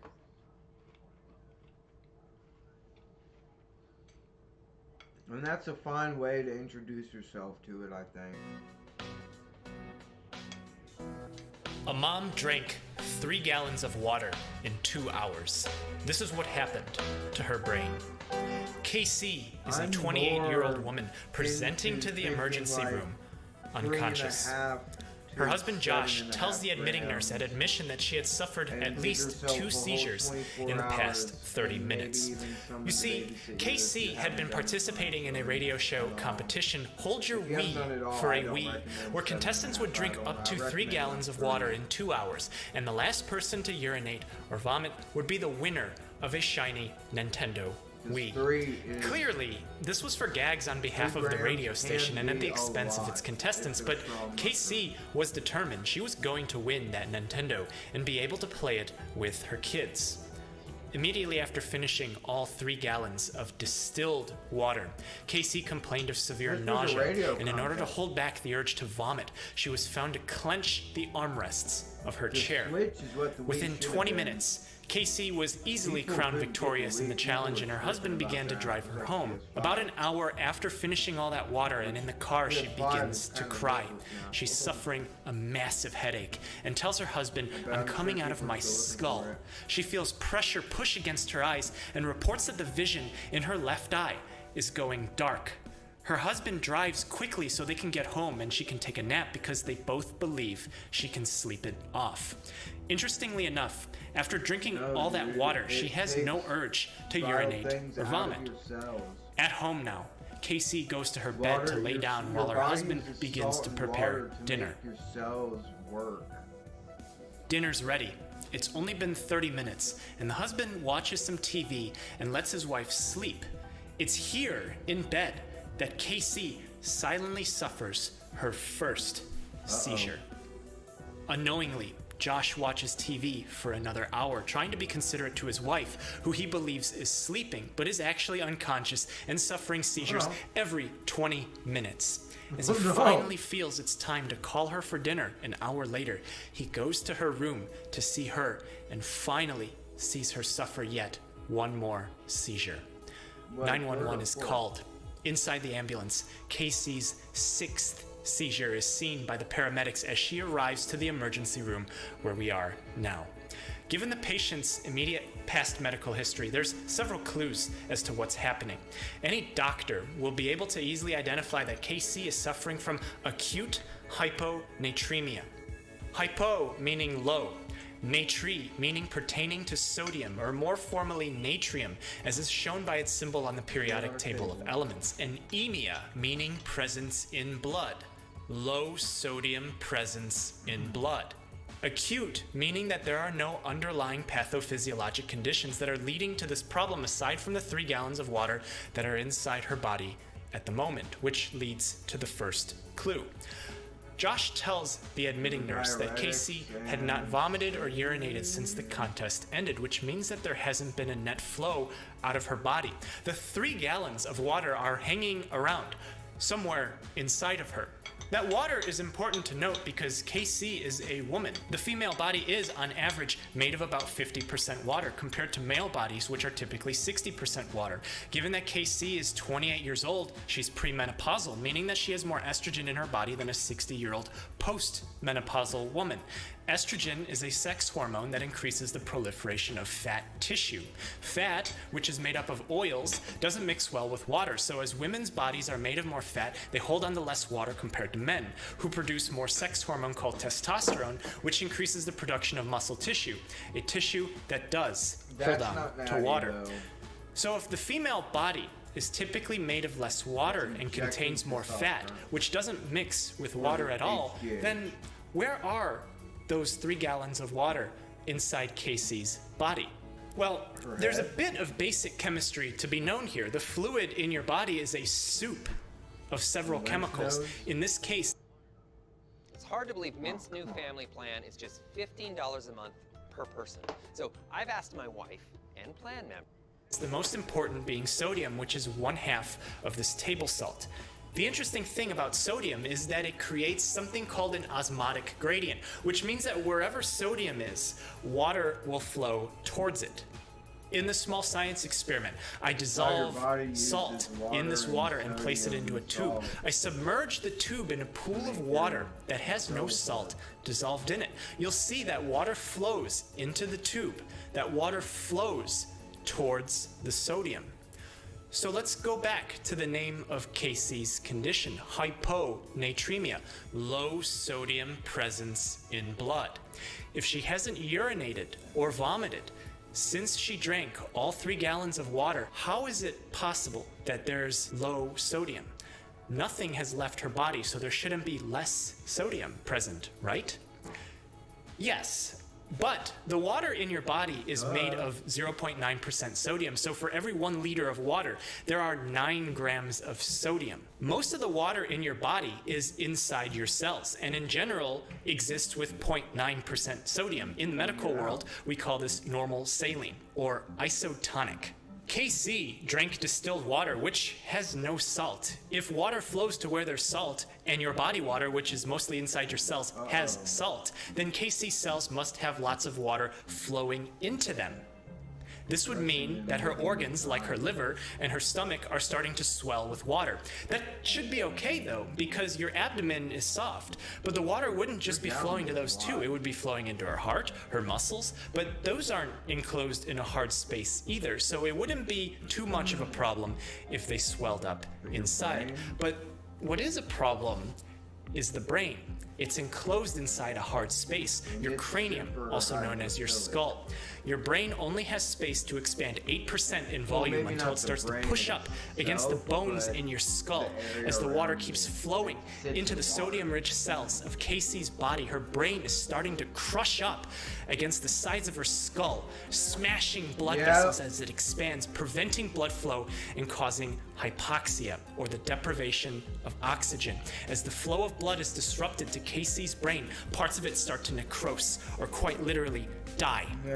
This damage upon brain expansion is known as herniation and means permanent brain damage in Casey's case. The disruption of hydrodynamic flow is a recurring physiologic theme when it comes to causes of sudden death. A cocaine overdose can overstimulate the heart, causing something called atrial fibrillation. This is a time when one part of your heart will beat at over 300 beats per minute, not actually contracting or ejecting blood. It causes blood to pool, forming a clot, which can lodge directly into your brain, causing a stroke, blocking oxygen flow to your brain and killing the tissue. In the case of a heart attack, the blood vessels providing your heart with oxygen are blocked by a plaque, meaning your heart muscle no longer gets any oxygen. The muscle begins to die quickly, and the rest of your body no longer receives any blood. In the case of alcoholism, when the liver is cirrhosed, or 99% damaged and scarred, it prevents... Dude, I never drank until I got clean,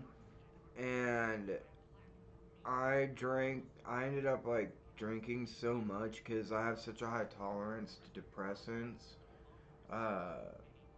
and I go pretty hog wild when it comes to drugs.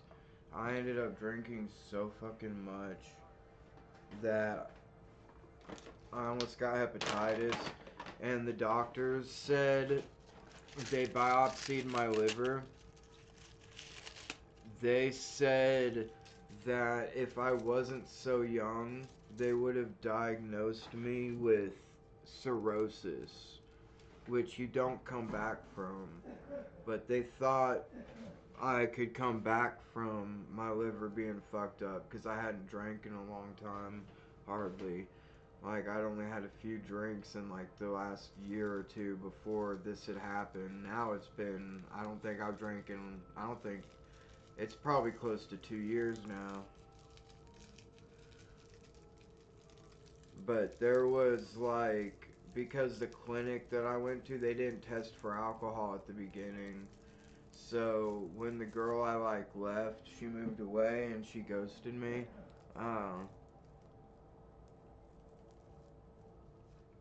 Even though we were like, we loved each other, we were together every day, all day long. It was insane that she just ghosted me. But I started drinking, and I like drank a lot. I would drink like a pint of like Wild Turkey 101, like the highest proof shit I could find. For a while I was drinking Everclear and just mixing it because I figured why not buy the most ethanol and just dilute it more. It should be cheaper theoretically. But when you consider how cheaper it is to a decent whiskey like Wild Turkey 101 or 151, whatever it's called. No, that's Bacardi. I don't like Bacardi. That shit's nasty. But Wild Turkey 101, when you compare how much it is to buy it and everything, it's like it's worth it to just buy the Wild Turkey, in my opinion. Blood flow through the hepatic portal vein, causing blood to back up into the veins of the stomach, creating something known as varices. And if those veins burst from the backup, you will bleed to death into your stomach. A rare genetic disorder known as tuberous sclerosis complex mutates every single cell in the body and can grow tumors in the brain called subependymal giant cell astrocytoma. This disrupts the flow in the brain and causes an enlargement of the head known as hydrocephalus, as well as these infantile spasms, which are really a form of seizure and has severe consequences on the development of these infants. They may never become functional adults if this isn't treated. The notion of blood flow through vessels was studied in 1840 by a French physician named Jean-Louis Marie Pozouilly. He discovered the physical law that more generally describes flow of a fluid through a cylinder, whether that's blood through an artery, water through a pipe, or even electricity through a wire. As much as you'd be upset by an unreliable internet connection disrupting the flow of data for the videos that you watch on the internet, the disruption of blood flow in Casey's case has much more severe consequences, unified under the same concept. Her past medical history all point to this: the headache, the pressure against her eyes, and the words, "I'm coming out of my skull," the darkening vision, and her seizures. Since Casey is still breathing, it may not yet be too late for her. She may not have herniated her brain just yet. The easiest way to treat her at this point is to use the same science that diagnosed her. If water follows sodium and water's flowing into her organs, then the cure is to draw that water out of her organs with even saltier water. 0.9% sodium is the standard in her body, and the distilled water she drank is floating towards that gradient. Then infusing 3% sodium water back into her veins will reverse the flow of that water back into her bloodstream and out of her organs. The final thing to note here is that Casey's condition is incredibly rare. The reason she suffered the acute hyponatremia is because of something called SIADH, Syndrome of Inappropriate Anti-Diuretic Hormone. A diuretic is something that causes you to urinate, so an anti-diuretic is something that prevents you from urinating. Do you remember that severe nausea she complained of after drinking all 3 gallons?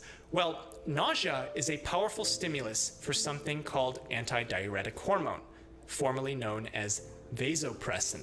Since your body thinks it's going to lose a lot of fluid in vomiting, it releases a hormone telling your organs to hold on to the water that it already has. It wasn't appropriate in Casey's case, and not only did she hold on to the water that was already inside of her before drinking the 3 gallons of water, but it also added the 3 gallons and wouldn't allow her to urinate.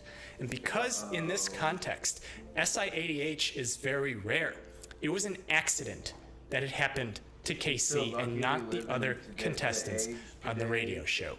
But still, it's never anything you should ever want to try.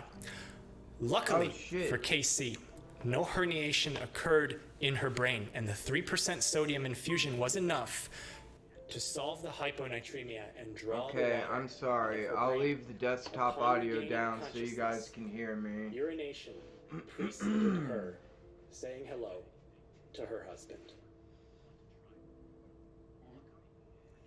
This case was originally presented at a Grand Rounds in central New Jersey. It's based off of a true story that had a much different ending. Originally modified to give residents and fellows a perspective on treating SIADH, acute and chronic hyponatremia, the latter becoming a completely different case. Thank you so much to my neurologist and pharmacist colleagues at the University of Illinois Health System and the Johns Hopkins University for examining the more intricate details of Casey's case. And thank you so much for watching. Take care of yourself and be well. Google Fi, a phone plan by Google. Fi has what the fuck? Simply unlimited. Oh my Most god, affordable dude, she plan. cracks me For up. unlimited This is data, hilarious. calls, and texts. Starting at $20 per month for each line. Or try Unlimited Plus to get all the same features, plus international coverage. And unlimited hotspot tethering. Easily switch between plans if your needs change. All without contracts or hidden Did fees. Logan Paul do another Switch to Google Fi today. WWE thing?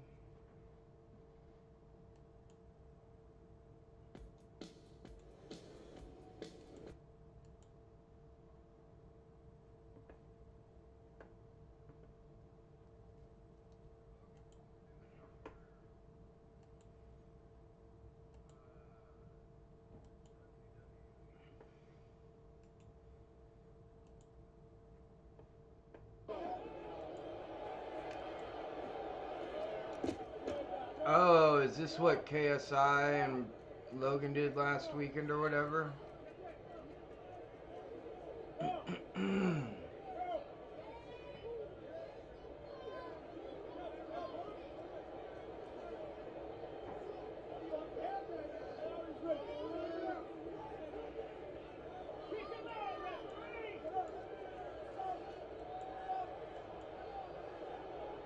Why isn't this?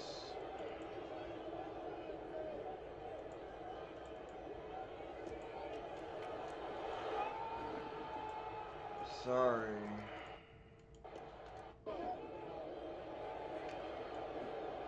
Wait, it's still not showing it.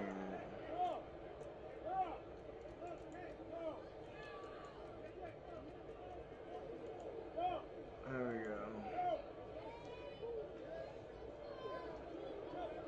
Is that KSI in the Prime bottle? It looks like him, but now the screen is small and I can't tell. I can't see his hair.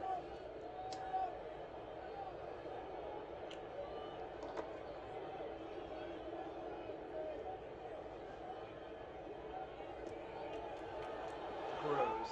Ah!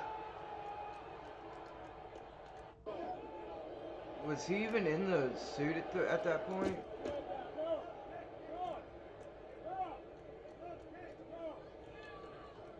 Like he had to have seen that guy do that. I mean, I get the joke, and I think it's funny. I just wish I wish the video would have kept on both of them, because he's got to be doing it right now.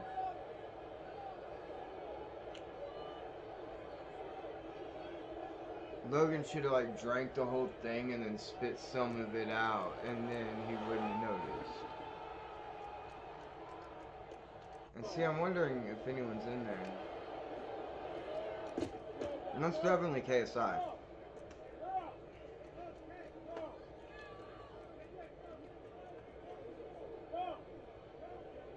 And wrestling, I don't know. Logan Paul's fucking like acrobatic as fuck. I mean, look at this jump. And the landing. Breaking the table on KSI and everything.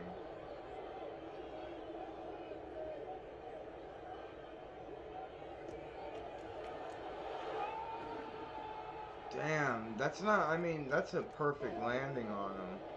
And you gotta... You know, if you've seen wrestlers like miss people throwing them on table, throwing them straight on concrete and shit, that's like, that fucks people up. Like, that could break people's backs. People die in wrestling when it's not done right.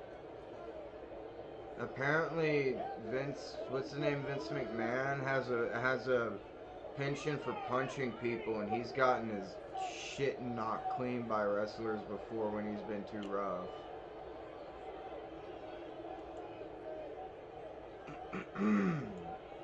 Apparently, he's kind of an asshole.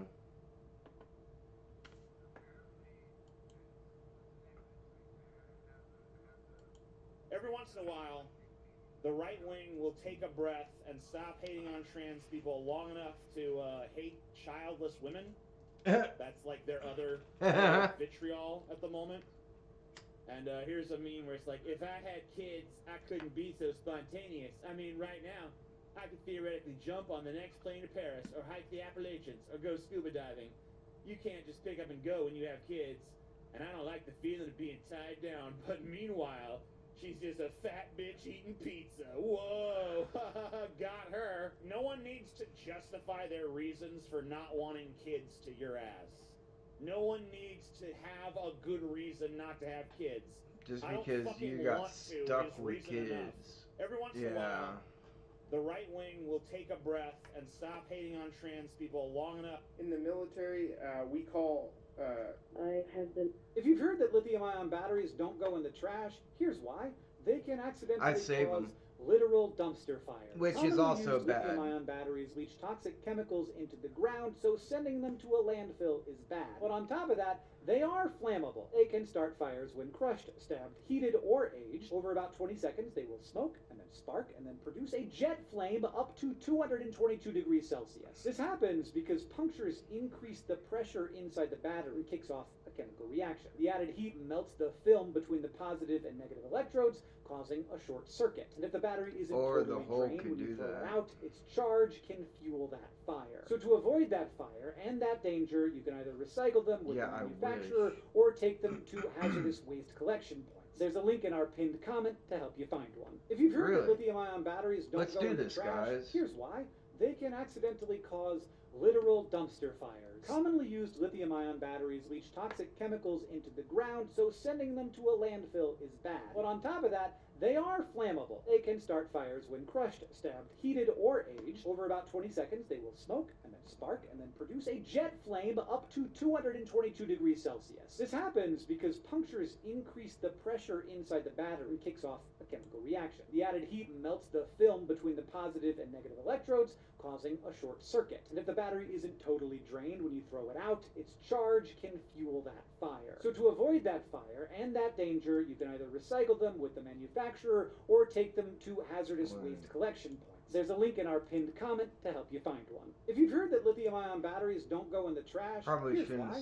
They can accidentally cause literal dumpster fires. Commonly used lithium-ion batteries leach toxic chemicals into the ground, so sending them to a landfill is bad. But on top of that, they are flammable. They can start fires when crushed, stabbed, heated, or aged. Over about 20 seconds, they will smoke and then spark and then produce a jet flame up to 222 degrees Celsius. This happens because punctures increase the pressure inside the battery and kicks off a chemical reaction. The added heat melts the film between the positive and negative electrodes, causing a short circuit. And if the battery isn't totally drained when you throw it out, 42 its charge can fuel that so hopefully fire. batteries. So to avoid that fire and that danger, you can either recycle them with the manufacturer or take them to hazardous waste collection. There's a link in our pinned comment to help you find it. If you've heard that lithium-ion batteries don't go in the trash, here's why. They can accidentally cause literal dumpster fires. Commonly used lithium-ion batteries leach toxic chemicals into the ground, so sending them to a landfill is bad. But on top of that, they are flammable. They can start fires when crushed, stabbed, heated, or aged. Over about 20 seconds, they will smoke and then spark and then produce a jet flame up to 222 degrees Celsius. This happens because punctures increase the pressure inside the battery and kicks off a chemical reaction. The added heat melts the film. I've got a lot of batteries, but I actually want to cut them open, take the lithium out, and keep it in oil. Its charge can fuel that fire. So to avoid I'll take the rest of and this that place. danger, you can either recycle them with the manufacturer. That's why I or save take all them my to phone hazardous and all waste my collection. lithium batteries. There's a link in our pinned comment to help you find one. If you've heard that lithium-ion batteries don't go in the trash, I'm gonna here's why. They share can this. accidentally cause literal dumpster fires. Commonly used lithium-ion batteries leach toxic chemicals into the ground, so sending them to a landfill is bad. But on top of that, They Hopefully are flammable. they can can start fires when recycle crushed, batteries stabbed, from this heated, place or aged. too. Over about 20 seconds, they will smoke and then spark and then produce a jet flame up to 222 degrees Celsius. This happens because punctures increase the pressure inside the battery and kicks off a chemical reaction. The added heat melts the film between the positive and negative electrodes, causing a short circuit. And if the battery isn't totally drained when you throw it out, its charge can fuel that fire. So to avoid that fire and that danger, you can either recycle them with the manufacturer or take them to hazardous waste collection points. There's a link in our pinned comment to help you find one. If you've heard that lithium-ion batteries don't go in the trash, here's why. They can accidentally cause literal dumpster fires.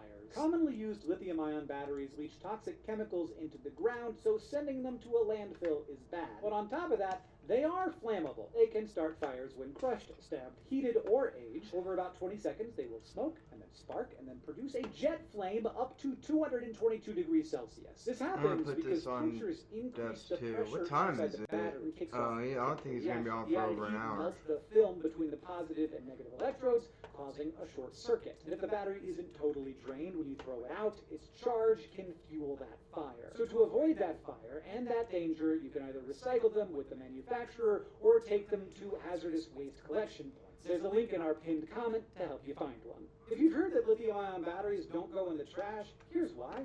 They can accidentally cause literal dumpster fires. Commonly used lithium-ion batteries leach toxic chemicals into the ground, so sending them to a landfill is bad. But on top of that, they are flammable. They can start fires when crushed, stabbed, heated, or aged. Over about 20 seconds, they will smoke and then spark and then produce a jet flame up to 222 degrees Celsius. This happens because punctures increase the pressure inside the battery and kicks off a chemical reaction. The added heat melts the film between the positive and negative electrodes, causing a short circuit. And if the battery isn't totally drained when you throw it out, its charge can fuel that fire. So to avoid that fire and that danger, you can either recycle them with the manufacturer or take them to hazardous waste collection. There's a link in our pinned comment to help you find one. If you've heard that lithium-ion batteries don't go in the trash, here's why. They can accidentally... I anonymously report... Nothing more gangster.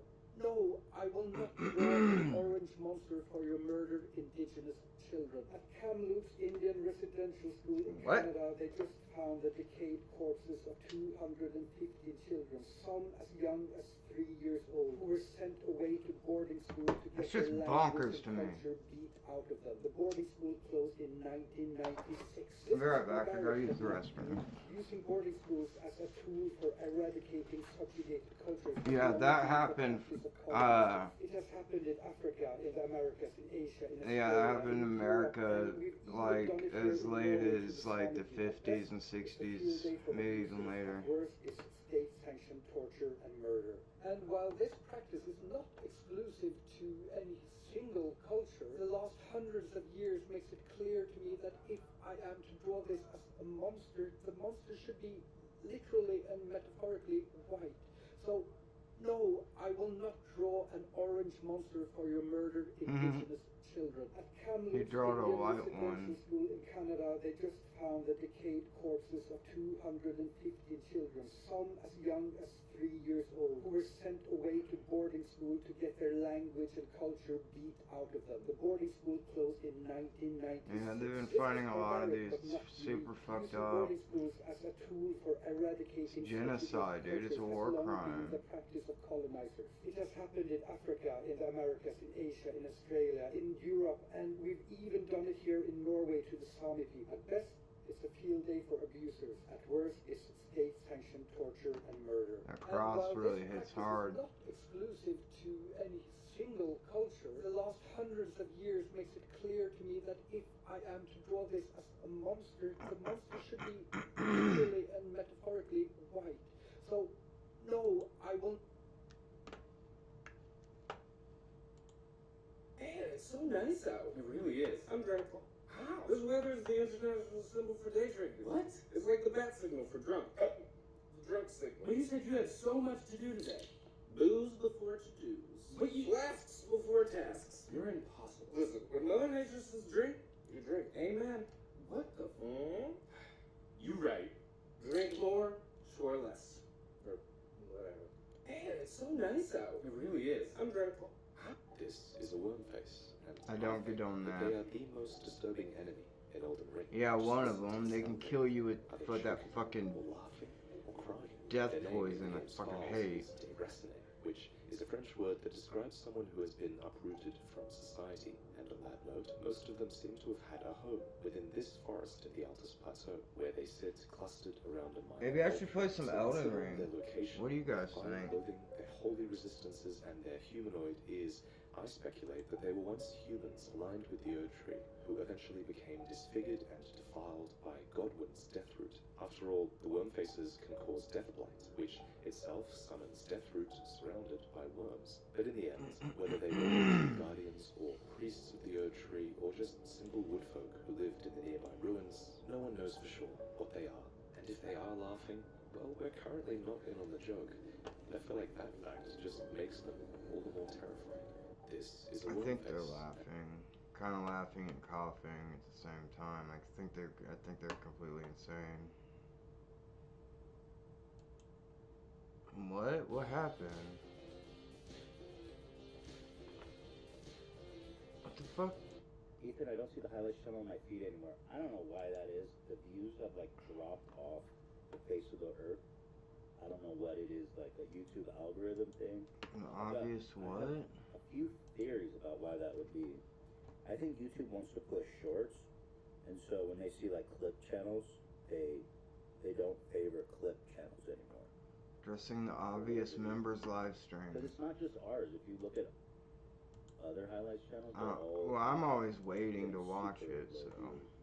Yeah, the shorts are doing good. The shorts are doing. Think y'all are shadow game? I genuinely don't We're think so. back. Like, if you look at other, here, look, like, although this part is weird. So, like, if you go to our highlights channel, and our highlights channel used to do work, like, used to get tons of views, man. It was like a powerhouse for us. And now it's like, even the really good ones, man. Terry Joe, like a really good one will be like 100,000 max. Before they used to break 1 million, like regularly, you know. I can't even find one over 100,000. I'm going down 2 weeks ago. Here, Ethan destroys Andrew Tate wannabe in debate 2 weeks ago, 100,000. So it's like dead. I mean, close to it. But then if you go to other podcast highlight channels, like I don't know, tiny game clips. Like I remember they used to have a pretty poppin' highlights channel as well. Similar kind of thing. And then if you look at the views here, it's the same. 10,000 views. You know, here's one. 40,000 views seems to be a high end. Here's one 60,000. I don't see ones over 100,000. Even Brittany Broski, like, come on, dude. You know what I mean? Army Hammer 100,000. So it's they're used to pop too. Like if you go to Popular, like here, look at this. 6 months ago, 5 million, 4 million. Oh, this is 3 years ago. That's when it was really popular. 4 million, 2.4 million. Dude, if you go to our highlights channel and you do by Popular, like the amount of insanely highly viewed clips is nuts. Look at this. 9 million, 8 million, 7 million, 7 million, 6 million, 6, 5. You know. And even just this shit, like me talking about breaking down Leaving Neverland, the Michael Jackson documentary, got 4.4 million views. H3 on Fousey 2 Meltdown, 3.7 million views. H3 slams Alan, 4.5 million views. So I feel like something happened, and it sucks. It actually sucks. It really sucks. I don't know what it is. But then the thing that really confused me is if you go to, actually this makes more sense. If you go to Joe Rogan, because he's not on YouTube anymore, so I think YouTube views this as original content because it's not originally posted here. That's the only thing I can think of why his does so well. But if you guys can think of a podcast, YouTube podcast that has pop-in highlights, I'd love to know. Yeah, I mean, Love is crushing. I feel bad because I think he feels bad that the highlights channel's not doing good, but it's not his fault. The TikToks and the shorts is doing awesome.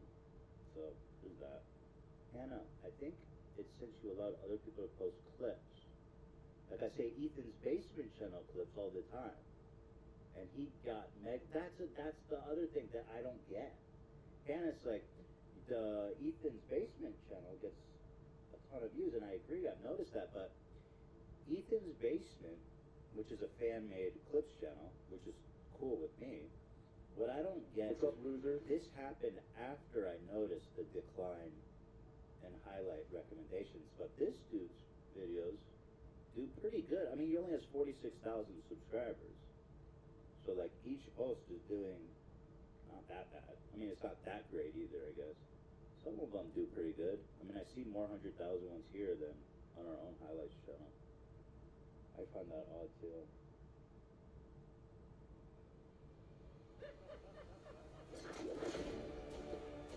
He's a one-man death squad.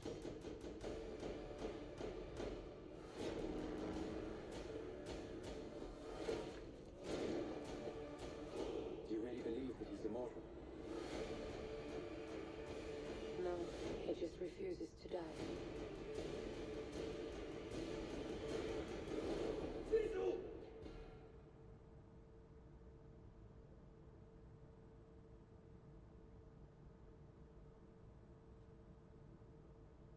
Oh, here's a segment we've been wanting to do for a while. The bizarre roommate stories. Bizarre / bad, weird roommate stories. We've been meaning to do this on Off the Rails for so long. And let's just do it today. What's your weird story? It doesn't involve you. Did you get that antihistamine? Did you But get the benefit? I don't have many because every time I've lived with roommates, it's been with you and others. That's interesting. Well, maybe you have one of our roommates, but mine is from before we lived together. Isn't that cute, by the way? You won't ever live with. Yeah, when I met Ethan, I was at the army and I was still living with my parents. 19. Any army roommates that were weirdos? No, not like that. But so during my time at the army, we met and we kind of became closer and closer until it became official. And then I just went from living with my parents to moving in with Ethan. It's awesome, right? Like, there was no dating in between. Yeah, it was crazy. And like, we went from 0 to 100 because first we had to live together from the first day, and then Hila, we had to share bank accounts too. Yeah. Because she was there for a while. Oh wow, I got ice. I got a whole tree station here. Thank you, Olivia. And so we went basically, from living together and sharing a bank account from day one, and it hasn't changed since. We basically got married. Alright. Good night, Serena. Let's see, do we have weird stories? It was good seeing you. Thanks for coming. Left her cat shit all over the house. Yeah. Our Chrome, both of you. Our housemate, I mean, and we love her. She was great though. Yeah. She was really good. But she did have a cat, and I guess she wasn't very Bye, Chrome. So at one point there was literally a shit right next to her bed that just stayed there for we could see because we would walk by her room. And the door would be open sometimes, and there was a shit there that would not be cleaned for I don't know a couple of days. Multiple days? We would just peek in and be like, the shit's still there. Like, yep, it's still there. Oh my god. And she was sleeping. She was going in there and sleeping and stuff. How could she not notice? But it wasn't just that. It was like there was a litter box in the bathroom in the room, and there was just cat shit all over the fucking Sounds house. like she just didn't clean the litter box. It didn't. Yeah, no, the litter box always had poop in it. So the cat would shit on the floor next to the litter box. Oh, that's horrible. Poor cat. For some reason, it didn't faze me. Like that's how fucking. It didn't faze us. For some reason, that was just the life we lived back then. Yeah, I mean, it was like a shit show. Yeah. You know, so everything goes. There's shit all over the floor. I mean, there was literal cat shit everywhere in the house. So. Yeah, that's a pretty good one. She was nice though. But she was nice, and I'll never forget. She would do grocery shopping, and sometimes she would get these huge packages of stuff. So she had one huge package of granola bars or something, and she would just not touch it, and then we kept slowly digging at it. Yeah. God, it's just degenerate. Well, she wasn't eating it. Yeah. No, we shared a lot. We were on good terms. Yeah, it was good.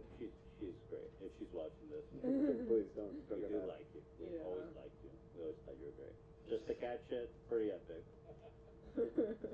We never complained or anything, you know? Yeah.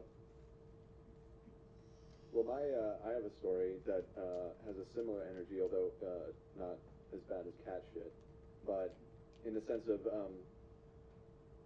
I've been lucky. I've had a lot of roommates. I never had like a nightmare one.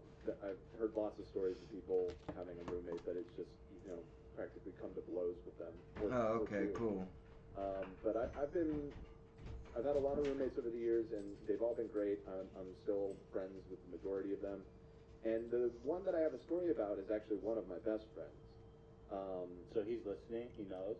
He actually does occasionally listen to the show, so, and I asked him about the story because I asked him if he had any pictures of what I'm about to explain. So he knows you're sharing the story? Yes, he does. And he's okay with it? He was okay with it. He seemed a little tentative at first. I made the mistake of presenting it as a bad, like we're sharing bad roommate stories, and I was like, it's not necessarily bad, it's just like weird or something like that. Anyways, so he's a really funny dude, very eccentric, and at the time, he was a smoker, as I was. I think everybody that lived in that house was a smoker, and he got it in his head that he wanted to, not just want to, he actually did, save all of his cigarette packs and turn them into like art by like making like mosaics out of them. So he'd like change what brand all the time, so he had like a variety of like different ones, and then he would make these cigarette like mosaics. Now, I was like, okay, I mean that's like a little weird, but that's kind of an interesting creative thing to do, whatever. So I think he made like one or two of them, but then... Hey there, no need to adjust your TV, or more likely your phone. You're watching a recycled commercial. See, at Mint Mobile, we're always looking for innovative ways to save our money so we can save you money. Sorry, something's up with my fucking Switch, and I better not have lost my DLC content, I don't know if it or was I'll just flip the laziness fuck or out. distraction or whatever, but he wasn't really making them anymore and just saving the Really? packs.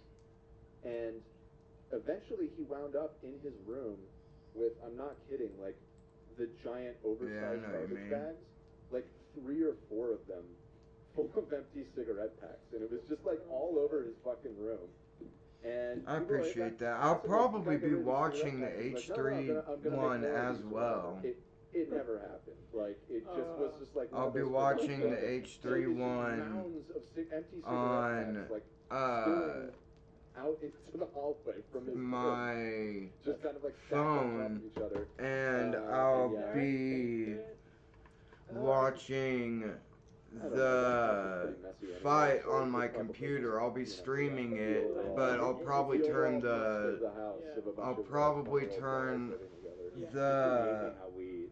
video off. I mean, it was pure fucking degeneracy. Like, I lived at one point with like I appreciate that. Well, I lived in a house where there was 1, 2, 3, 4 guys upstairs, and then downstairs was 5 girls. We didn't know each other. We just moved in. It was like wasn't that? I mean, it was kind of a big house, I guess. But we had like our upstairs space. They had their downstairs space, and we kind of kept to ourselves. But that upstairs situation, there was like a little living room between the rooms.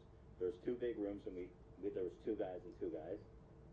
Yeah, it says purchase. Why can't I download it? Vile situation than what was going on there.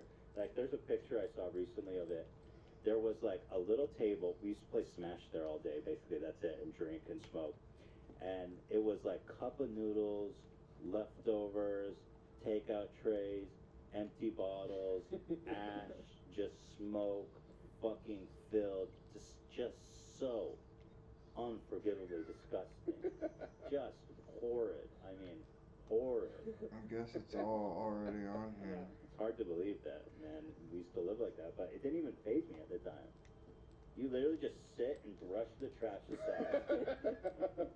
So you can I've been in places like that. Being a junkie, especially. I think that's like when you move out, you don't know how to take care of yourself. Yeah, it was the first place that I lived after moving out, and it was actually that guy with the cigarette packs was the reason we had this hookup. It was a way nicer house than we had any business having access to. It was like a 3 or 4 bedroom house with like a backyard. Like it was really nice. Way nicer than any place I've lived in since, to be frank. But you know, a house like that needs maintenance. You have to mow the lawn. You have to like take care of it. Yo, so nobody like literally we lived there for Yeah. year and a half, maybe 2 years. Never mowed the lawn. Never did anything. It was like the lawn was almost as tall. So there are Yeah, so still that more. reminds me. Yeah, we rented a house too, me and my friends, a separate place. This was with Kay and I. And yeah, you don't think, well, I'm renting this, I'm not mowing the fucking lawn. Right. Well, the fire marshal came to our house and told us our house was a fire hazard because our yard was so unkempt. Oh my god. Oh, That we had to do something or be condemned, essentially. Right. I'm surprised that didn't happen to us. We had a neighbor who I'm getting Mario Kart to work. Did you have a Switch, Serena? like, because he would come around and like kind of be like, anybody taking care of that lawn? And be like, fuck off. Yeah, I think it's gonna be a good fight. AB's in pretty good shape. No, he was always very passive aggressive, but like, I mean, in retrospect, understandably so. Like, he had all of these college age guys that were just letting the house next to his completely fall apart. It looked so bad. It's tough. You're struggling to have enough money to buy food, you know, and pay rent. Exactly. It's like you're not thinking about lawn. We had other Also, concerns. super mowing busy. the Let's be honest, lawn. college kids, for the most part, are very busy. Unless they're responsible. You know? Especially if you have to work. I didn't do anything. Oh, dude, they're out now. The new ones are out. Fuck yeah. Oh, wait. At the end of 2023. Come on. I'll go. Go ahead, Zach. So, I mean, as most people know, I always lived with my parents until I moved out recently, and I live with my girlfriend now. So this involves my best friend in the whole world, his freshman roommate in college. What, dude? And I went there all the time. I crashed in his dorm a bunch of times, so call him kind of my roommate too. And this guy, he listens to the show. So Wait, I played these. if you know who you are, I love you, man. Did they just He's very nice. He's a very nice guy. put He's from Baltimore, and he would just do some very interesting, quirky, one-off things. Did they just put like an extra paywall on Mario Kart? I guess so. It was the first time I ever. I've heard No of it. way. People put their jeans in the freezer to clean it because they don't want to wash it so that lasts longer. I did hear that. Yeah. Was that why he did it? I don't know. It could have been.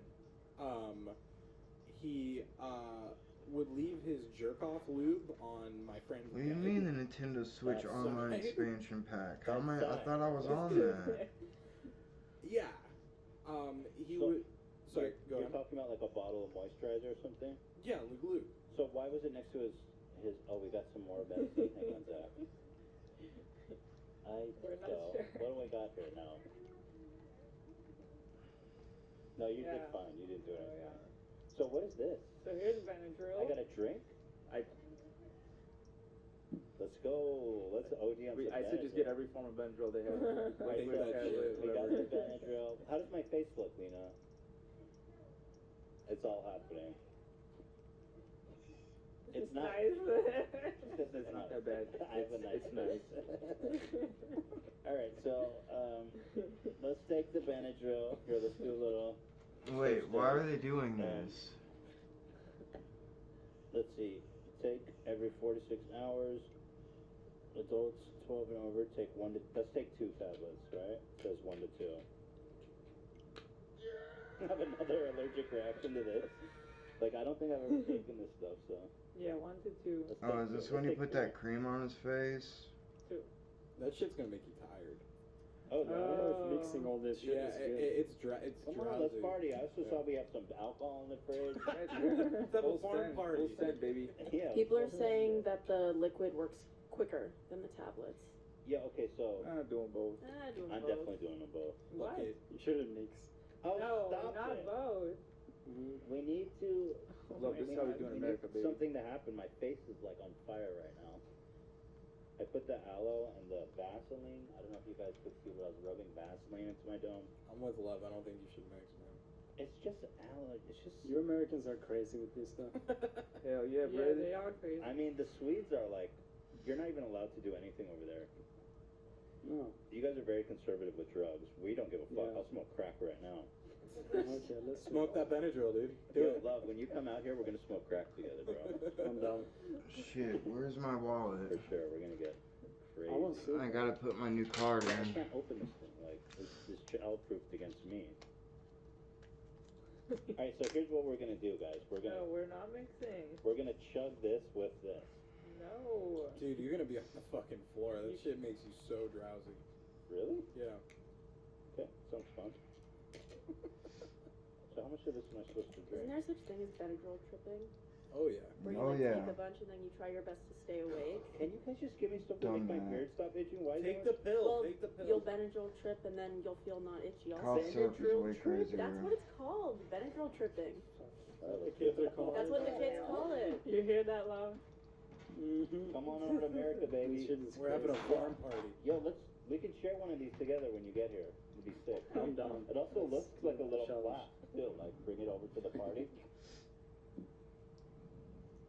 And then I have to pay for the healthcare afterwards. Okay.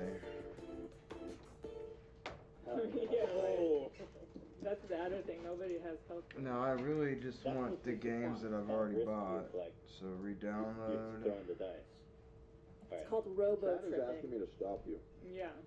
Dan, you gotta be the one. Okay, we don't do that. Oh, don't overdo it. Just take two, see how you. Final Fantasy, Devil May Cry, Is it too late? Final Fantasy I 10 and did 10 two. 2, I thought you were kidding. DLC for Hyrule Oh. Warriors, What are you Oh, doing? You guys think he's kidding? finally the Super Mario Kart shit, Well, I see this didn't drink a update on lot. how you It was feel. just, it Subnautica, was just enough to put both of How them, many pills did you take? Everyone's saying you can overdose. I can Super Smash overdose? Brothers, How many pills did you Just take? Everybody DLC say for don't do Breath it. of the Wild, But he took the liquid form also. How I much? just But not a lot. everything Just a else little I'll bit. forget. Give it a little extra. You guys are fine. Dude, you guys know I put, like, this can't be the most dangerous thing I've put in my body. Trust me. Let me just I hear. don't know about that. Warning. Do not. Okay. It says. I stepped away. I went Sorry, to I the was bathroom messing with for my everybody. Switch. I wanted to get all my old shit on there. Pills. On my new This one. says that it could cause rectal Hopefully it bleeding. holds up in court. Oh no. I have double rectal bleeding. Cause I had problems with the Wait, hold on. fucking It says the it can make me drowsy. I'm taking Usually you read these before you ingest. Lena hands me Benadryl, a now that he's saying it, I feel like I got You allergies. bought it from Ralph's. How dangerous can it be? I was like, oh, they told us necessarily. Yeah, so I don't know what's gonna happen, but hopefully it's to keep me from itching. I don't see any warnings I like you'll don't. die. Yeah. I don't see any like Try to extreme read warnings. it. Everybody's calling you Papa Smurf now. Exactly. It does say to avoid alcohol, but I don't drink. you're not drinking. Okay, People say don't drive. It says for That's probably adults true. and children over 12, the maximum is 300 milligrams. Bro, I'm not even close to Okay, that. then, That's then you're 25, alive. 25, and like a little taste. In fact, give me that bottle. I'm gonna hit that again. No more, please. Because I'm like, I'm not even at 100, let alone 300. You guys are tripping over nothing. 100 is good, I think. All right, let's continue on. Oh, my TV doesn't work. I think the allergy is The making. power got kicked out, maybe. That's why. I just need to log in. Oh. I think the allergies is making me lose my mind. Having a rash on my brain right now. Okay, so where were we, Zach? You were telling your story. Yeah. So he would just do interesting things. Boots in the freezer. Leave his jerk off lube on my friend's bed. So hold on, but I want to ask. So he left his jerk off lube on the bedside. What does that imply to you? No, it was on his side. I meant to say his side. on his bed. So what does that mean? He's jerking off on his bed? It could be, but here's the better part of this situation was there was one time there was a jizz-filled condom. No. And he would always talk about how... Oh, that shit's the worst. Some people are so fucking gross about that. Because he said it felt better. Okay. It's cleaner. So he was very interesting. He would almost That's an dress like an expensive SS habit. officer with like suspenders, and he was super tall and super nice, but just out there. And you said you're still friends with him? Yeah, he's a great. I mean, once you're not in the realm, he's a nice person. Yeah. What's the relevance of him being tall, Zach? He just looked like an SS. I'm giving you a description. So, to tie this all in, his dad came to visit one time, and his dad was the coolest fucking guy. And we're like, oh, why can't we have you as a roommate? And so he's like, I just found a picture of his dad, actually. I feel like he's gonna look like Ivan Drago. Yeah. Close enough. Who is that? An SS officer. Oh, okay. Just a random SS officer. So his dad comes into town, and he is like, all right, you guys wait here. I'm gonna go get you something. He buys us a bottle of Jack Daniels and a carton of cigarettes, and he's like, here, you kids go have fun. What the fuck? Sounds like a fucking psychopath. That's not a good cool. idea. We were in college, we're like, Oh, fuck, they were overage. That's like. That's still pretty Sounds like fucking. you raised a kid that would jack off into a fucking condom. That's like pathetic level parenting where he just wants to be liked by you guys. Yeah, that's. I mean, That's such a great. doing something like that for a birthday or something, but just random occasions, just doing shit like just constantly buying your kids alcohol. That's a very bad road to lead them down. Yeah, so anyways. Good guy though. Well, hold on. I'm more. I mean, a lot of people used to, people were used to expected to be alcoholics and cigarette smokers. Someone else's bed. He could have been. He very well could have been. Oh, it was someone else's bed. Yeah. It was my friend's bed. I thought you were saying that he had a bottle of lube next to his bed. I was No, like, no. No, that's okay. yeah. No. Andy's tall. Yeah. Yeah, Zach's just. No, but like this dude's like insanely tall. Oh, that's He's different. so handsome. Yeah, is he muscular? See Kyle. So wait, did you guys ever question him about the lube near his homie's bed? We never questioned him about it. We were just. Do you want to call him now? I can hit him up. Yeah, call him. I'll wait. When I moved into school one year, there was a crusty sock underneath my mattress. Oh no. Hold on. You say that again about the crusty sock? When I moved in one year, I like put Where'd you move in? The dorm. Yeah, in a dorm room. Oh no. Yeah. There's an ancient crusty sock under your mattress? That's Yeah. gross. It was super upsetting. I mean, if I had if I thought that my roommate was jerking off on my bed, I would need to investigate that. We just rolled with the change. So was it one time you found the loop there, or was it like many It times? was multiple times we found the lube. One time found a juice condom. Not in your friend's bed. The condom was on friend's bed. No. Oh, that's uncool. It was on your friend's bed, a jizz-filled condom. The whole story. That's like fighting shit. And how did you never confront him on this? I just don't understand. I don't think we could. I mean, it's not the easiest conversation to bring up. Are you fucking kidding me, bro? Yeah, it is, dude. Like, hey, bro, if I find you just filled condom again, We were like, fucking, oh, his dad bought us the shit. Alright. you're gonna need fucking lube or whatever the hell you're using, bro. Yeah.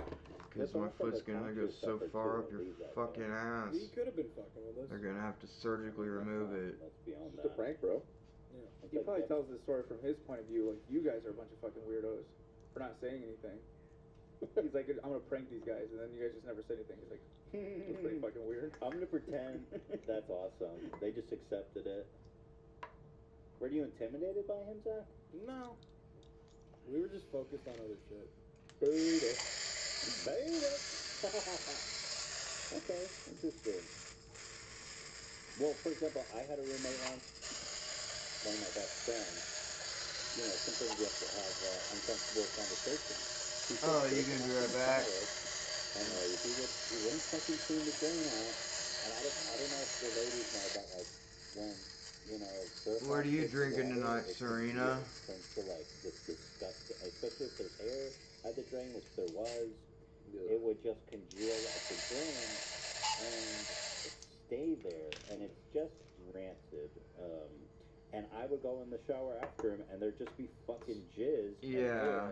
People like that are fucking gross. When you live in a house with multiple people, you gotta be more respectful than that. So I had to go I fucking into a hate house full of disrespectful people living in houses. jizz that's like up to my ankles. And I said, look, dude. Especially when it's like a flop house. But if you're gonna jerk off in the shower, you have to clean the jizz out. End of story.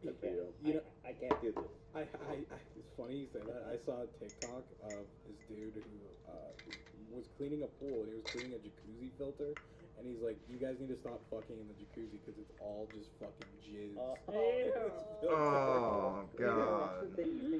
When jizz meets water, something terrible happens. Oh, okay. You all need to know that if you don't know about it. It's so funny. I might drink soda pop too. I might drink a Coca-Cola. No, I think I'll stick to water. I had a couple Coca-Colas the other day. Yeah. Olivia said she had a similar story for hers. Somewhat similar. Oh, similar Yeah. in that, like, something just didn't Oh, go it's rest tomorrow's because Friday. I didn't know how to, and then it was way too long. Okay. This game, you're not ready for it.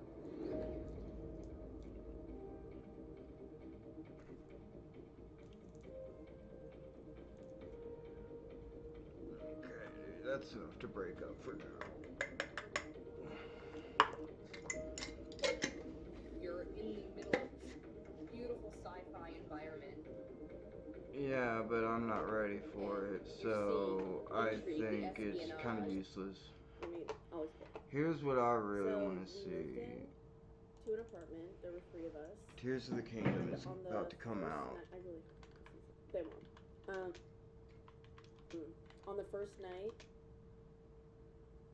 Oh, come on. when I went to take a shower, the toilet was not flushed, and Why I was does like, it do that? What was in it? It was like, I think then it was just pee and like toilet paper. Okay. And I was like, that's kind of gross, but whatever. It's and like the hour, they won't. What? The toilet was not flushed, and I was like, That's so weird. What's up with It the was search like- bar? I think then it was just pee and like toilet paper. Okay. And I was like, that's kind of gross, but whatever. It's one off. I'll flush it myself. And then the next morning I went in, and it was full again. Of pee again? Of pee with toilet paper. Okay.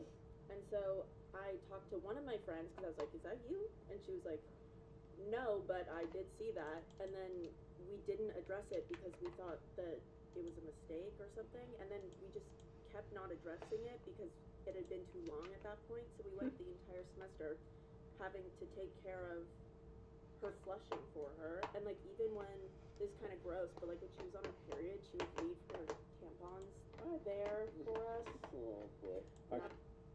It was super upsetting. Wait, are you not supposed to flush tampons, right? You're not supposed Yeah, a lot of what the people do. A lot of people But do. also, most people, if they do flush them, they flush them themselves. You know? Yeah, that seems not Yeah. No, I don't leave shit in toilets. I remember there's one guy that was living with us, and he would shit and wipe his ass and throw it into the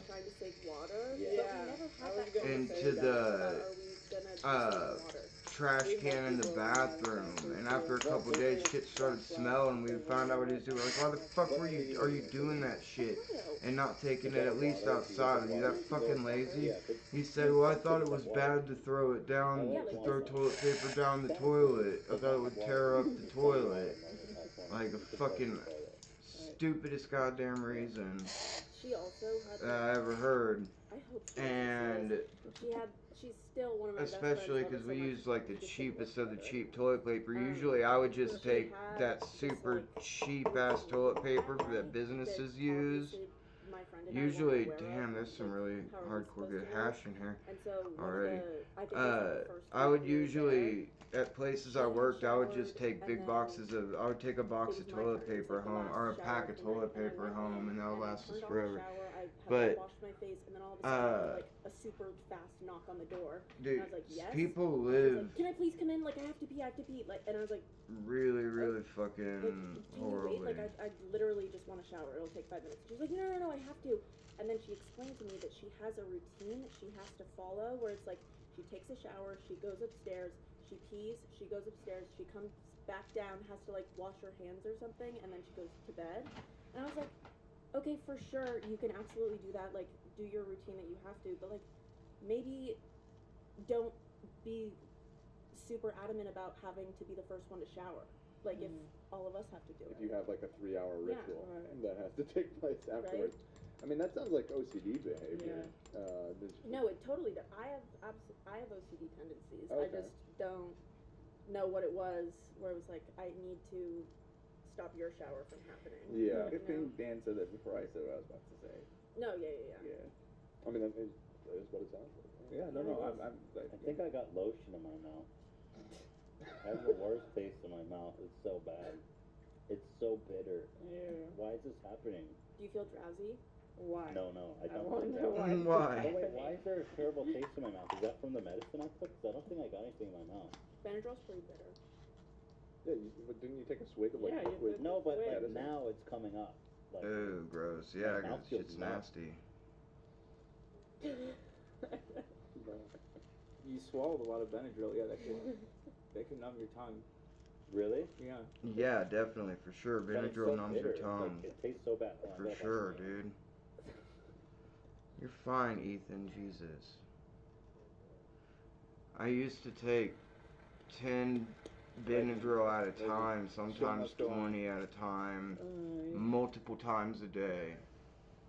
Because I got addicted to even over-the-counter shit when I got clean. I may have talked about my cousin Tim to before try on the show, to I'm not sure. deal If you with follow me my on anxiety Instagram, you've probably seen issues him. and my I do not anxiety endorse him in spikes any way. If you're from my hometown, and my you've heart probably heard of, problems and blood Crazy pressure Mo, who spikes hangs out at Donut Village. and panic attacks.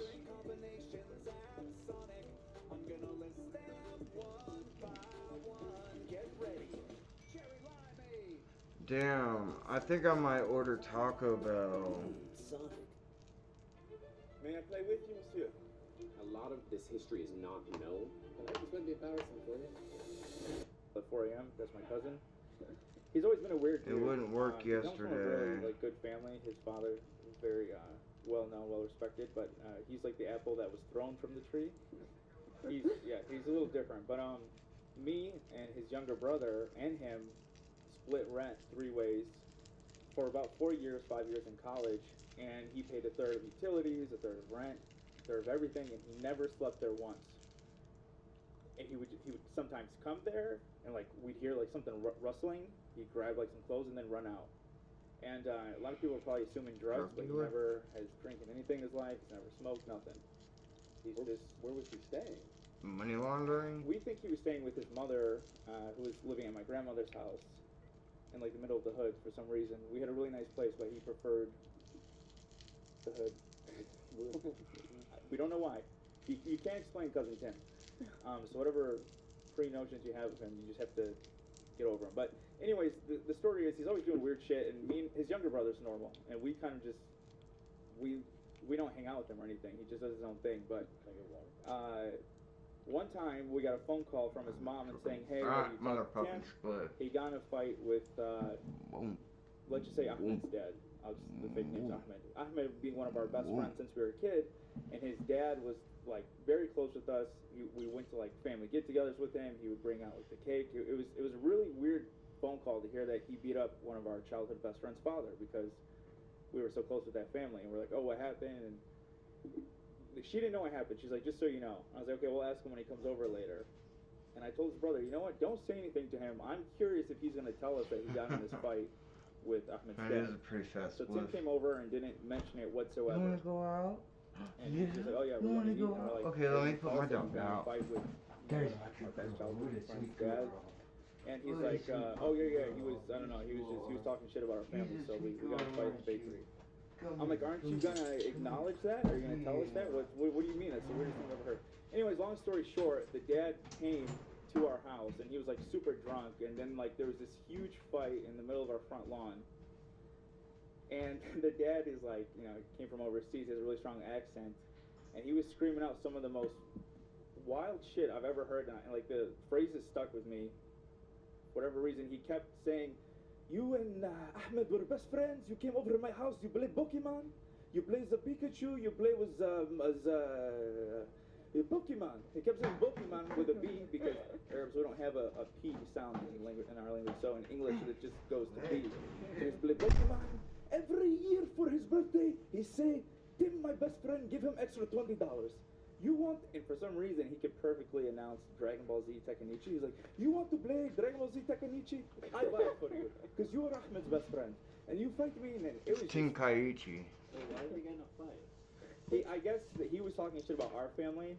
Not Tekenichi, Our dad Tenkaichi. was going through divorce, and I think he was drunk, and he was just talking about a lot of random shit about our family. I think it was me or my other cousins who were just kind of like, all right, whatever, you know, left him alone, but. Unfortunately, he got cousin Tim in the bakery, so they got in like a fist fight in the middle of the bakery.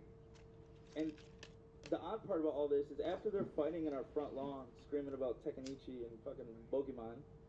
Should I try to order through this Taco Bell again? And Tim's like, yeah, that was my favorite game. I loved playing that game. I'll never forget. You brought it out with this cake. And it was just the weirdest fight. By the end of the day, they made up and we all went to go eat together. Which is worse, because I kind of hope they would have kept fighting because of how fucking awkward that dinner was. But, yeah, I don't know if I did a good job describing that, but that's my cousin Tim. And this was a roommate of yours? I missed the beginning. he was a roommate who never slept at the house. He paid a third of everything, but never... Showed up to have screaming matches on the front yard. Yeah, exactly. So your cousin Tim got in a fight with your childhood's best friend. Did they... like hit each other or just screaming? Well, when we were there, they were just screaming at each other, but at the bakery, they threw blows at each other. Interesting. Yeah. It was a very emotional thing. I'm starting to get a headache. Is that normal? Probably not. Getting a headache. Got a metallic freak taste in my mouth. My face is swelling to the size of a fucking pumpkin. You might need to go to the doctor. Not gonna lie. Lena said I look nice. That's very sweet of her to say. Well, I don't know. You're sitting from there. People who sit right next to me say I just look a little red. Right. It's misleading though, I feel like, with the lights. I don't know. Is Def on? Say, no. Oh no, more shootings. Come get in close. Come get in close. I'm swollen on the jaw. It's blotchy. Let's get started on the serious news here for a second. The fifth victim by the shooting inside a Kentucky bank. I haven't seen the third trailer. 10 hours ago. Alright, boy! This will probably be the last one. It is not now playing.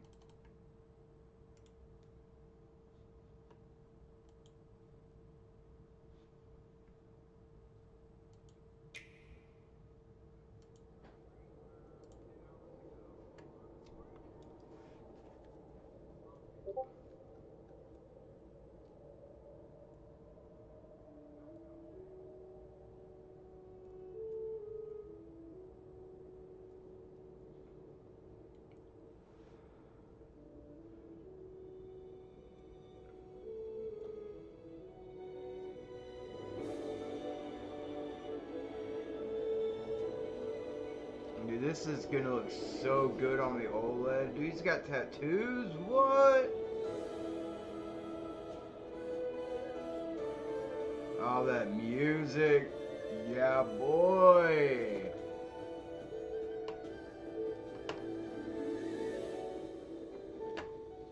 This is actual gameplay shit, finally.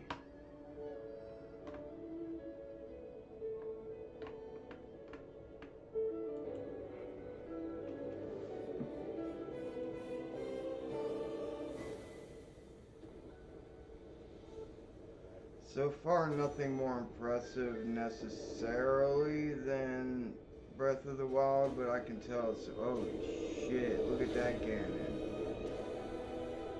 I hope we get to play together, that would be so cool. Damn, bro, holy shit. Whoa, you get a flight, some fucking wingsuit? Yeah, boy! Whoa, who the fuck?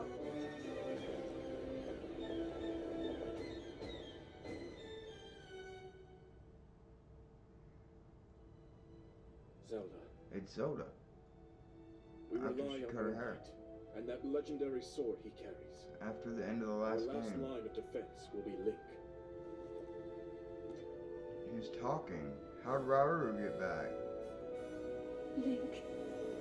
Not Rauru, but I mean the King of Hyrule.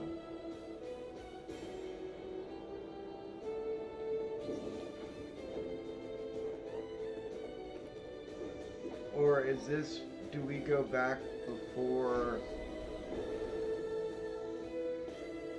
Calamity Ganon was released?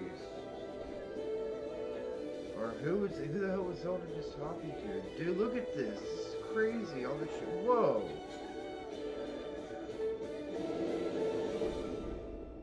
You can put. I know why I am here. It's something only I can do. Finally, a regular-looking woman in a video game. Do not look away. You witness a king's revival and the birth of his new world. Listen, dude, is Link gonna be voiced? Okay, let's go! Who's this new race? But you are not alone. Other than these machines, the ancients. You are a final Whoa! Dragons? A three-headed dragon?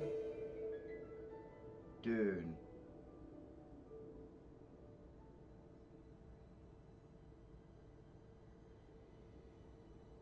Link. You must find me.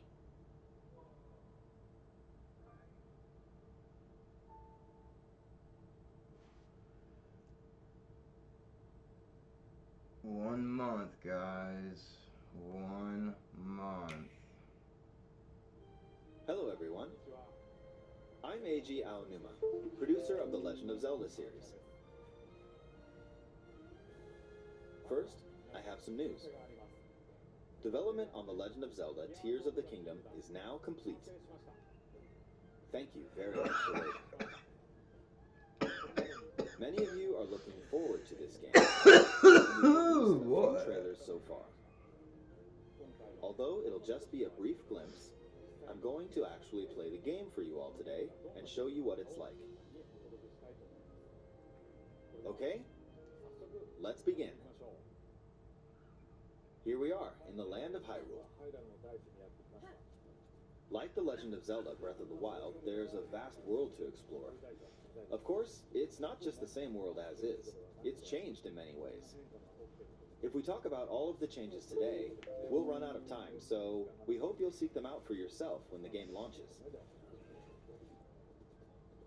In this game, the vast world of Hyrule reaches high into the sky. You'll notice some landmasses floating up there. We call them Sky Islands. What a lame horse. It only has You're 2 probably wondering fucking something. spurs. How do you get to the Sky Islands when they're so high up? If we take a look... Don't be a dumb bitch. We know something's what fallen you from do. the sky. Do you see it? I wonder what that is. Let's head over to it. Don't talk to me like I'm We're fucking almost 3. at the spot where the object fell. Here it is. Okay, let's use Why one is of he Link's covered new in tattoos? abilities. If you do this Get on the more rock that story. just fell, Dude, I'm probably gonna stream this like for probably Look, it like started rising. 60 straight hours. this power is known as recall, which I might reminds an stream the object's game movement. until I beat it. Since I just used recall on the fallen rock, I can now rise into the sky. We're a lot closer to the Sky Islands. Let's use the paraglider to reach one of them. There are a few other Sky Islands floating here too.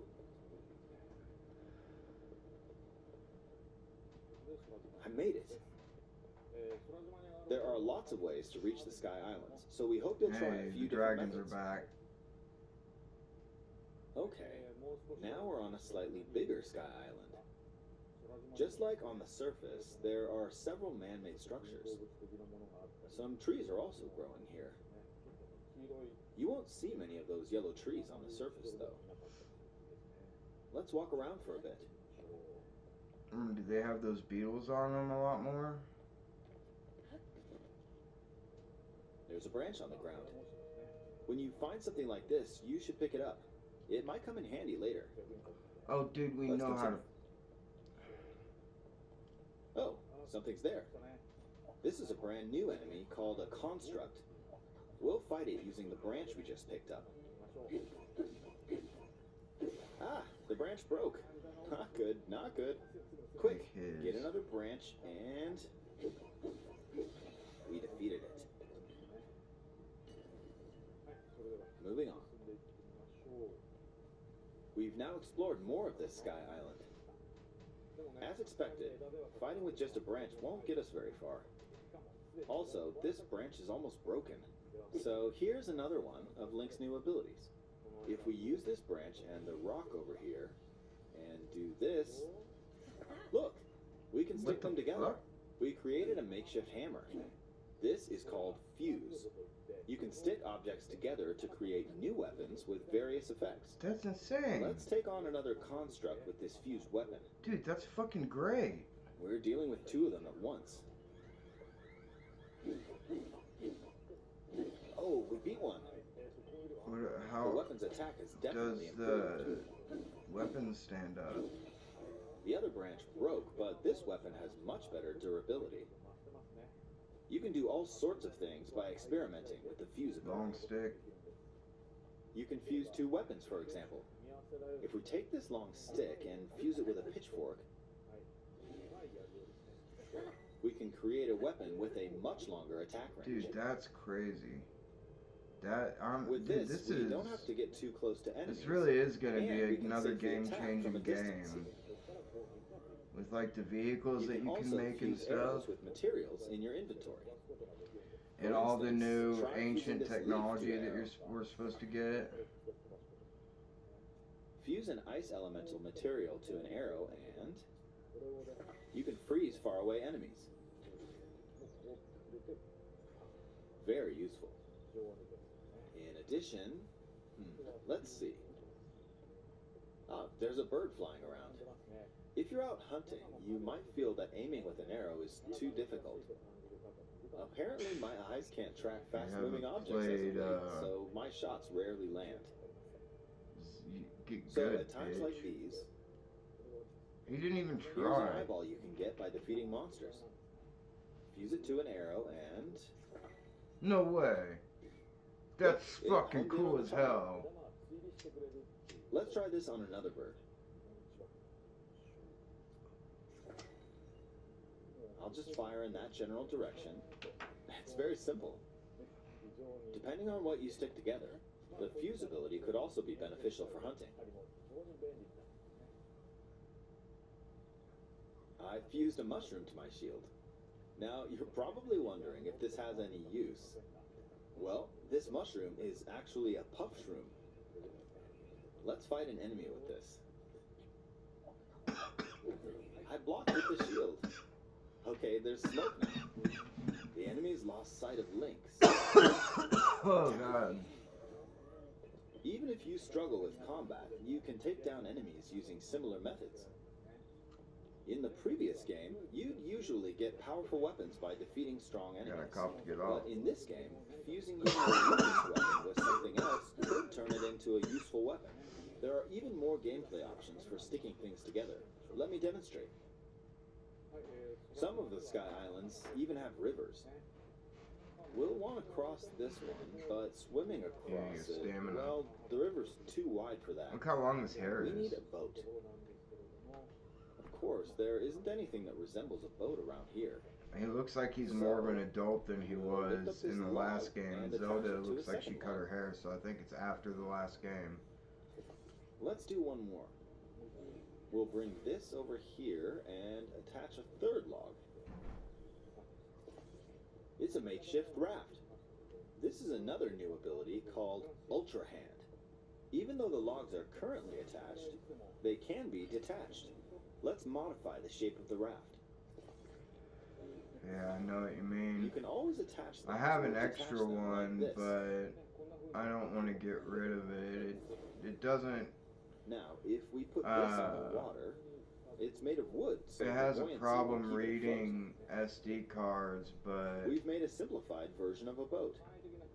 and it's a little beat up. However, But it won't move in its current it's state, fine. so we'll need something to propel it forward. There's something here. Let's try hitting it. Let her in. Okay. Oh, wind. It's I blowing just wind. let her out. I Looks just let like her we found out. a fan. Why don't we try attaching it? Okay.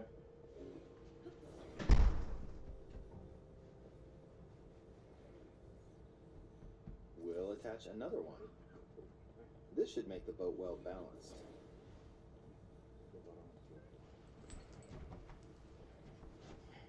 Okay, they're attached.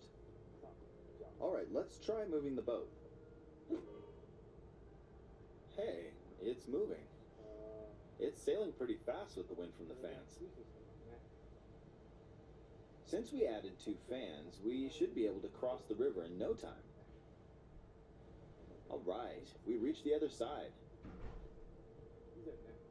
In the most recent trailer, we showed scenes of Link riding a large car and a flying machine. Those vehicles actually aren't in the game from the start. Instead, you'll be able to freely craft them on your own. There are all sorts of objects you'll come across in this game, and depending on how you use your imagination, you can do a lot with them. So, try crafting different things and explore this world at your leisure. Dude, this is gonna be an amazing game. There are even more new abilities. I'll try to Take this stream building it. over here. Okay, watch this. You know what? Let me look up. Right now, let me look up I passed another right through the capture ceiling. card. I can't find my fucking This new capture ability card. is It's probably at called my Ascend. grandma's house. If you're in a place with a ceiling, you can go through to the floor above you. There are some restrictions, but what's great about this ability is that as long as there's a ceiling, you can use it anywhere. For example, this place has a cave with a hill right above it. If we use the ability here, Hey, Peppers. come on. Whoa, Keep you going. go through the whole fucking Okay. mountain. We emerged at the That's top crazy. of the hill. Dude, this game looks gorgeous. In the previous game, you had to use stamina to climb a mountain. But in this game, if there's a mountain with a cave like this one, you can now get to the top without having to climb all the way up. Here's another example. Imagine you're stuck in a cage. If it's got a ceiling, you know what to do, right? Exactly. The there's another game construct. looks doesn't look It too seems to much. be I mean, it a looks a strange little weapon. fucked up. Maybe it's Some enemies are equipped with fused weapons, so battles will play out a bit differently from the previous game. Ah! Oh, that's cool. I love It new blew me battle away with wind. systems. Looks like it's got some sort of fan. Ah! I got pushed Oh, off. bro, you're dead. Oh well, let's just return to the surface. You can quickly descend from the sky to the surface like this. It feels so good. In the sky, you'll be able to look out across the land. Damn, look at that You can also search for destinations that pique your interest. Once you've chosen your destination, you can speed things up, like this. Let's What dive happens into if this you river. just... Oh my god, yeah, right. That would shatter every bone in And your we're back on body. the surface. And you'd go a hell of a lot There's deeper still so than many that. You'd things I'd probably like hit to the show bottom you, of that but river. let's leave it at that for now. Hey, what the fuck is that? The fuck is that? What did you think? Some of Link's new abilities were updated from the previous game. I'm sure some of you watching me play were thinking, wait, if you could do that, then maybe you could do this too. In this game, you can do a lot of things just by thinking about what's even possible.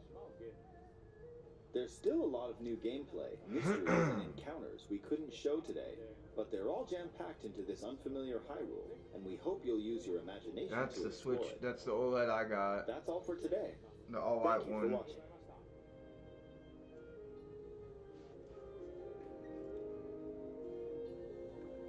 Thank you so much. Was that Miyamoto? I didn't even know what it was.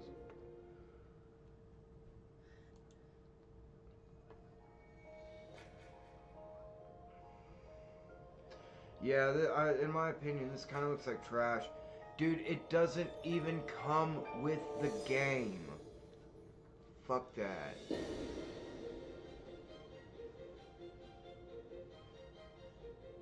I was gonna get that. I almost got it, but it kind of looks like trash.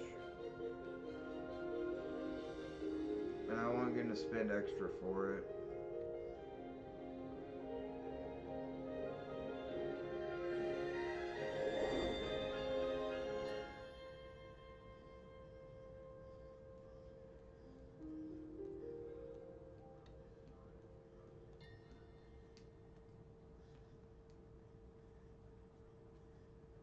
Those are cooler pouch that I want to get.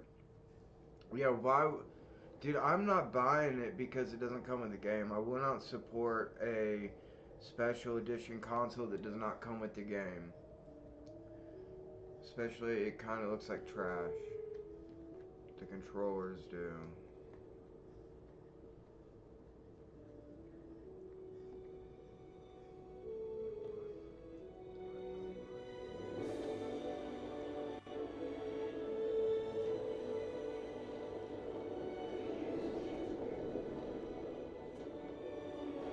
Got those tattoos. The fucking music, dude. And look at all those glyphs.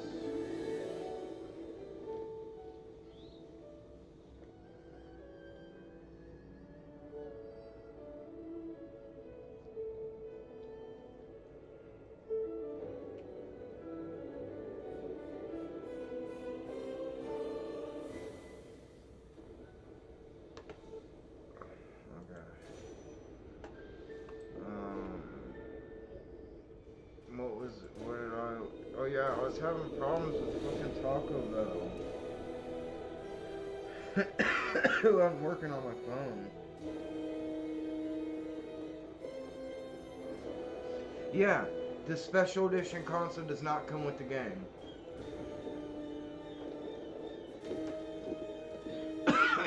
And you can't pre-order the game. You can buy a Nintendo voucher for $100 that gets you 2 games. So you kind of get like $20 off 2 games if you get 2 $70 games. But this game is $70 and that's, I'm not paying anything else. I got the OLED in the game.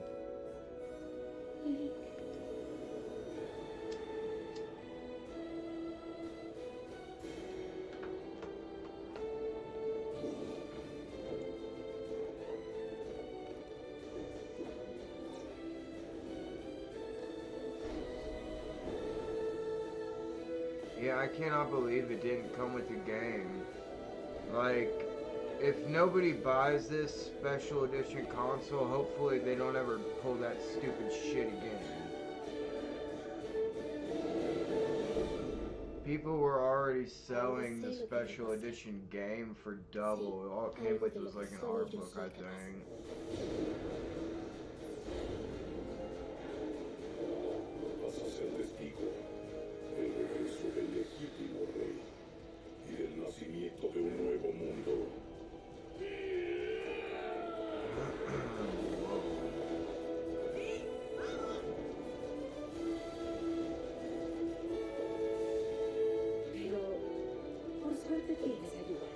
I wonder if that was Holy shit, I think that is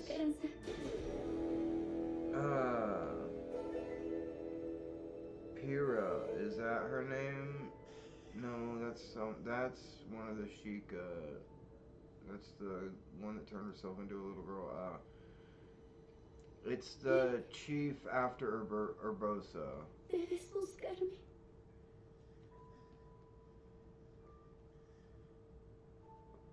She's the chief of the Gerudo and she's the chief of the Gerudo in Breath of the Wild.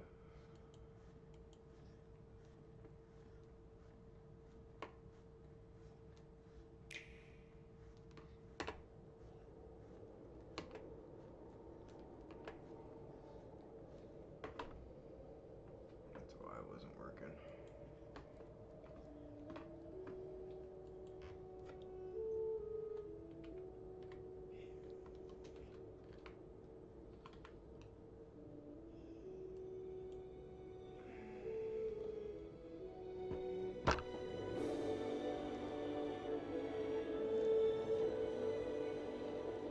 I know, dude, the game looks so fucking good. I'll try to stream it. Oh yeah, that's what I was looking up.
Must be 3, no, dude.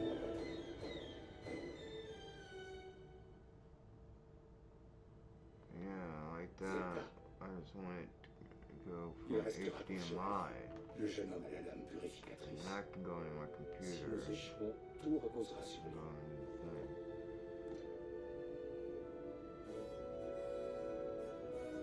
thing. Link.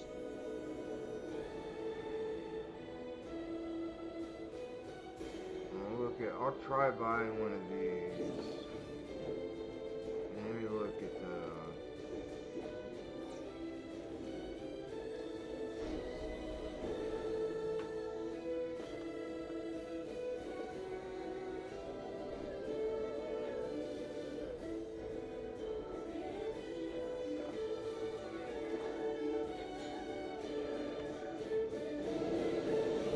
I'm gonna do PS5. Je Better pense be able to pouvoir do vous the aider. Switch. Oui, en fait, je suis la seule à pouvoir le faire.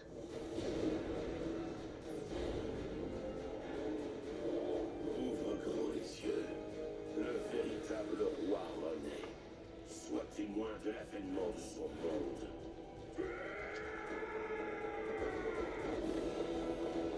Allez, Link, on y va.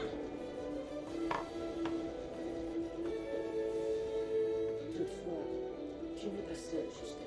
This is like the French version. Link. Tu es notre dernier espoir.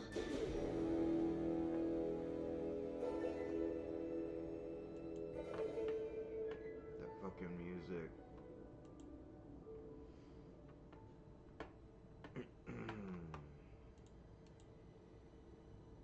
Link. Je t'en prie, retrouve-moi.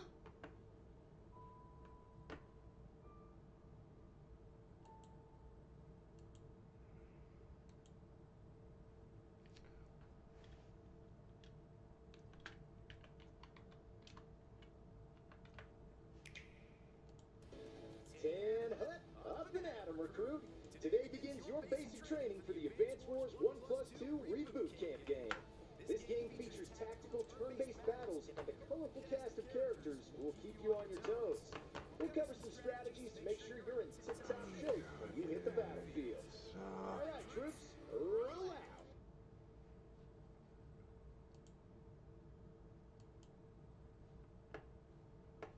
Oh shit, is Dennis on yet?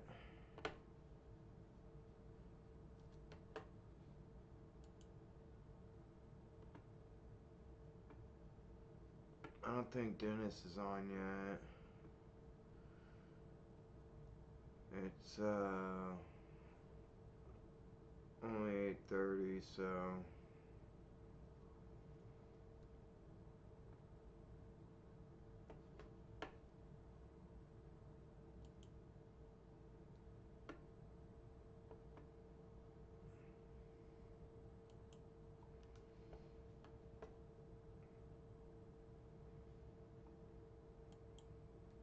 it's not.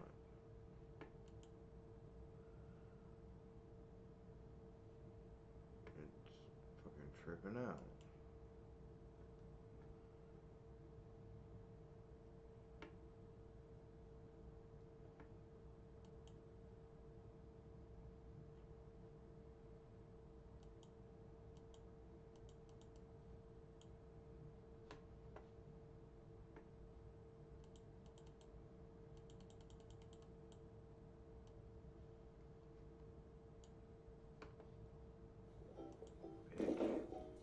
What's that? What's up? Hi, Giraffe. We brought you.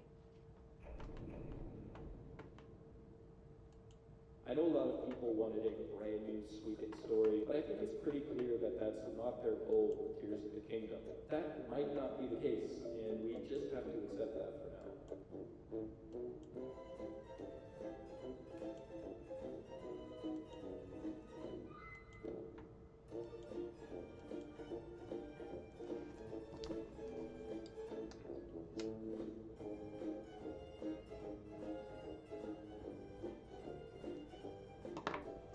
I'm not.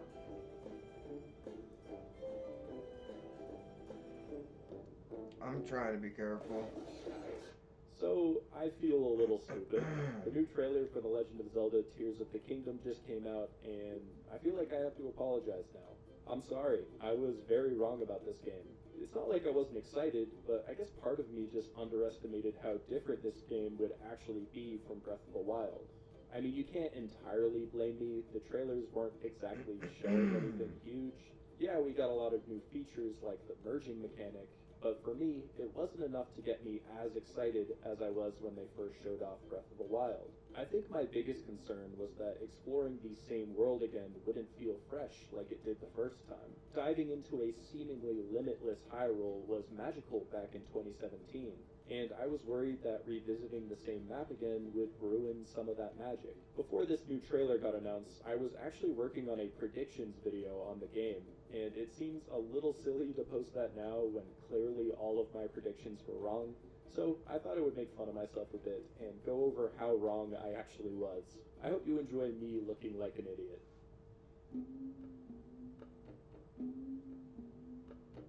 Right off the bat, that's just blatantly false. Since the very first announcement that Breath of the Wild was getting a sequel, a bunch of people were saying how they wanted underground areas. Of course, it's fun to explore the surface of Hyrule, but one big thing that was missing from the previous game was the atmospheric caves from classic Zelda. Now, I honestly thought that this was just wishful thinking, and Tears of the Kingdom would be a lot more focused on the sky islands on the surface, but clearly that's not the case. This is actually really exciting for what it could mean to explore the world again. Think about it, you'll probably need to find the mouths of these caves all across Hyrule, which is a whole reason in itself to go into on Death One of Mountain my either. favorite parts about Breath of the Wild was this small underground ruins area where There you was find like a classic no green tunic. And the fact that we could be seeing more stuff like this dungeons is really except exciting. I didn't mention this before, Divine but I am Beasts, still and there's only hopeful 4. that just as much attention has been given to the sky islands as the ground areas. This trailer pretty much confirms that there are much more sky islands than we thought, so I'm really excited to see what they do with those and how they affect the story. Speaking of story,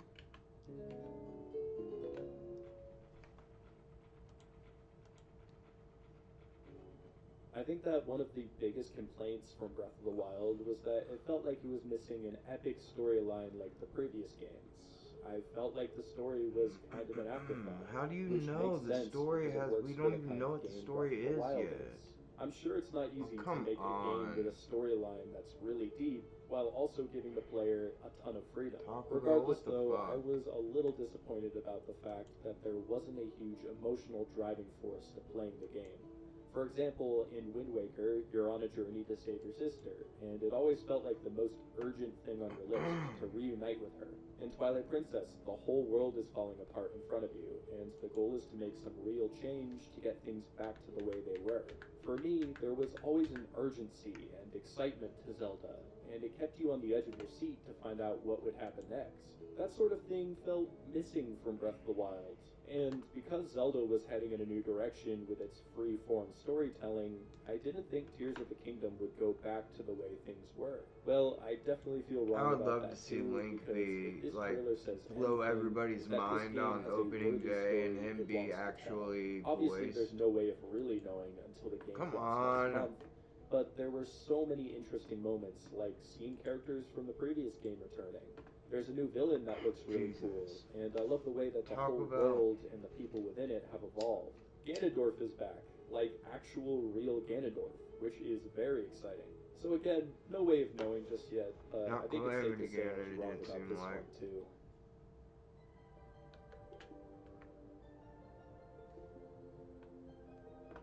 Alright, it's debatable if I was wrong about this one or not. We can't definitively say just yet, but I did change my mind about this prediction. Man, I clearly really suck at these. Zelda dungeons have always been the highlight of the series, in my opinion. I'm really big into puzzle games, so I didn't Except even mind putting on on Breath of the these. What Wild, was they missing, in my put opinion, too from much Breath of shit the Wild in to was fit the any dungeons uniqueness in. and the atmosphere. Other than the For example, in Ocarina of Time, you have the creepy vibes of the Forest Temple, what are they which called? is The shrine contrasted by the puzzles. beautiful and elegant Those weren't vibes of dungeons, the Water though. Temple. In Breath of the Wild, it Puzzles. seemed like everything was exactly the same. The music was even the same every time, and it made Divine Beast feel a bit boring compared to the original. However, I do think that this trailer has confirmed that there will be dungeons again, especially with the fact that underground exploration is confirmed. With all this new info, it's really starting to make sense why this game took so long to make.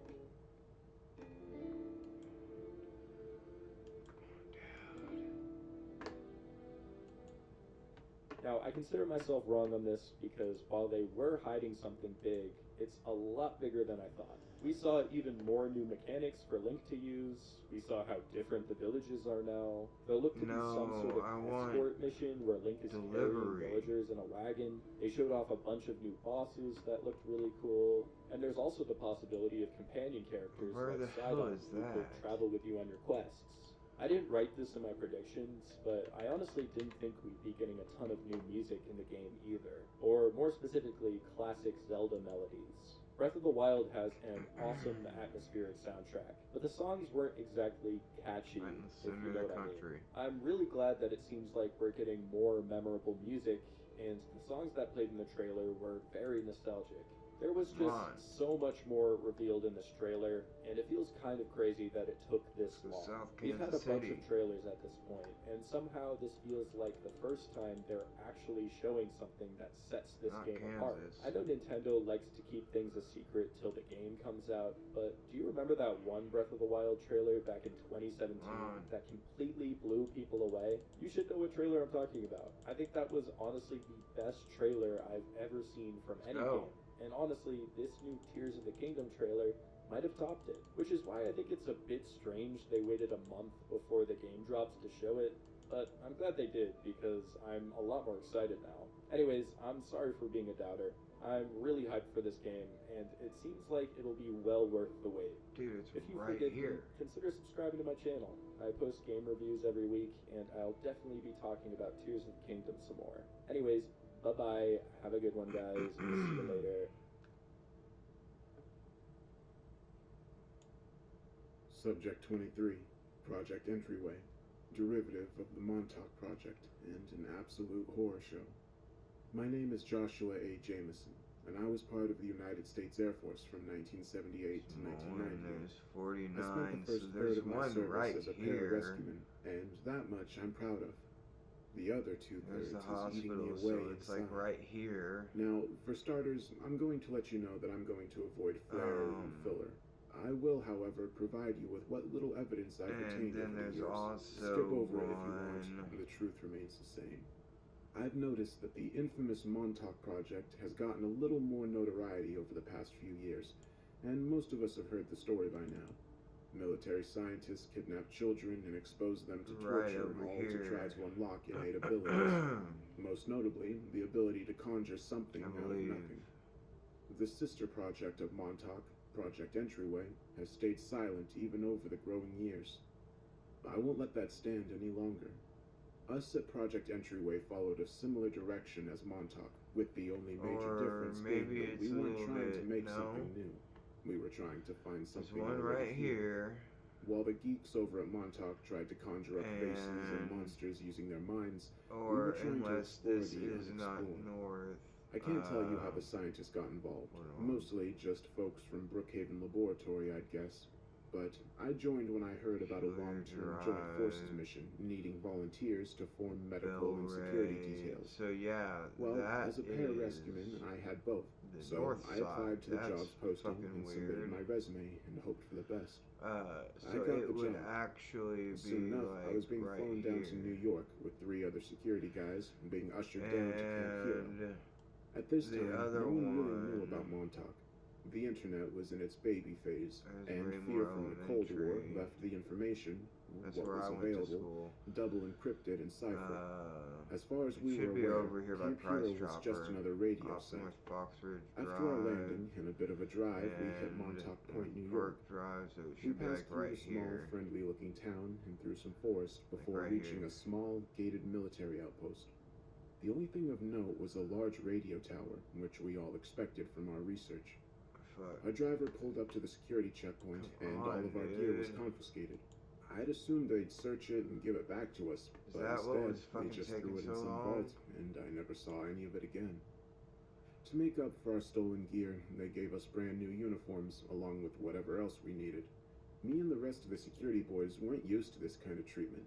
It was just too clinical for the usually sarcastic and snide security police that's members the one we by were Price used to. Chopper. Our whole conversation That's the one I consisted told of this. you, it was like right there. They'd ask a question, we'd answer.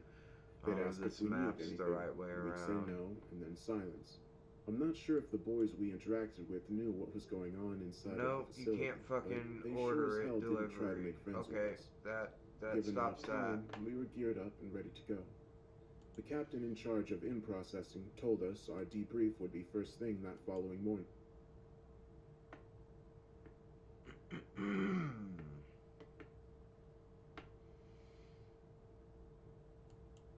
Hey, so a lot of you guys asked me and Jay Williams if we could collab together. What on should both I of our get channels. that So we heard you.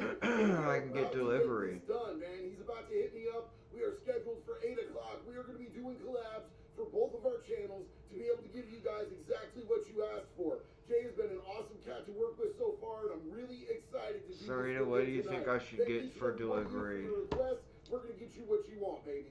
Hey, so a lot of you guys asked me and Jay Williams if we could collab together on both of our channels. So we heard you, and we are about to get this done, man. He's about to hit me up.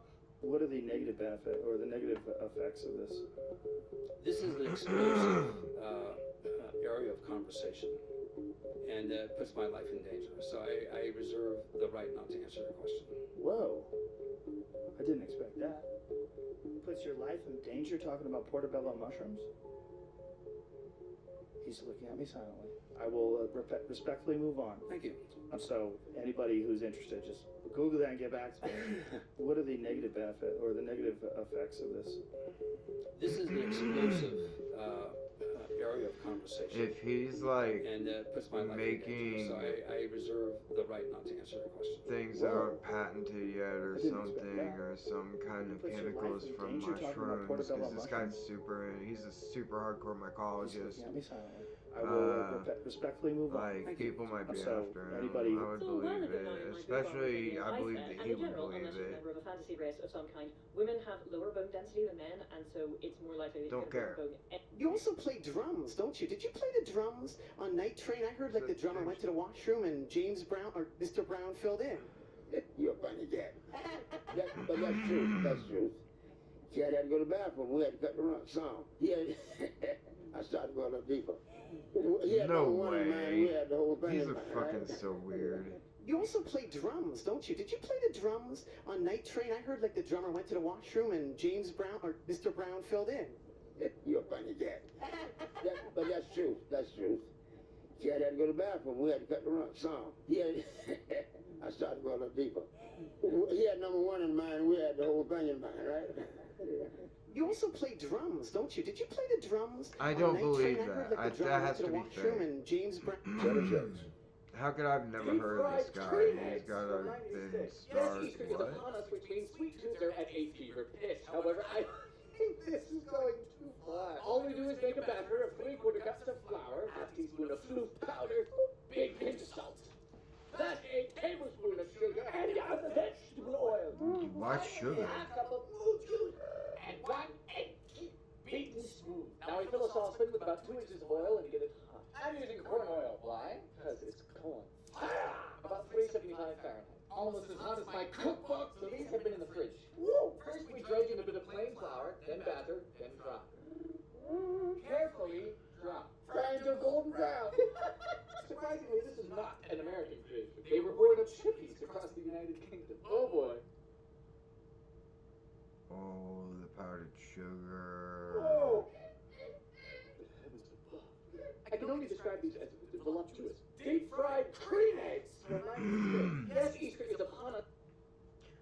Whatever cream eggs or whatever the Cadbury eggs, dude. Doesn't that seems fucking dank. He does. You know, Martin Short was in this movie that I saw when I was a little kid called, I think it was called Clifford, where he played this like kid called Clifford that was all fucked up and was like had no conscience or whatever, and that movie fucking scared me when I was a kid.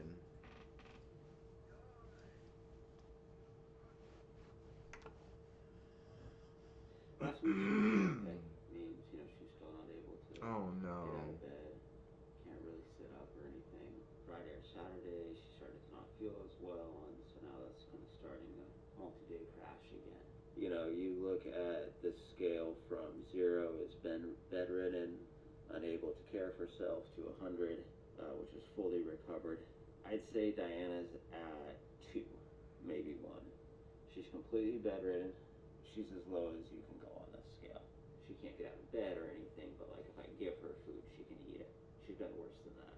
There's a long way to go between that and 10 leaving the house, right? The first step, 10, feels like so far Right. away. This is miles away. Getting to 100. They've theorized she's got long COVID, and but she also went to this cave that was thawing. She could have got some crazy bacteria or parasite or virus that unfroze, and that's what's got her sick, and that's why they can't detect it or culture it or something. But no, chances are, it seems like she's got a very declining mental health and physical health from long COVID, and she used to make amazing physics videos. She's completely bedridden. She's as low. And I think that guy is her husband. Bed or anything, but like if I give her food, I hope that she gets better. She just cut off. She's always had long hair. She just cut all of her hair off because that's like how she has to wash her hair. And I feel like I can't even get out of bed. She's like sick as fuck. From what we've actually, they stopped putting her on camera. They said that she didn't want to be put on camera anymore. But at the end of what they were putting her on camera, she was just like out of it. Last week she was doing okay. Means, she's still not able to get out of bed. Can't really sit up or anything. Friday or Saturday, she started to not feel well, and so now that's kind of starting a multi-day crash again. You look at the scale from 0 is bedridden, unable to care for herself, to 100, which is fully recovered. I'd say Diana's at 2, maybe 1. She's completely bedridden. That kills She's me, as low as dude. you can go on this scale. She can't kills Deep me. fried creep. Last week, I used to have such a crush on her too. Yo, women really are useless if they're not in the kitchen. Bro, what? That's what this guy said online. Your battery's critically Yeah. low. You need a charge for 2 hours. Alright. What if I let it die? What was that? What if it dies? What if it dies? Yeah. That's a violation. Damn. Yeah, so you need a charger. I'll let the officer know. Alright, keep it up. Let me get. Shut up. Charge it, dude. Your battery's critically low. You need a charge for 2 hours. Get a fucking What if I let it die? battery pack. What was that? Jesus, What if it dies? What if it dies? Yeah. These birds He are probably didn't cannibals even and do they're anything. meat, He probably as like in a drunk tight. car. After their babies hatch, black-headed birds remove eggshells from their nest, and they do that to save their chicks from being eaten. Even though the shells are hard to spot, predators can still zero in on them fast. So the farther away they can get those shells, the safer their babies. So what that means, food weirdly should enough, I the safest get? parenting move is to leave the babies alone in the nest to go get rid of the shells. In one experiment, eggs near shells were 3 times more likely to be taken by predators, so it really makes a difference. But they need to precisely time when they take out the trash. Some of their babies' predators are other black-headed. Should I get a Mr. Beast burger? Alright. What the fuck? What if I let it There die? we go. These birds are cannibals. I Remember one bet they time I was got in bed, Mr. Beast my dad came burger in and he said, "Good here. night, John. Did you brush your teeth?" And I said, "Yes." But here's the thing. I swiped my debit card, the cashier told me that it was declined. Modern women out there that are panicking around the ages. Okay, This is wild, I'm and not may gonna just listen change to the you. way you see the world. Watch this. Sounds emitted by tomato plants. What you just heard were the results of a new study, which suggested that when plants are distressed, so they're cut or dehydrated, they make a lot of noise, as opposed to almost no noise when they're healthy. And these sounds are pretty loud, about 65 decibels, the same as human speech, but we can't hear it. Our hearing capacity has been capped by evolution from 20 hertz to 20 kilohertz. These plants were emitting sounds in the ultrasonic frequency, between 20 kilohertz and 150 kilohertz, leaving us deaf to their noises and this entire hidden world around us. Now, we don't know whether these sounds are a form of communication, a distress call to fellow plants, or screams of agony. Researchers propose it could be just air bubbles forming and bursting in the xylem of plants. Just because we can't hear them doesn't mean that other creatures can't and possibly be influenced by them. Who knows, maybe we can use these sounds to optimize farming and crop harvesting. Question is, do you think these plants are talking, or is it just water moving through plant pipes? This is wild and may Or just is change it the way we both? see the world. Watch this. Sounds emitted by tomato plants. What you just heard were the results of a Yeah, I new heard study, which Swiss beer suggested was that really when plants are bad. distressed, Honestly, so Mexican sounds good. like your saxophone was like a mainstream song? But I don't Like, is think that I'm possible? the- Yeah, what song do you want to hear? Starboy? I think I'm Starboy? good. I think I've heard this, but it's been a while.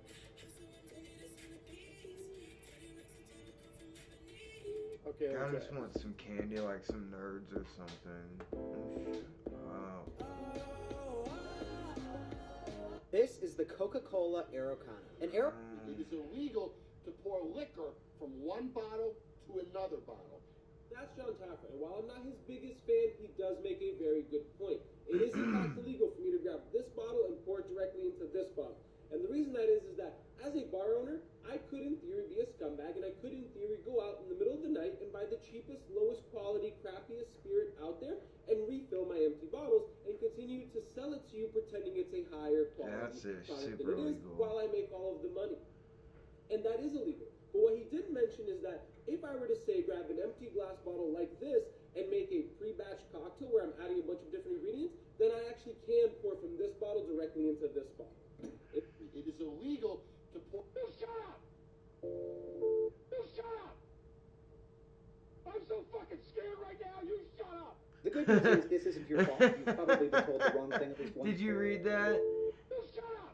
When your windshield starts fogging up and you can't remember if it's the heat or The the good news AC is you this need to isn't your turn fault. off. You've probably been told the wrong thing at least You one just time roll in the your life. windows And down, also, that's it what maybe you do. depends, which is no fun at all. When you got the fog on the inside of your window, what's going on is that you want something to hit that windshield that's going to carry that water away. And you might think, Okay, must be heat then, right? Because hot air can carry more water. Well, maybe if it's cold outside, there's not going to be a lot of water in the air around you. And so you're going to be blowing hot air that doesn't have very much moisture in it. That's going to be great for getting rid of the fog on the inside.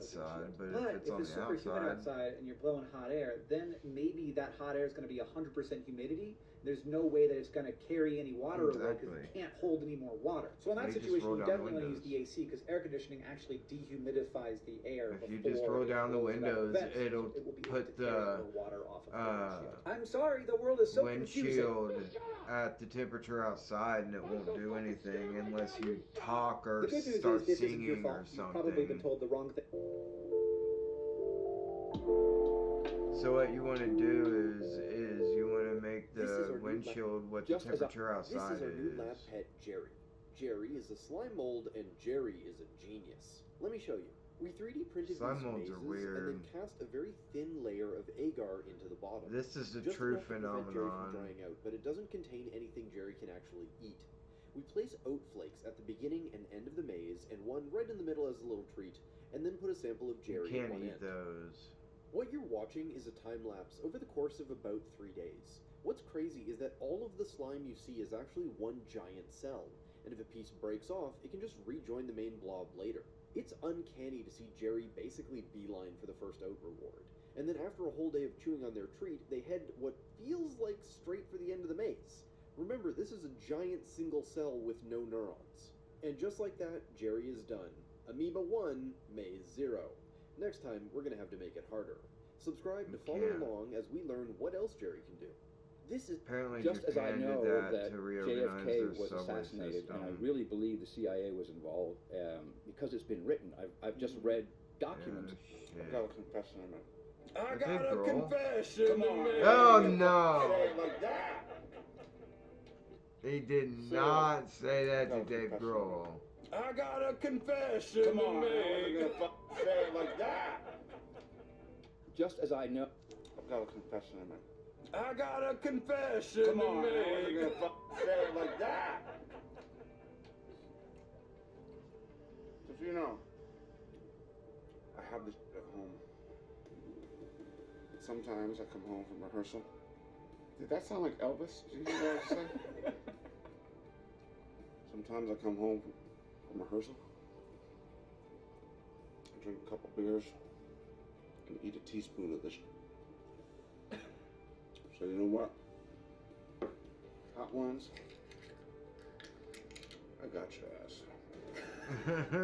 Fuck yeah, Dave Grohl. Take him I got down. a confession Come on, I wasn't gonna say it like that.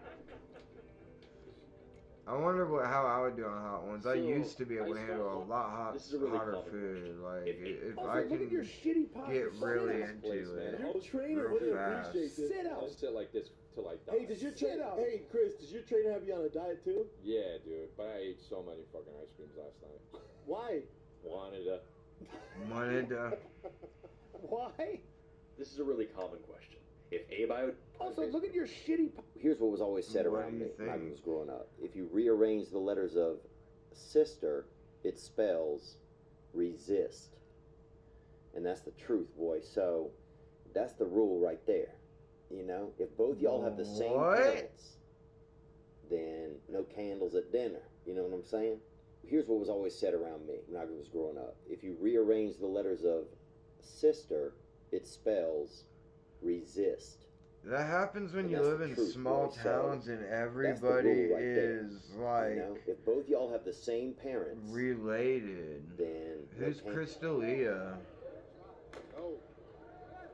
Here's what was always said around. Is this Also, guy look at your shitty Crystalia? pocket. Sit This out. place, man. Your I'll trainer wouldn't appreciate this. Sit I'll out. sit like this till I die. Hey, does your trainer? Hey, Chris, does your trainer have you on a diet too? Chris. Yeah, dude, Chris. but I That ate guy's so many fucking Crystalia. ice creams last night. Why? Wanted to. Why? Wanted to. What kind of ice? Here's what was always said around. Oh. Oh yeah, well. I said when you live in a small town and every family has like 10 children, it gets insane how many cousins there are and how hard you have to work to not date somebody that you're related to. Okay, who is my best friend? James or bitch? James, obviously. No, it's actually obviously bitch. Humans are sarcastically mean and degrading towards the people they love most. It's kind of backwards. Okay. Let's try another. Who's my girlfriend? Okay. I say leaving now, either in 20, or let's go whore, I'm outside. Well, it has to be the first one, right? No, it's actually the second. You just called her whore. Right, yeah, right. Again, it's backwards. Jesus Christ. Yeah, Dad?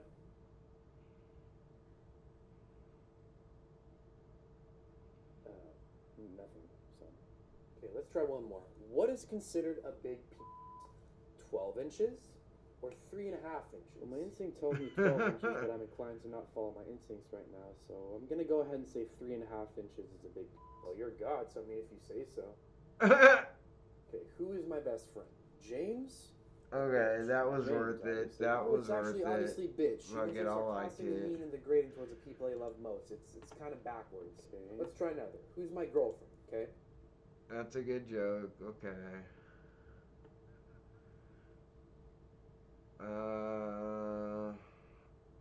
Def isn't on still. I put this on. Usually he puts these on when he goes on. It's 9.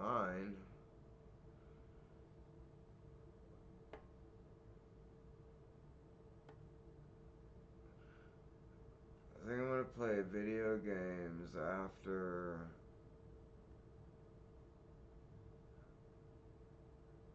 he goes on and get off, and then I'll probably get back on.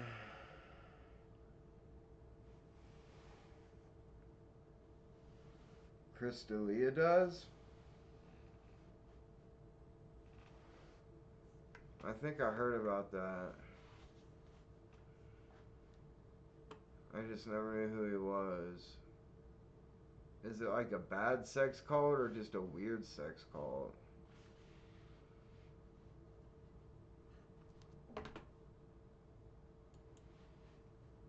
So today I went to the clinic and I had 2 vials of my blood drawn today for a YouTube video that we're releasing tomorrow called How Your Blood Changes with Exercise.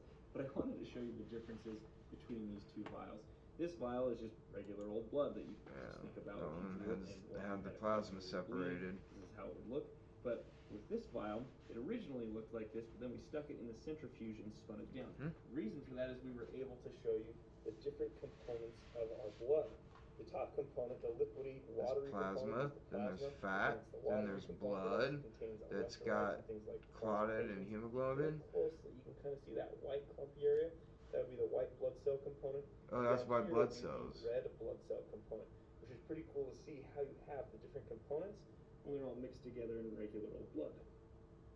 I thought it might be a little bit of fat over, like a line of it over the but I wanted to show you the differences between these white. I thought the light colored red blood that cells were the white blood cells, or if you had a cut not the. bleeding. This is how it would look. But with this vial, it originally looked like this, but then we stuck it in the centrifuge and spun it down. The reason for that is we were able to show you the different components of our blood. There's The that top component, plasma. the liquidy, watery component, is the plasma. There's this white blood cells. It contains electrolytes and things like plasma proteins. If you look closely, you can kind of see that white clumpy area. That would be the white blood cell component. And down here would be the red blood cell component, which is pretty cool to see how you have. Why is some of it like looks like it's mixed in with the white? See, I thought that clumpy part was fat, but it was from him, and he's like pretty lean. So if he had that much in his blood, it'd probably be an embolism or causing a fatty embolism. Regular old blood that you just think about if you drew it or if you had a cut and you were bleeding. This is how it would look. But with this vial, men don't care because I'm one of you. And you know, like if I say guys jerk off to basketball games, like some of us, for sure, right? But if I say anything even remotely critical about women, people would get really mad. Watch. Ladies, I love you. You're some of my favorite people. But let's be honest. You don't invent a lot of shit. Woo! Feel that? Yeah! It's not true. Some ride home arguments in the air. Right? You can feel the tension. No, you were laughing. It's not funny. You were fucking laughing. Madame Curie is like the very first that comes to mind. Many of the physicists, a lot of the people working on the moon landing, people working on the comet landing. Like if I say guys jerk off to basketball games, like some of us. Women done They some finally amazing know why things. ankylosaurs evolved their massive tail clubs, and they weren't just for bashing predators. For decades, Joe, you just didn't look up any women that made. This is a fascinating material called D3O, which feels like Play-Doh when you squeeze it, but it becomes indestructible when impacted with a strong strike. If you wrap it around your hand, you won't have to worry about yourself no matter how hard you hit it. When an egg wrapped in D3O is dropped to the ground, it remains completely unharmed. Wearing clothes made from it can perfectly withstand baton attacks. It is like a real-life Iron Man suit. In fact, D3O is a non-Newtonian fluid. It's a soft material, but gets stronger when force is applied, making it a highly popular fabric. But I don't Various think it would protective stop gear you you from use getting may be broken made from bones. it, from helmets to gloves and knee pads. Even phone cases are used with D3O. This is a fascinating material called D3O, which feels like Play-Doh when you squeeze it, but it becomes indestructible when impacted with a strong strike. If you wrap it around your hand, you won't have to worry about yourself no matter how hard you hit it. When an egg wrapped in D3O is dropped to the ground, it remains completely unharmed. They barely dropped the eggs. That other egg was probably pre-dropped. When he shaves his carpet? Now, I like to spend quite a bit of time doing this step because I find it has one of the biggest impacts in the final product. Next to, of course, the sculpting, which a lot of people don't do, and you don't have to, but it makes the rug look so much better. You're going to see in a minute. So I go around separating all of the colors, hoping to make the lines even cleaner. So I use a mix of my rug trimmer as well as these auto scissors. These are great for more detailed pieces like this. Once it's fully cleaned up, I quickly realize it is tough to pose with a custom rug. So I just put it on the floor. It looks so good. This is one of my favorite characters of all time. He's super iconic. Let me know what you guys think in the comments. Be sure to like and follow for more fun videos, and I'll catch you in the next one. Now it's time to clean. Pizza Hut introduced this today. I don't know if I would have liked it better than several objects in Super Pizza Hut introduced. Now it's time to clean this up. First, we're yeah, gonna it was start by trimming definitely it down to better one than even the length. first one. Definitely. Pizza Hut introduced this today. The fucking Cheez-It pizza, Frankie. I heard about I that. heard about this like month. I whispers. Yeah. Like Cheez-It pizza and a Cheez-It pizza. I thought it was a joke. I'm like, what is this, the Onion? Frankie, it's real. I said, Frankie, get on the phone. Get on the phone. Call Pizza Hut, find out where I can taste this. Not tomorrow, today. Day one it came out. That's why we're here. Half the Pizza Hut places like, what are you talking about? They hung up. They said it's a joke. For some reason, this one has it. I love cheese. I like it as much as pizza. People know me, I'm a Cheez-It guy. I fucking live for Cheez-It. It's the king snake. White Cheez-It, cheddar are the stuffed best. Cheez-It pizza. What is this, Mars? Am I on Mars? Am I on fucking Mars? Shut up and eat it. There it is. The fucking Cheez-It pizza. What the fuck? Am I on Mars? On a Pluto, Saturn? My brain doesn't even know how to process this. I can't tell if it's real. Is it like real Cheez-It? My brain's broken. It's fucking broken. It's a gimmick. If I was Cheez-It, I wouldn't want my name on this. 3-8 Really? Pizza Hut introduced this today. The fucking Cheez-It pizza. It's about as good as their I regular heard about pizza, this 3A. like month. Several objects in Super Mario 64 are misplaced. In Snowman's Land, there's a coin that's inside the giant snowman. We can collect this coin with a well-placed cannon shot. In the tiny section of Tiny Huge Island, there are 2 coins underground, one of which was called the Impossible Coin. We can collect this coin by diving into the mountain, swimming down, and jumping to the coin. I was the first one to do this back in 2014. In the huge section of Tiny Huge Island, there's a line of 4 coins you can collect. But there's actually a 5th coin that spawns and then despawns in less than a frame because it's underground. So no one's ever collected that coin.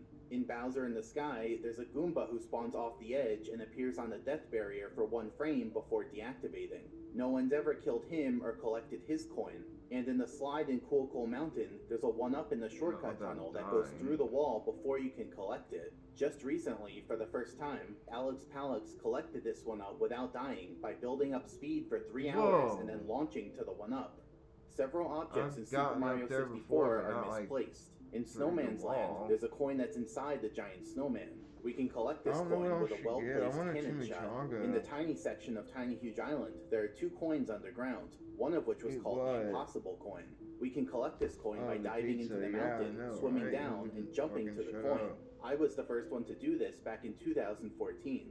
In the huge section of Tiny Huge Island, there's a line of 4 coins you can collect. But there's actually a 5th coin that spawns and then despawns in less than a frame because it's underground. So no one's ever...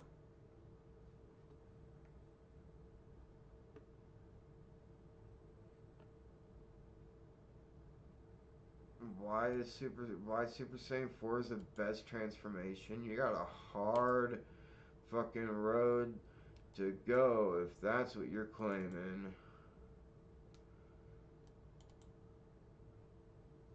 Motherfucker. Dude, come on. Come on, YouTube. What's the deal? It's hard to believe that Mint Mobile can be good at just $15 a month. So, as Mint's new owner, Hey guys, it's Mike here, and in Dragon Ball GT, audiences were introduced to Super Saiyan 4, Goku's ultimate form at the time that propelled him far past his previous power levels in different states that we had seen with the Super Saiyan forms before that, and took him to a capability in which he was able to overcome his enemies. And when it comes to different forms in the Dragon Ball franchise, for me, Super Saiyan 4 is by far the best transformation that we get for the Saiyans, and perhaps in the entire franchise overall. And I'm going to be going in depth and explaining exactly why that is, not only in terms of the design, but also in terms of its origin, and of course, also how it compares to some of the other forms that we see in the franchise. So, let me get into that right now. Now, Dragon Ball GT, of course, is kind of a contentious series when it comes to many fans. People often disregard it as being non-canon, as something that doesn't matter. You know, Dragon Ball Super is a million times better, and so on and so forth. But when it comes to Super Saiyan 4, this is usually the thing that pretty much everyone overwhelmingly agrees on. That this is the best thing from the Dragon Ball GT series, perhaps, that it is something that most fans would not mind at all seeing it be canon in Dragon Ball Super in the current continuity. And if somehow Goku, Vegeta, Gohan, or so on were to be able to attain this form, people wouldn't mind if it didn't necessarily line up with the other canon, or, you know, it'd probably start a whole canon debate in of itself. Oh my gosh, Super Saiyan 4 is canon in Dragon Ball Super. Does that mean Dragon Ball GT is actually going to happen? Oh my god! Who knows? Either way, the fact of the matter is, this is a great looking form, which is one of the reasons why it actually stands the test of time. Because look at this design when it comes to Super Saiyan 4. You have Goku being taken from, before he attained this form, a child into the adult body, automatically undoing one of the biggest issues with Dragon Ball GT. That's they still had to find the Dragon Balls, of Goku being changed back into a kid, but here, boom.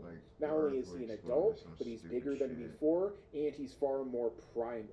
Whereas the other Super Saiyan forms, which I'll get into soon, are ones that don't really feel like anywhere near as big of a departure from the base form as, let's say, Ozaru. With Super Saiyan 4, this truly looks and feels like a real evolution of the biological form that the Saiyans are in.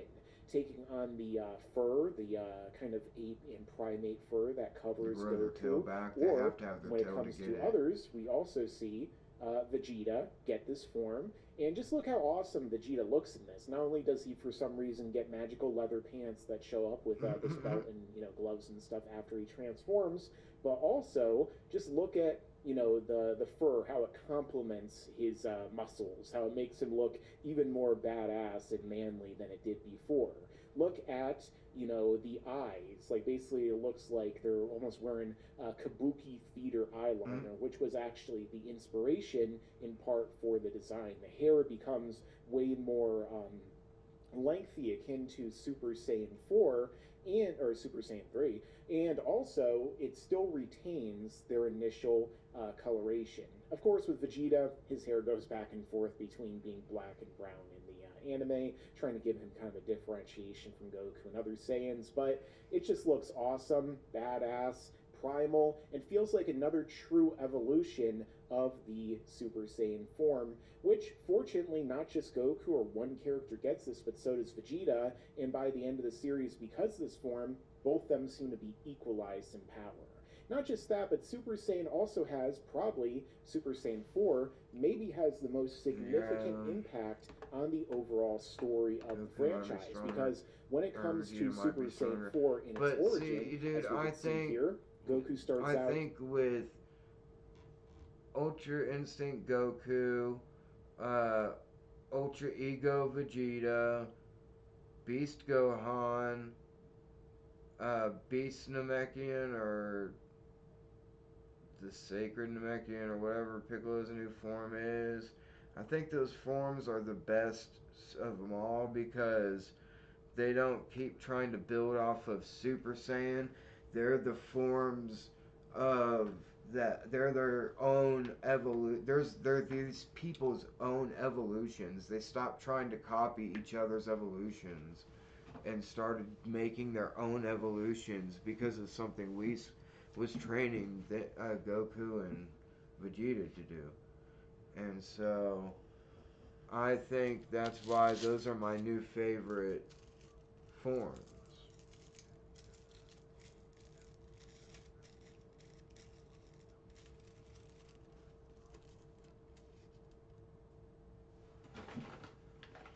I might go read... No, you'd probably leave if I read manga. Especially because the last few new Dragon Ball Super chapters are like slice of life chapters with Goten and Trunks, but mostly Trunks. And like Goten, I always felt like Goten shouldn't have even been a character written because they didn't use him for any... Oops, shit. Son of a bitch. Shit. They didn't... just put a shitload of fucking Keith in there. They didn't use him for anything except to fuse the Trunks. He wasn't anything on his own. He'd never even met his dad. Except maybe once or twice after he died and was dead for a little bit. But then he came back, I think, at the end of Z.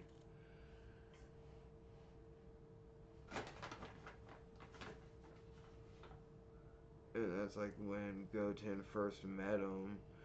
And Goten was a worthless character, and I hate to say it.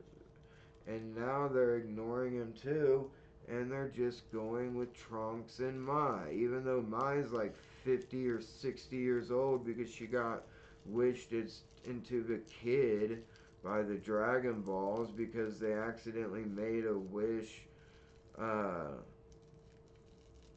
that they were young again, and they turned into kids because they said something like, I wish we were all young again so I could whoop you, or that's what happened in GT. And then they said, I wish you were young again so we could whoop you, and Goku turned to young again. But then they did like the same thing in Super, but they did it to themselves. They wished they accidentally made themselves young again somehow. And then Mai grows up with Trunks and Goten. And in the future Trunks falls in love with future Mai because she's one of the last ones left fighting Goku Black. And because she's a soldier, she's always been a soldier, and then she got wished to be a kid and grew up as a soldier again. And, now they're making a relationship between present Trunks and Mai, and present Trunks is just now a teenager, and Mai is like in her 50s or 60s, and they're dating. Even though Mai looks like she's a teenager right now, she's not.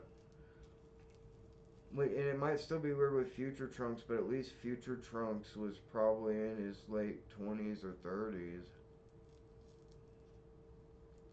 You know what I'm saying?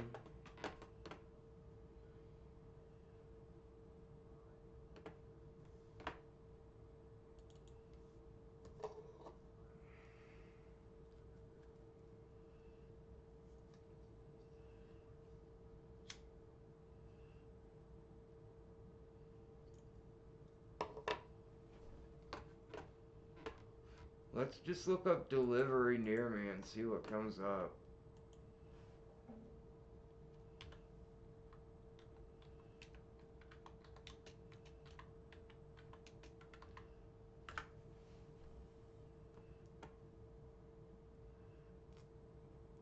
Sure as fuck don't want pizza. I don't want pizza at all.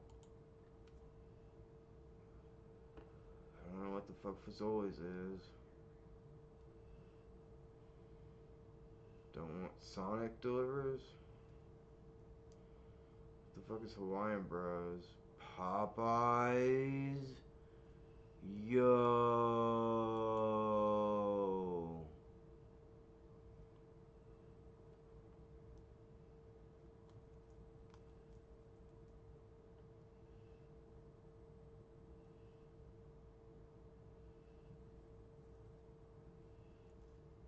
How much does DoorDash cost?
What do you mean there are no...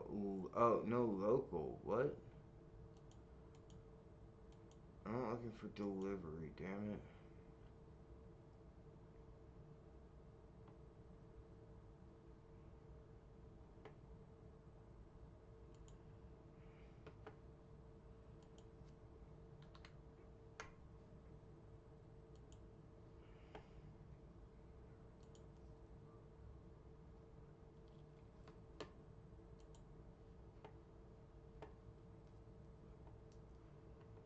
Walk on the wild side. Let's go.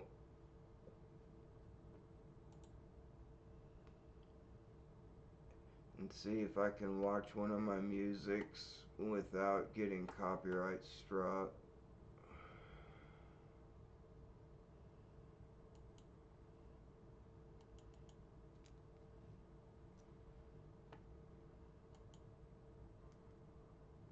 Listen to your TV.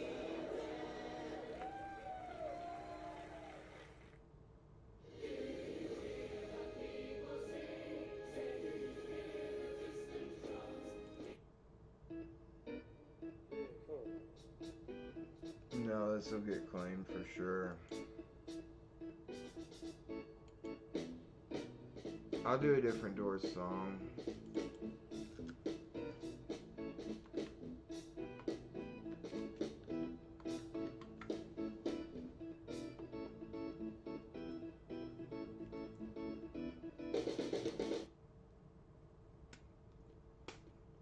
Hopefully this one won't get cured.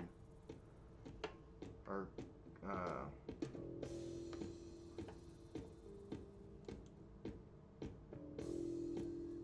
take my shit down. Awake. Shake dreams from your hair, my pretty child. My Is DoorDash better than choose the sign Uber of the day, Eats? the day's divinity. First thing you see.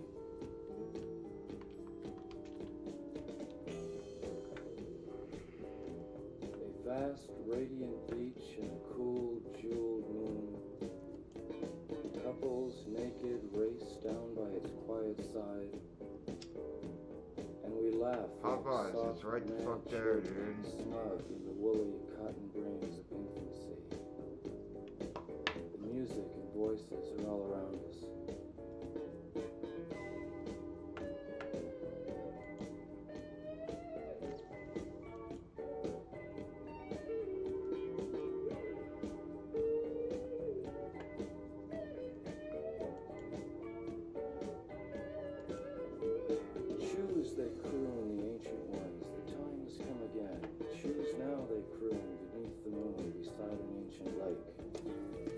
Enter again the sweet forest. Enter the hot dream, come with us. Everything is broken up in dances.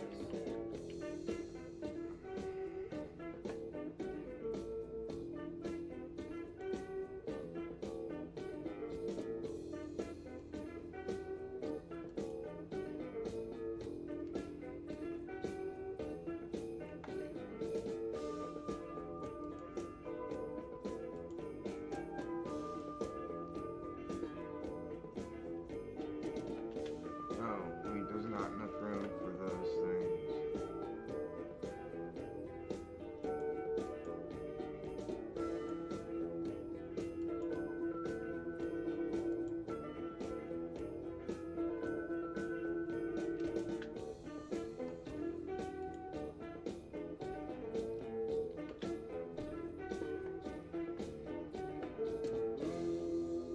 Indians scattered on dawn's highway bleeding. Ghosts crowd the young child's fragile eggshell love. We have assembled $0 delivery fee? insane theater to propagate our lust for life and flee the swarming wisdom of the streets. Did that say $0 delivery fee? Barns are stormed, Yo, what the windows fuck? tucked, and only one of all the rest dance and save us with the divine mockery of words, music and flames temperament.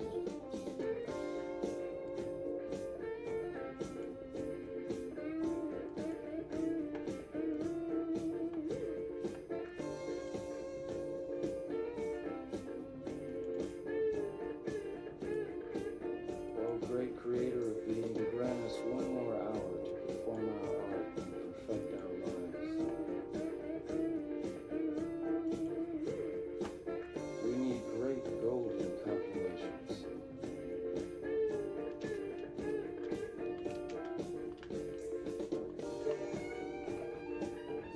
And the true king's murderers are allowed to roam free. 1,000 magicians. Now I'm getting to actual doxing territory where I'm putting my phone number and address and probably about to put my credit card or at least attach my Google stuff to it again.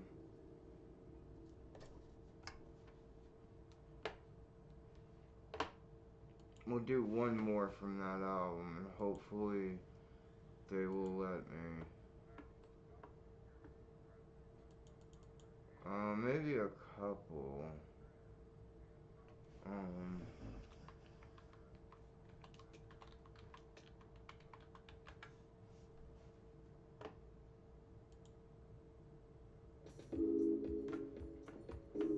Dude, I just am signing up for that, and I just now got an ad for that. So crazy how fast that works. Lament for my cock, sore and crucified, I seek to know you, acquiring soulful wisdom. You can open walls of What's mystery the with other scripture. one? How to acquire death in the morning show. TV death, which the child absorbs. Death well, mystery, which makes me right. Slow train, the death of my cock gives life. Forgive the poor old people who gave us entry, taught us God in the child's prayer in the night.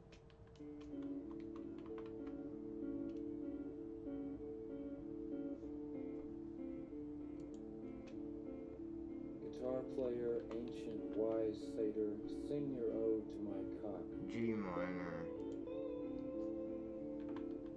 Caress its lament, stiffen and guide us, we frozen. Lost cells, the knowledge of cancer. Did they make this a single as well? Gift, words, power. Oh no, it's on rarities. Which should have just been This stable friend and the beast of his zoo, hey, what the fuck? wild-haired chicks, women flowery in their sides, dark skin, live in light, each color connects to create the boat which rocks the race. Could any hell be more This whole album came out after he died. That's why it's weird when he says that. Can any hell be more real than this? to create the boat which rocks the race? Could any hell be more horrible than now and real? they made I pressed her thigh and death smiled. this whole album with his recorded poetry and editing, Death, and it's, old in my friend, opinion, death the of my best cock album of they the ever world. produced. I can forgive my injuries in the name of wisdom, luxury, romance. Sentence upon sentence, words are healing lament for the death of my cock spirit has no meaning in the soft fire. Words got me the wound and will get me well. And you gotta remember, this All was join after now Jim in Mer- lament for the death of my cock, a tongue of knowledge in the feathered night. Boys get crazy in the head and suffer. I sacrifice my cock on the altar of silence. You gotta remember, like, that was after Jim Morrison went and started doing possibly drugs like heroin and drinking a lot, and was just recording his poetry, didn't want to make music anymore, didn't want to be an idol anymore. He moved to France to be out of the public's eye, but then he died, probably overdosed on heroin. And then people would show up and desecrate the funeral, which was a historic funeral where many, many famous poets and writers and artists and famous people were buried. And they almost kicked Jim Morrison out, but I think his family was able to secure another like 50 or 75-year lease at the place there. Or maybe they finally moved him, I don't know, but they might have refused to renew the lease, but maybe they did because people aren't doing it anymore. But they used to like show up and write Jim was not a junkie and stupid shit like that, even though they were probably all junkies. If not, they were all doing hallucinogens and tripping balls and fucking desecrating a cemetery. So, what the fuck, dude? I'd rather be just a junkie writing poems than somebody doing that. Worst off, they're doing it when they're sober. And they're probably all honestly getting drunk because everybody gets fucked up. They find needles. They find, like, bottles everywhere, cans. People trash the cemetery every year for like throughout the 70s and maybe even the 80s and maybe even the 90s. I don't know how long, but it used to be a trend every year on his anniversary of his death. People would go there and write, Jim wasn't a junkie, he didn't overdose, Jim was love, blah blah blah, some weird cult shit, dude.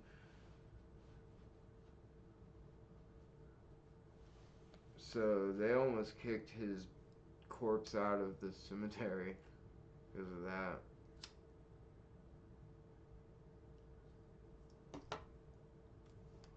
Like, I know he's buried around the same place that William Blake was buried. He's a famous poet.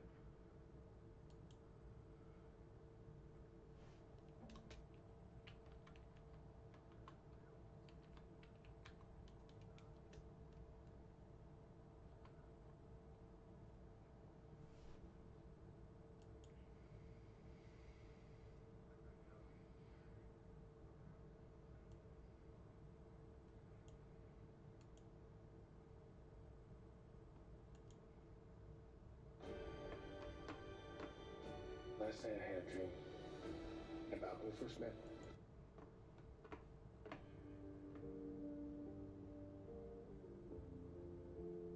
Wow, I'm sick of doubt. Live in the light of certain south cruel bindings. The servants have the power. Dog men and their mean women, pulling poor blankets over our sailors. I'm sick of dour faces staring at me from the TV tower.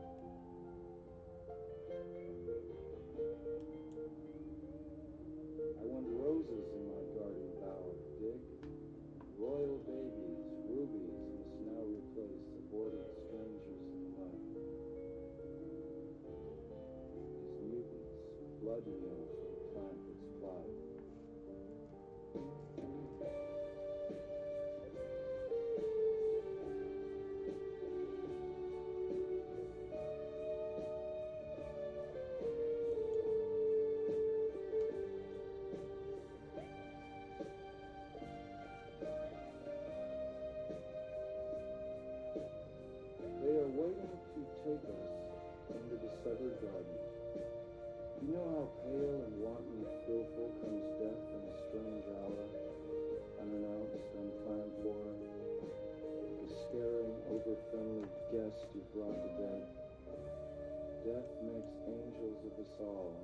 us wings where we had shoulders smooth as ravens' claws.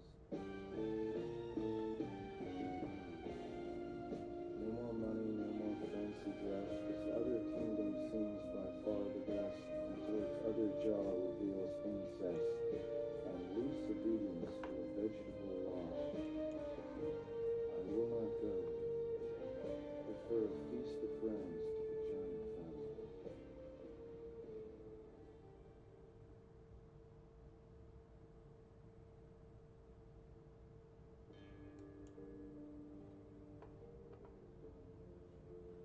Wow, I'm sick of doubt.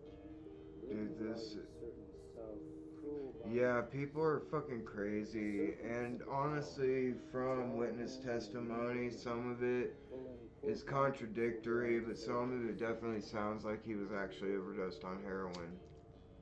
The doctor was never found. The only person that ever saw him being put into his grave from the time that he was found dead was the doctor and his girlfriend Pamela Corson. The doctor was never found. His name was not found to be in the registry in France where he was declared dead. Jim Morrison was only seen by that doctor that may or may not have existed, and Pamela Corson when he was buried into the ground that we know of. And Pamela Corson died 2 years later, I think, because I think she died in 1973. And I think he died in 1970, so she died in 1973. He was 27, born in 1944, right? Maybe that was when my grandpa was born. I don't know. Let me see. How old was when was Jim Morrison born? Shoulders smooth as ravens' claws.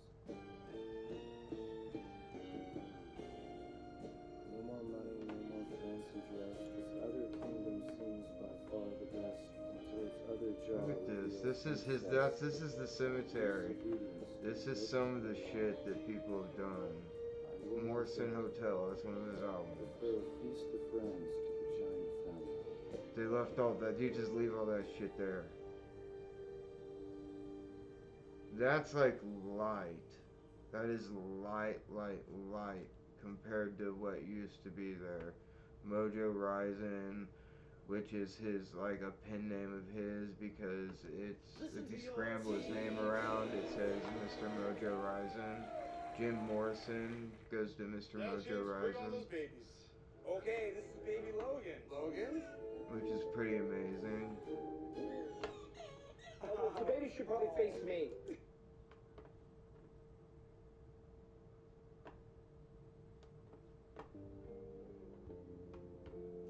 Wow, I'm sick of doubt. Live in light of certain south cruel bindings. The servants have the power. Dog men and their mean women.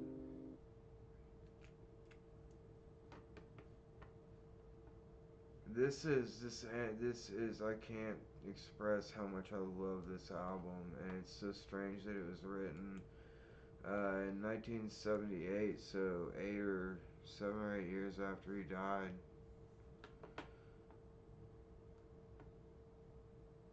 From stuff he recorded right before he died.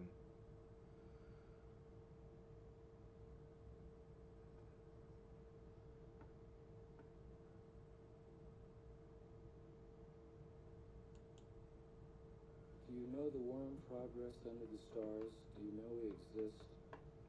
Have you forgotten the keys to the kingdom? Have you been born yet, and are you alive? Let's reinvent the gods, all the myths of the ages. Celebrate symbols from deep elder Hopefully forests. that doesn't ruin my mic. Have you forgotten the lessons of the ancient war? 27, yeah, he died at 27. We need great golden copulations. Same as Jimi Hendrix and Janis Joplin, all identical. Fathers are cackling the trees of the forest, and our mother is dead in the sea. You know we are being led to slaughters by placid admirals, and that fat, slow generals are getting obscene on young blood. You know we are ruled by TV. Or heroin overdose. story is that he went up at about 5 o'clock in the morning, got up, told Pamela he wasn't feeling well, and he was going to go take a bath, a hot bath. And then she got up half an hour to an hour later, or maybe a couple hours later at 7 or so, and went in there, and he was just in there in cold bath water and dead. And that's it. That's supposedly how he died.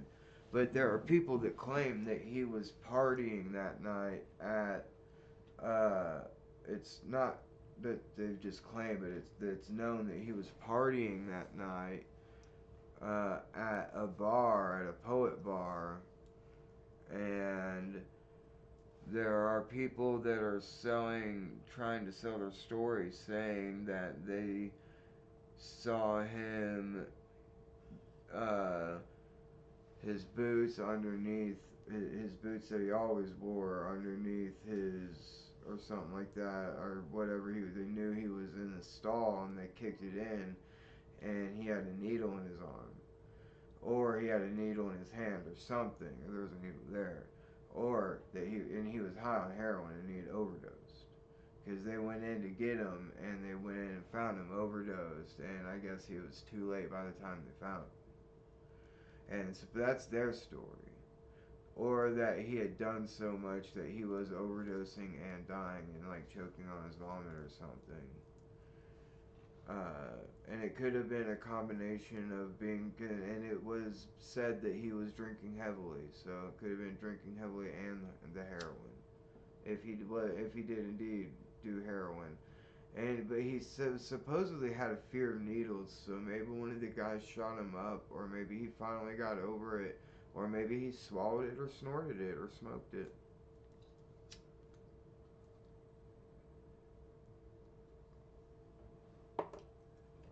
You can swallow heroin, you don't have to smoke it.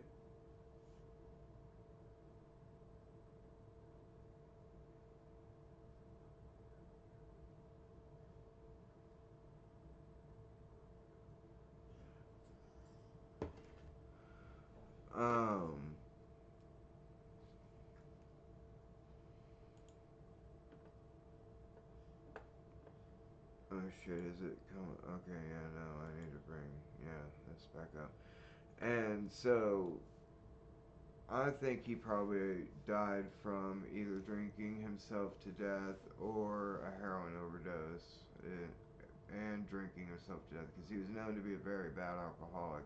But he said he never did heroin because he was scared of needles. But that's not the only way you can do heroin. You can snort it, you can swallow it, you can,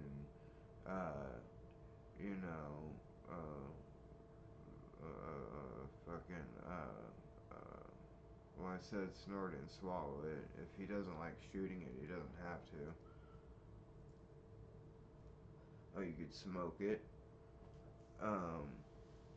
But and smoking is very dangerous too. Smoking, it hits you as fast as shooting up. It's just that you're gonna take a lot more time to smoke the same amount that you'd shoot up all at once. So smoking it isn't normally as dangerous, but with fentanyl, it is exactly as dangerous. In fact, that's how my fentanyl died, was smoking it. And so the only person to see Jim Morrison, she never talked about it other than stuck to her story that she found him later on that morning in the bathtub dead, and that he wasn't doing drugs. He might have been hiding it from her, but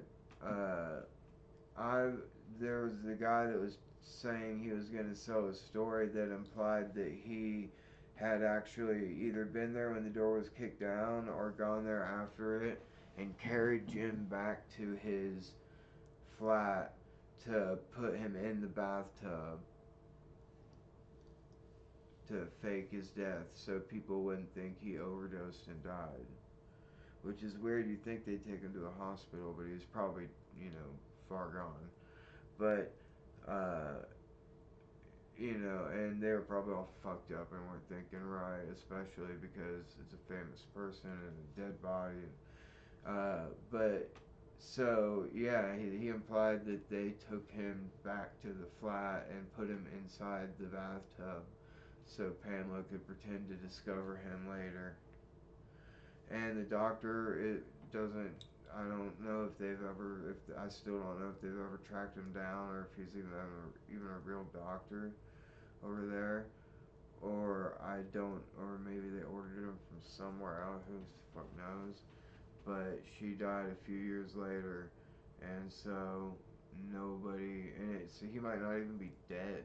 Nobody's even seen inside the coffin except maybe the coroner.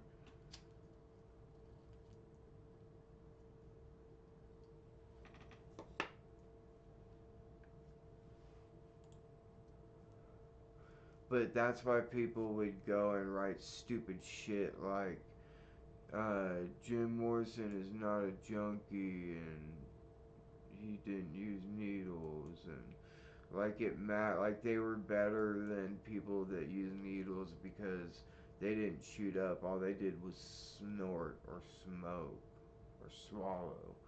No, the moon is a dry blood beast. Guerrilla bands are rolling numbers in the next block of green vine, amassing for warfare on innocent herdsmen who are just dying.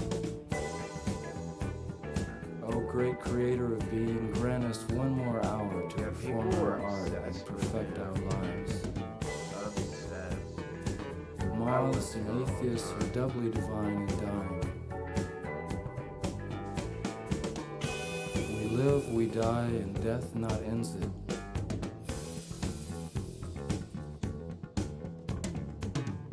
Journey we more into the nightmare, cling to life, our passion flower, cling to cunts and cocks of despair. We got our final vision by clap, Columbus's groin got filled with green death. I touched her thigh and death smiled.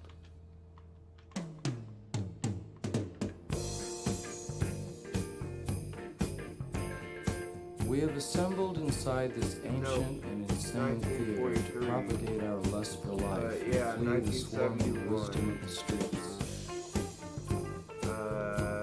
Survived.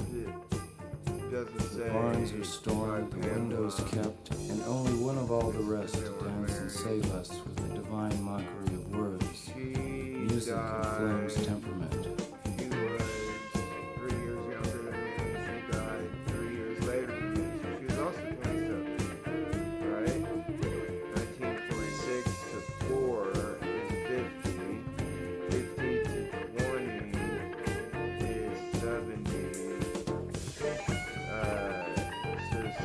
True king's murderers are allowed to roam free. 1,000 magicians rise in land.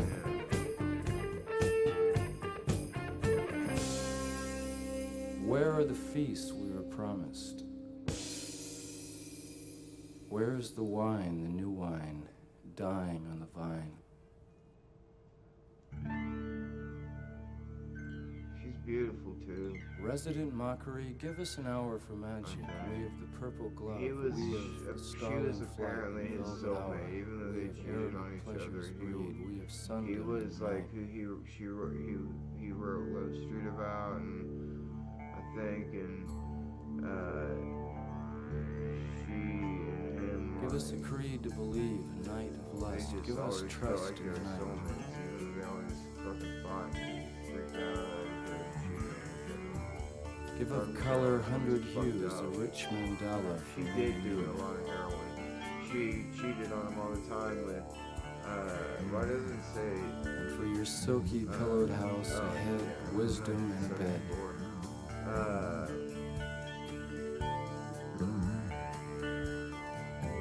Troubled decree, resolute mockery has claimed thee. We used to believe in the good old days. We still receive in little ways the things of kindness and unsporting brow forget and allow. Was there one that I wanted after that? Yeah, Our Magic. Wait, no, that's what we just listened to. Resident mockery, give us an hour for magic. We of the purple glove, we of the starling flight and velvet hour, we of Arabic pleasures breed, we of sundom in the night. Oh, this one's even got pictures of him and Pamela. It's electric in here tonight, folks, thanks to the Slam Dunk Deal at Dave & Buster's.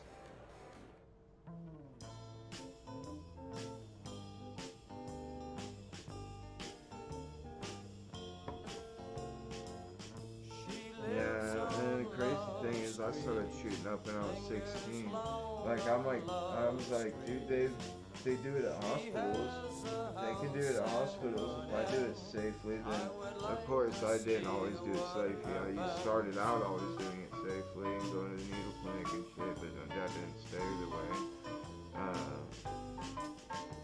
Or getting my own clean needles, but then I had to buy packs from other people.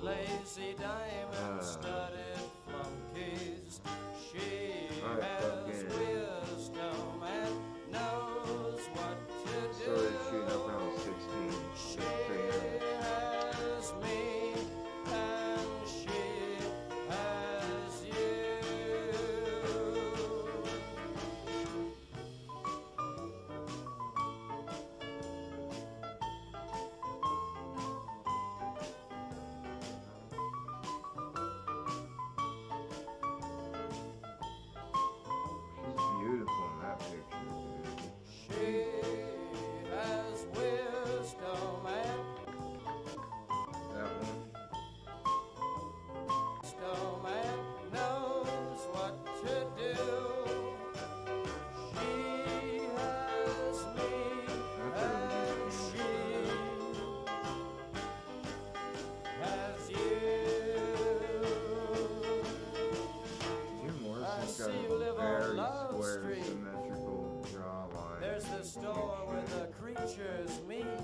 That a thing of potatoes?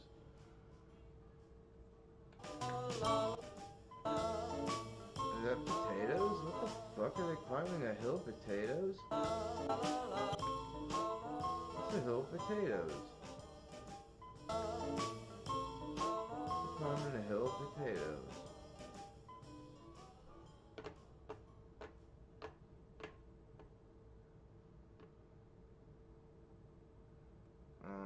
What's some obscure shit? I'm gonna play some Savant again, so...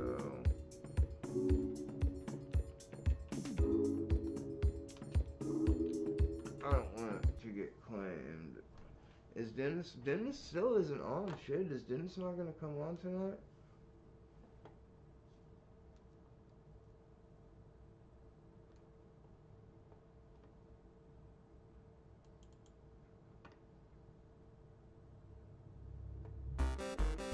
Yeah, I know a lot about the Doors.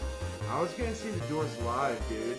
Like, obviously not Sam Jim Morrison, but Robbie Krieger and John Densmore and Ray Manzarek, when he was still alive, were gonna come to the Starlight Theater, I think. Or no, it was a different theater, but it was an open venue where we could have stood up next to the show, and they didn't sell enough tickets, so they didn't show up. I was so pissed off. I was like, are you guys serious? We're not worth your time? Did you just sell enough tickets? I was like, I wanted to see their whole fucking live, and I'll never have a chance to do it again. I was so upset with them. It might have not been their fault. It might have been like management of a concert or something, but that's bullshit if they didn't let them if they did. Because that one is just getting so bad. At the time, I thought I could perfectly sing like Jim Morrison and he would be like, please let me sing some songs for you guys. And see if they would want to do some songs I'd written. Like, it was a dream. But then I got switched. I wrote the motherfucker. No more doors coming. Cancel it. A plus ticket, sorry. Bitch, get the money.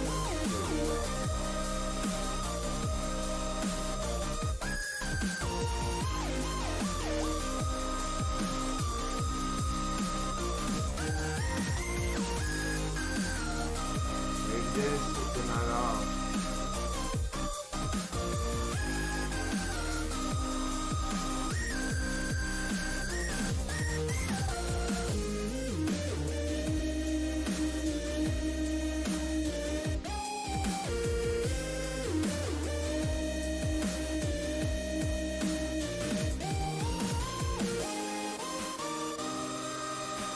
I think this is the music I used for the teaser. You can't just dig it to the juice like that. Okay. So reverse it. We're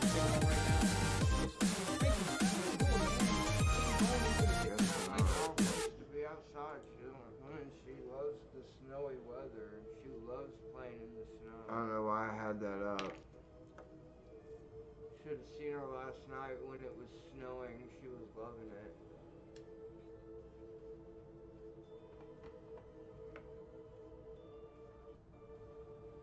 I don't know what the hell, why I was taking so long. I got Dennis's lizard finished. Oh, I think this was, I just did this on my Discord. I don't think I put this on Dennis's thing.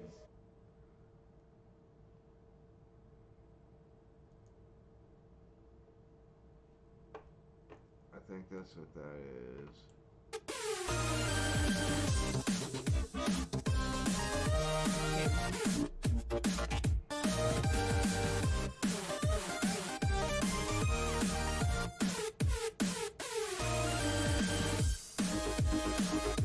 Coolest fucking video game boss music. Yeah, I don't know if it was because they were literally like, we didn't sell enough tickets there, fuck it, we're not going there. Or if it was the venue. I hope it was the venue. I don't want to believe that the Doors wouldn't think it was worth their time to possibly play probably for the first time in decades together, which might not have been easy.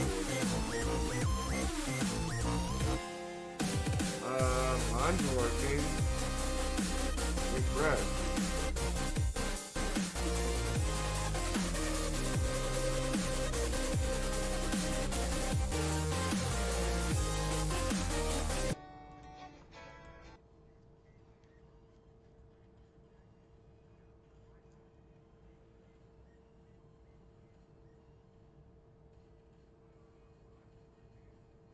Yeah, it does, and I hope it was, because if they did that, I'd be very upset with them. Even now, even though Ray Manzarek's dead now, so we'll never see it, he was the keyboardist, and played the bass as well, except he played the bass on his keyboard, except with his left hand, and played his keyboard with his right hand, and obviously other stuff. John Densmore was the drummer, Robert Krieger was the guitarist. Jim Morrison just sang. He didn't even write all the songs. Robert Krieger wrote a lot of my favorite songs.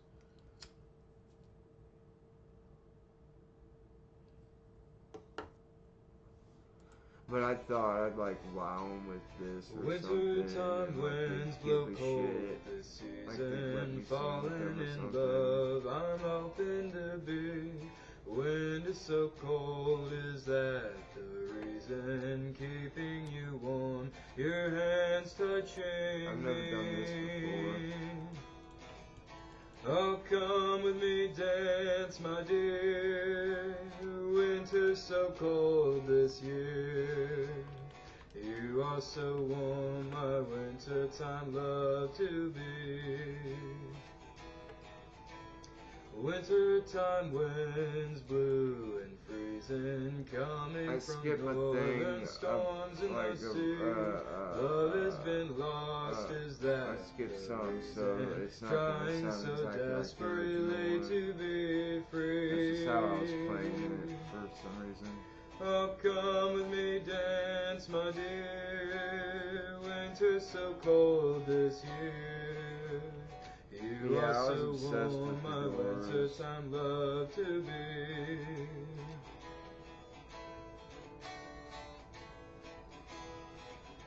Oh, come with me, dance, my dear. Winter's so cold this year. You are so warm, my wintertime love to be. See, if I close my eyes and pretend that's not me singing, I actually really enjoy that. I think it's really good. At Mint Mobile, we're always looking for innovative ways to save you money, so you can keep paying $15 I might just a month think for that premium. because it's me, but let's see how the original one is. Wintertime winds blow cold this season, falling in love. I'm hoping to be. Wind is so cold, is that the reason? Keeping you warm, your hands touching me. Come with me, dance, my dear. Winter's so cold this year. You are so warm, my wintertime love to be. I think the guitar is better in these actually. Wintertime winds. This is Ray Manzarek. Reason coming from northern storms in the sea. Love has been lost. Is that the reason? Trying so desperately to be free. Come with me, dance, my dear. Winter's so cold this year. You are so warm, my wintertime love to be.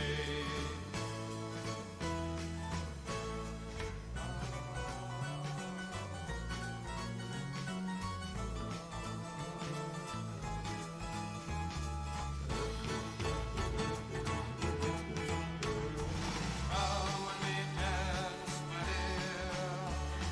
Winter's so cold this year. You are so warm, my wintertime love to be. I like their more circusy, upbeat version than mine.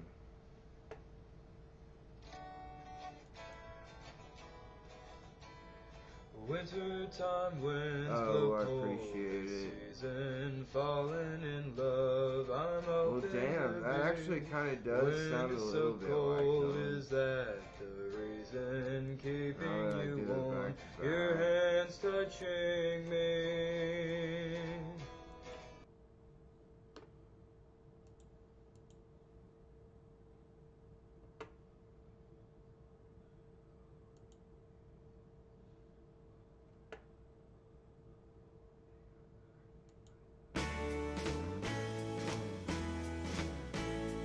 Wintertime winds blow cold this season, falling in love. I'm hoping to be.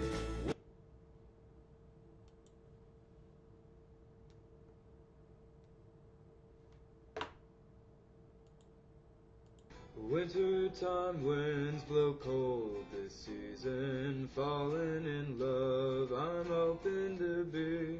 Wind is so cold, is that the reason? Keeping you warm, your hands touching me.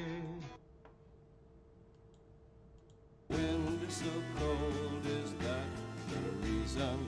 Keeping you warm, your hands touching me. Come with me, dance, my dear. Winter's sounds like a really nice,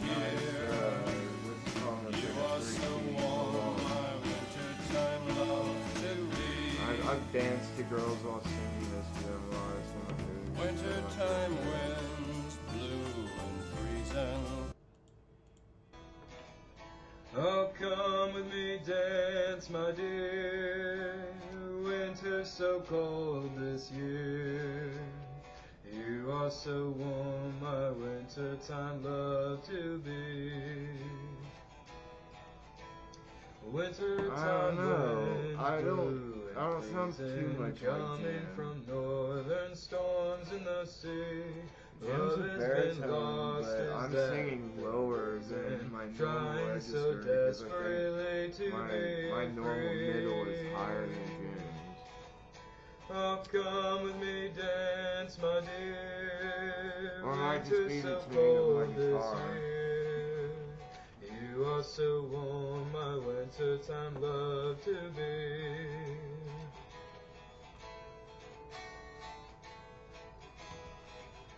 Oh, come with me, dance, my dear. Winter's so cold this year. You are so warm, my wintertime love to be. Let's see some of my other songs, compare them. I've never done that before. I'm trying to figure something that we can really stop. Anna was nice to me at one point. I don't get why she was mad. She got mean to me. She's the girl that I talked about that like made fun of my streams and said that we should go our separate ways when I was saying I'm fucking glad I didn't send her that friendship bracelet because I was going through hell to get that thing through customs and fill out the customs forms and figure out how to do it. I haven't paid money to fucking stamps.com and you have to put at least $10 on. You can't just put in what you need. You have to put in at least $10. So I had to put money on there. I had to pay for the membership, and I just could not figure out how to get the customs shit figured out. And then she sent me that, and I was like, fine. I'm glad I didn't mail it yet then, because I would have been pissed off. I went through the hassle, and she just started saying, hey, I'm not your friend anymore for some reason. And she was mean to me about it, like passively aggressive mean.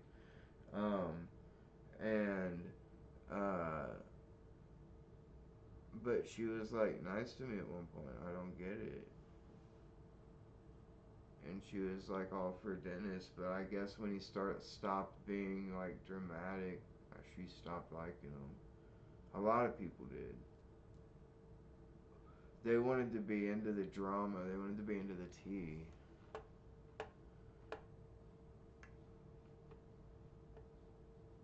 If that makes sense at all.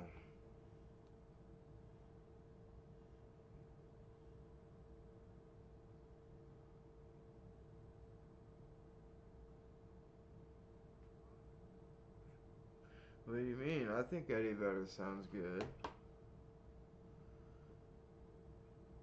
Do you have any videos of you?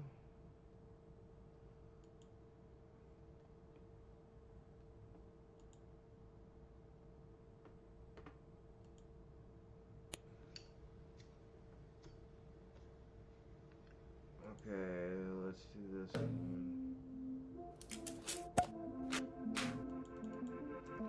I bet I will get claimed for this.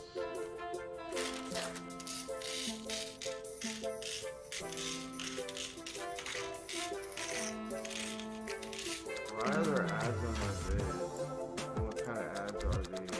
What are they making? Little ant robots? Microb.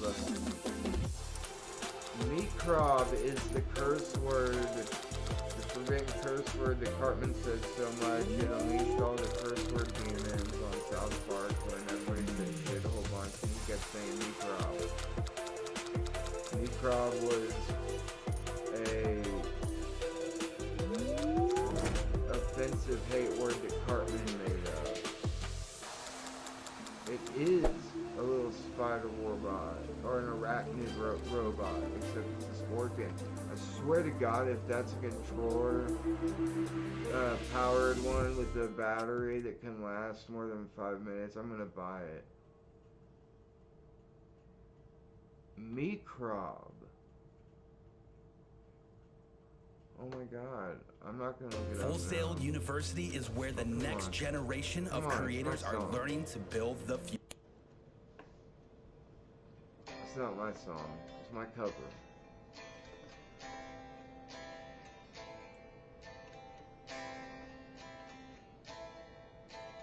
I wonder which one is more likely to not hit. I heard there was a secret chord that David played and it pleased the Lord. But you This one looks like it might not be live, but I think this is actual video.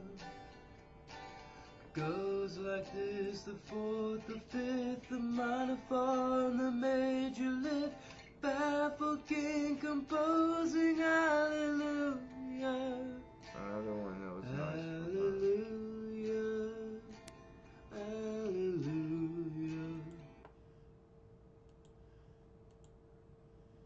Okay. This looks a bit more like the thing.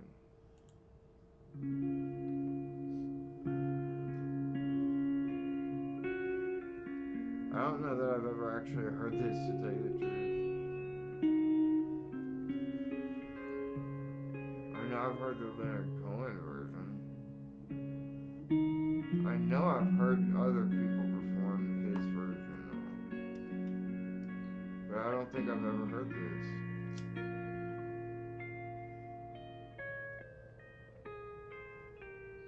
I like his guitar. It's jazzy.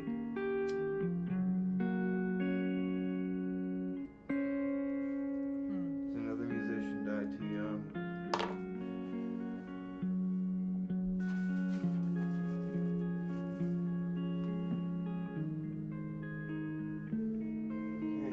I'm about to get my ass some fucking Taco Bell. Come on, sing, Jeff. What the hell? Is it replayed here? Because that's what he sings. I heard there was a secret chord that David played and it pleased the Lord. But you don't really care for music, do you? Well, it goes like this, the fourth, the fifth, the minor fall and the major lift. The baffled king composing hallelujah. Wow.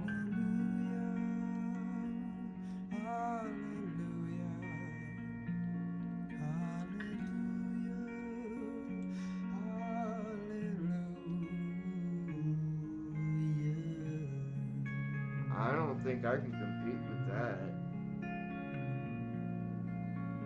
Your faith was strong, but you needed proof. You saw her bathing on the roof. Her beauty in the moonlight overthrew you. She tied you to a kitchen chair.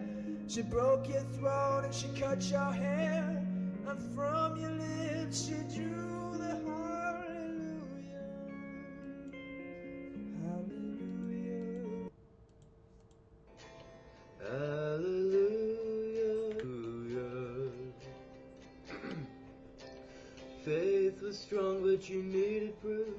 You saw her bathing on the roof. Her beauty in the moonlight overthrew you. She tied you to a kitchen chair. She broke your arm and she cut your hair. From your lips she drew the hallelujah. Hallelujah. Hallelujah. I mean, I'm gonna be best. I'm obviously not at my, honest, I'm obviously not at my best singing that, but even if I was, I don't think I can compete with that Jeff Buckley version. No wonder it's so famous. Wait, no, I've heard that version before. It's in Shrek, isn't it?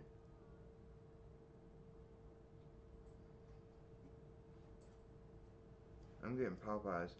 No, that was in Shrek, wasn't it?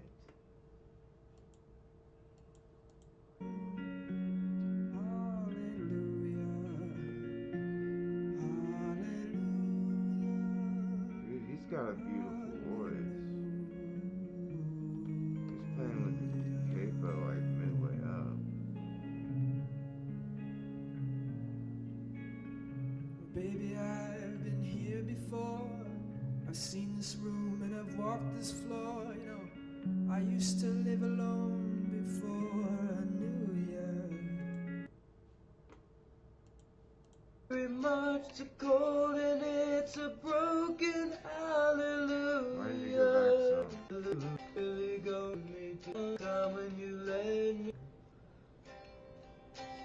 There's a time when you let me know what was really going on below, but now you never show that to me, do you?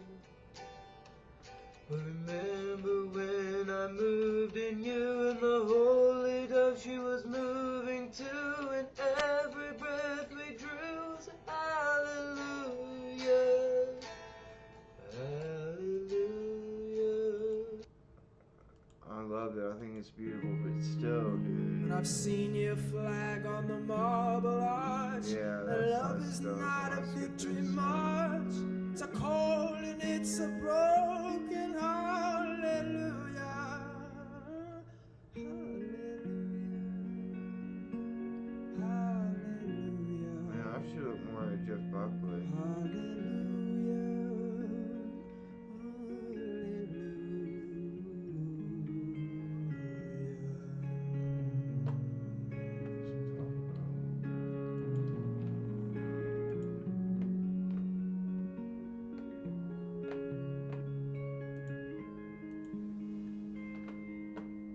Was a time when you let me know what's really going on below, but now you never show that to me, do you? Remember when I moved in you, and the holy dove was moving too, and every breath we drew was hallelujah.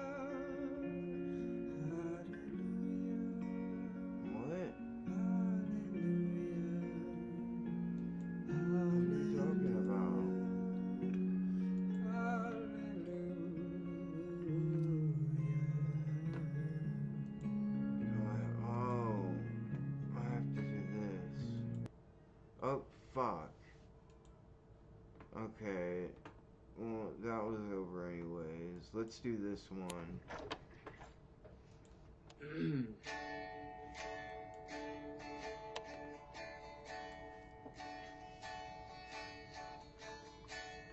Nobody knows you when you're down and out. Nobody sees you when you're on cloud nine. Everybody's hustling for a buck and a dime. I can play this one too. And you scratch mine. And that's not what. Is that what the one he's playing is called? To the other side. I've shown you everything and I've got nothing to hide. Still you ask me. You're never responsible for unauthorized purchases on your Discover card. Nobody knows you when you're down the and master one is out. completely different. I love this artwork. Why'd they change it? Nobody sees you when you're on cloud nine. Everybody's hustling for a buck and a dime. I'll scratch your back and you scratch mine. I've been across to the other side. I've shown you everything and I've got nothing to hide. And still you ask me, do I love you? What it is, what it is. All I can tell you is it's all showbiz. All I can tell you is it's all showbiz.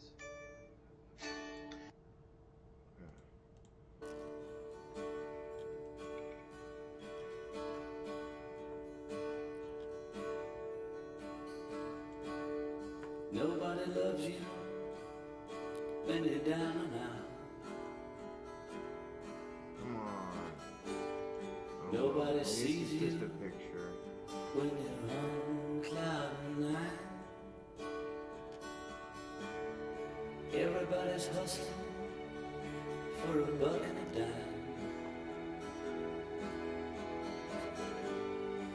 I'll scratch your back and you scratch mine.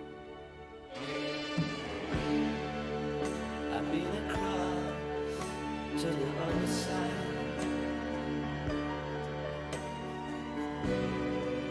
I've shown you everything, I got nothing to hide. And still you ask me, do I love you? What it is, what it is.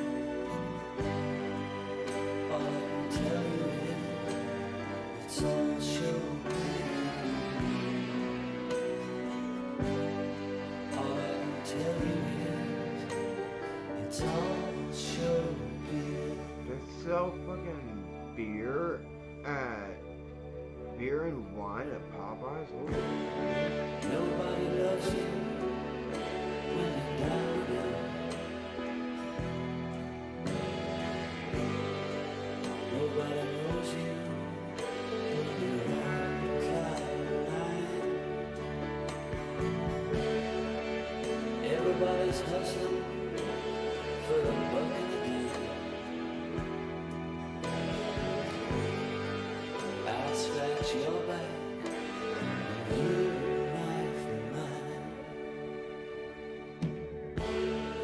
I've been across the water now so many times. I've seen the one-eyed witch doctor leading the blind. And still you ask me, do I love you? What you say, what you say. Every time I put Yeah, I'm getting Popeyes at the moment.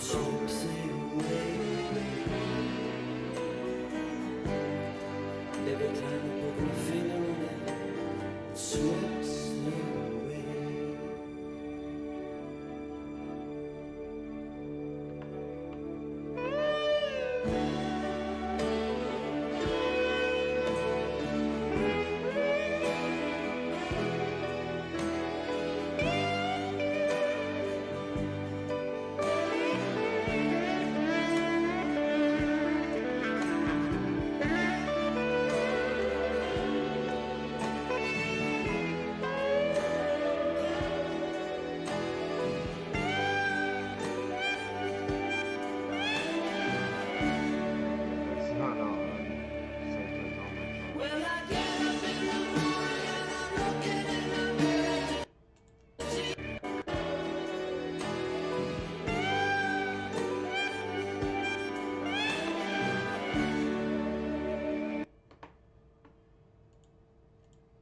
Nobody knows you when you're down and out. I'm singing much faster than him. Nobody sees you when you're on cloud nine. Everybody's hustling for a buck and a dime. Shit, is that right? I'm really glad I'll this is my scratch phone. your I'm glad back she didn't show up. and you knife mine. I've been across the water now, oh, so many times. I've seen a one-eyed witch doctor leading the blind. And still you ask me, do I love you? What you say, what you say. Every time I put my finger on it, it slips away. Every time I put my finger on it, it slips away.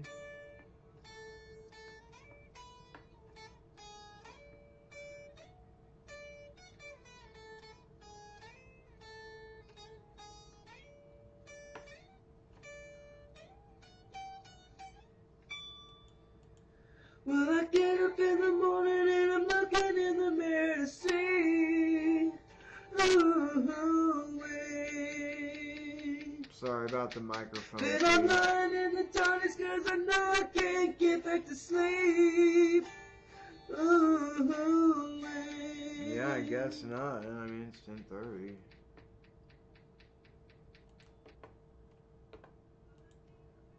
And it's peaks because I was singing loud. And it was a really crappy microphone. Like, all these videos are more than 10 years old. Well, I get up in the morning and I'm looking in the mirror to see. I should have gone a little bit slower right here. Then I'm lying in the darkness and I know I can't get to sleep.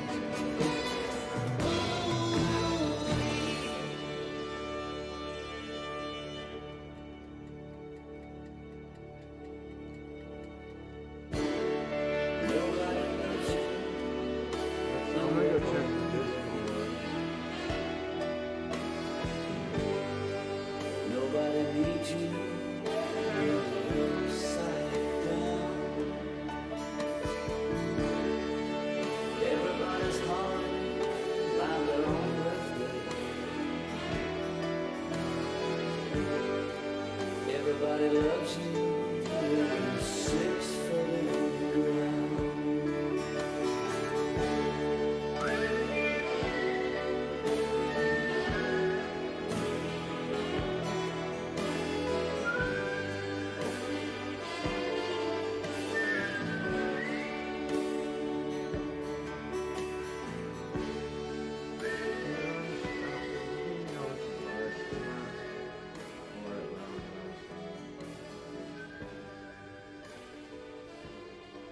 I wonder what's up with Dennis. I'm looking in the Discord.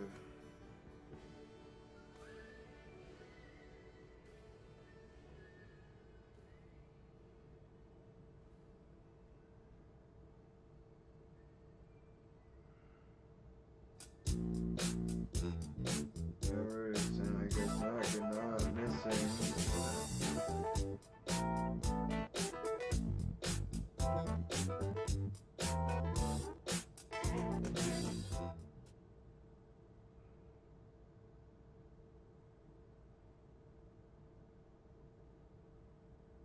St. Jude is everything. I feel like they really changed me and my family's life.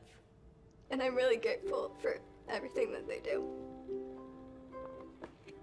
I was diagnosed February of 2020, and I finished treatment November 30th, 2021. I think it's gonna be emotional, but I'm excited to start a new chapter in my life, and it's pretty magical.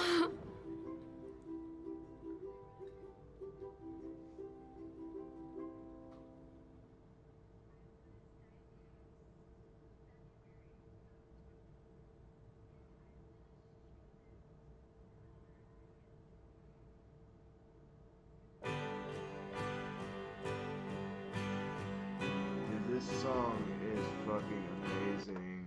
I didn't finish mine. I don't need to. Nobody knows you when you're old. Man, playing these Beatles songs is real tricky territory. Maybe Yoko might be nicer because she owns John Lennon's. But George Harrison's dead. Paul McCartney's super litigious, I think, with his stuff. Or not, he's not, because he doesn't own it.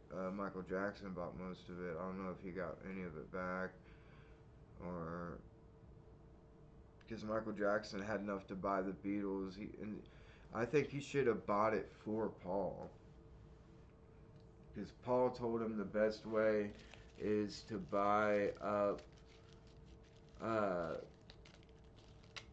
like, people songs, like popular songs, buy the royalties to the songs, so you get a small amount of royalties for that popular song. But I think it's talking more for like one-hit wonders and stuff. And so Michael Jackson took that to heart, and Michael Jackson bought the fucking rights to like most of the Beatles songs. So that I think ended their friendship.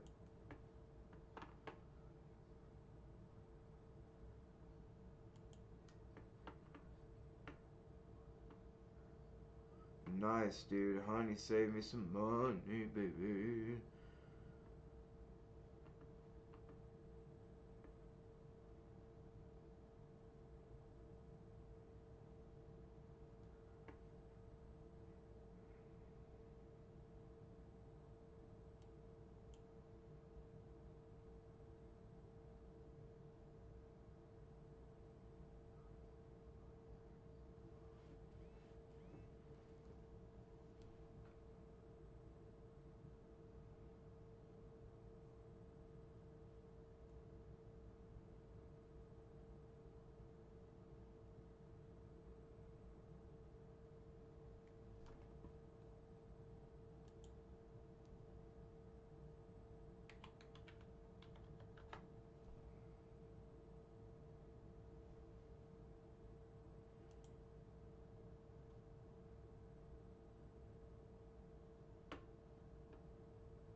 Nice. Okay, dude. I got a chicken sandwich meal for $15.28 with tip and with a $5.50 tip. But Honey saved me $5 somehow. That's why I order on my computer and not my fucking phone, because Honey doesn't do Android yet. You little fucking Honey.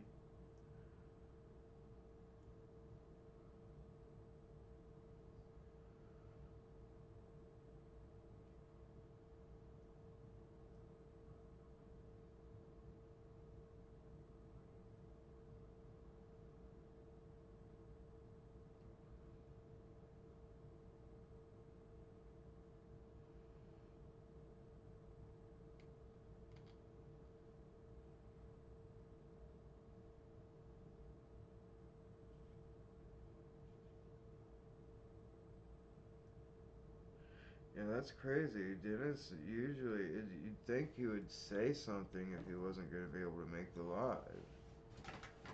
He probably is going to go live like really late, like after he does something with the club maybe, or maybe something happened, I hope. Not like bad. So it's going to take 27 to 37 minutes.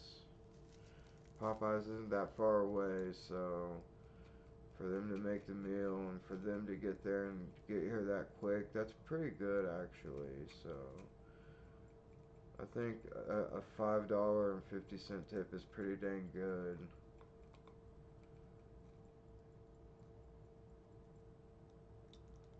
For doing that.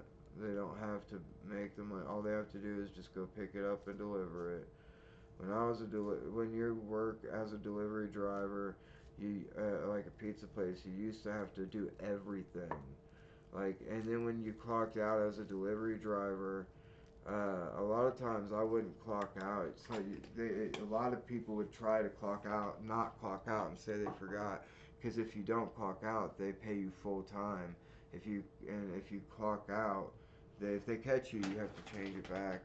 But if you clock out, they only pay you $4.50 while you're delivering, because you're expected to make tips. And so if customers don't pay you, you don't make minimum wage. It's fucked up. That's why I hate tipping. And delivery fees never go to drivers. Never.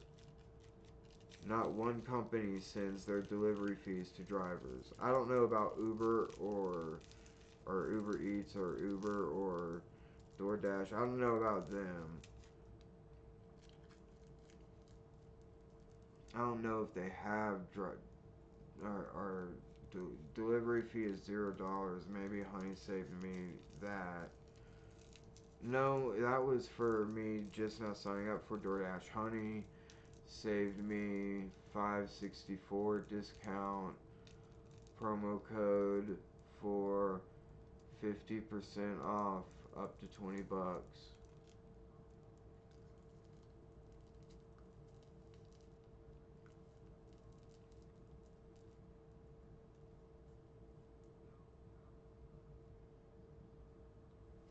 That's a lot.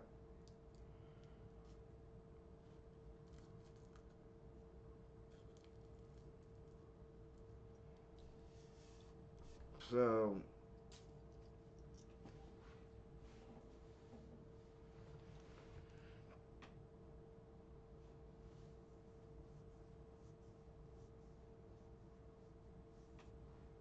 I forgot what I was talking about.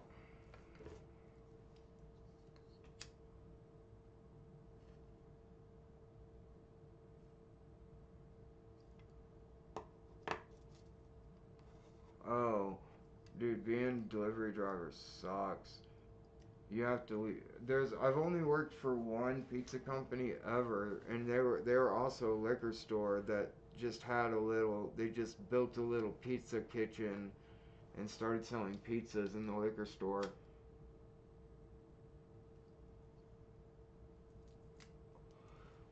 course, they had to get license and health inspections. They were the only one that actually ever made me get my license. Everywhere just tells you to do it, but they say we don't really make you. You're just supposed to have. But you learn decent stuff. I will say you learn. It's kind of presented stupidly sometimes, but you learn good info when you are learning food safety courses to get your food handler's permit.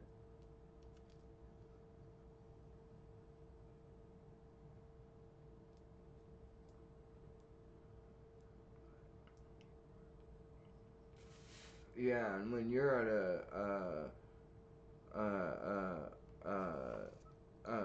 a pizza company or probably any other kind of delivery company, sandwich company, whatever, the drivers fight over the the customer, the regular customers. The drivers fight over them because they know who gives the good tips.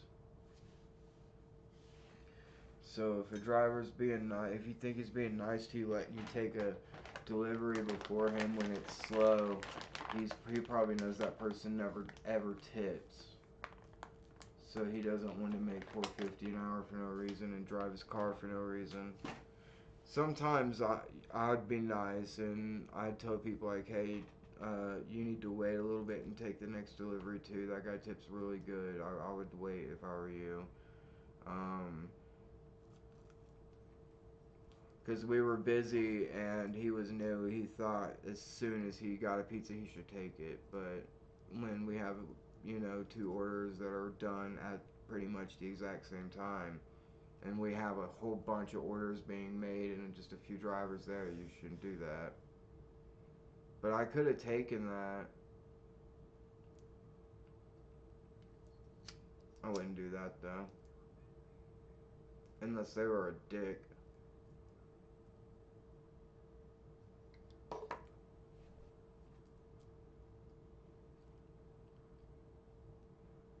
I do feel bad. I fucked up one dude's pizza pretty bad one time. I don't want to talk about it, but I feel really bad for it. But the guy was a dick. No one ever wanted to go to him because he never once tipped, ever, until I started telling him, look, I don't carry change with me. We don't do that, okay? Because he would always ask for exact change back. And at the first couple of times, I gave him exact change back thinking he's going to give me like a $5 bill or something. But no, he just shuts the door, doesn't say thank you, nothing. The guy's a fucking dick. He might have some like mental health, like social anxiety or something, but you'd think he'd be a decent enough person to at least fucking tip you if he orders multiple times a month, like at least probably 4 a month. And Uh, dude was he was just so fucking mean and wanted to argue with me the first time I told him, look, dude, I don't carry change. That was just one time I had change in my car. I was like, look, dude, I don't carry like a change belt with me or anything. I was like, I carry up to ones. That's the smallest I carry, and I only carry a few, like $20 at the most usually. And I said, so I can't give you exact change, man. You're just gonna have to bite the bullet, is what I said. I was like, you can go ahead and go to a gas station and pick it up at and get exact change and pick it up at the restaurant, or go to the restaurant and get an exact change. I was like, but I can't do that for you. And so that's the only time he started tipping was, and he would like buy sauces and stuff to try to make it up to like 94 cents or something, you know, so he'd only get like a 6-cent tip. He was just such a prick, dude. And so one time I fucked his pizza up. I should have never done that, though. That was a horrible thing to do, and I feel really bad about it.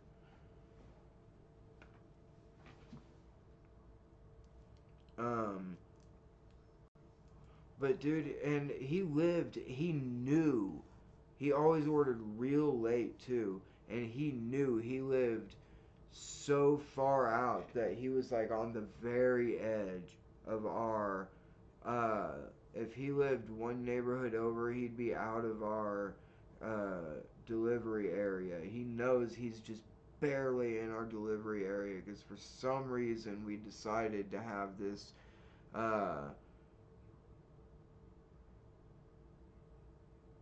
apartment complex part of our delivery area, and the people in that complex, they rarely tipped good. I'm just being honest. And sometimes they did tip pretty good. No, they weren't all dicks. It was kind of a mix, but there's just that one guy that's probably making me feel bad about it. But what I didn't like about it is it was at the very end of our thing, so unless we had a delivery that we could take on the way there, like, and take a certain route there and take another delivery, we wouldn't have time to take a delivery there and then back to somewhere else farther away because it would probably be cold by then, so we could only take one at a time. And if there was no one on the way, specifically probably in Belvedere, where you guys don't know that neighborhood, but it was right before this neighborhood. And so you always had to take one delivery there. It took probably 15 minutes of driving and no traffic to get there because it was in Grandview for some reason, not in Belton, like through South Kansas City into the Grandview, and then fucking or maybe you might be able to avoid South Kansas City by taking the back roads sometimes, depending on the deliveries. But either way, it was like nobody ever wanted to go there because it took just way too much time and you lost too much money doing it. And if you didn't get a tip, it was too big of a risk. And everybody knew this one guy because he called in like probably once a week for the whole time I worked there, probably over a year. And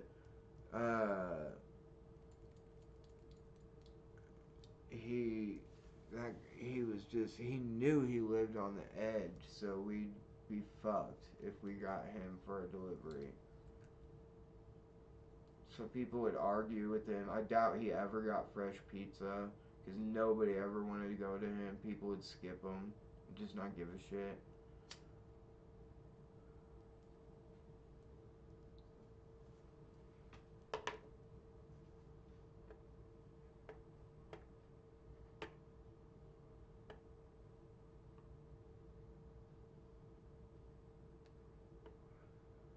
Wait, did I not place my order? It says we cannot accept your order because the store is closed. It said they were open till fucking midnight.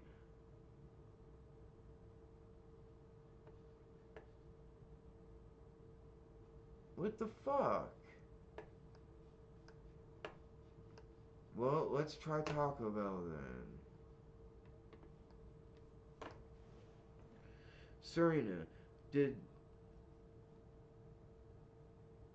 yeah, man, that guy, dude, he was, and he knew, like, I told him one time, the time that I told him I didn't have change, like, the second time he asked me, I was like, look, dude, I get paid half minimum wage. And he was like, after I explained everything to him, like why I can't give him correct change back, that takes way the fuck too much time for me to count that kind of shit out. I need to be busy and back and forth. I don't have time to fucking sit here and argue with you. And I'm like,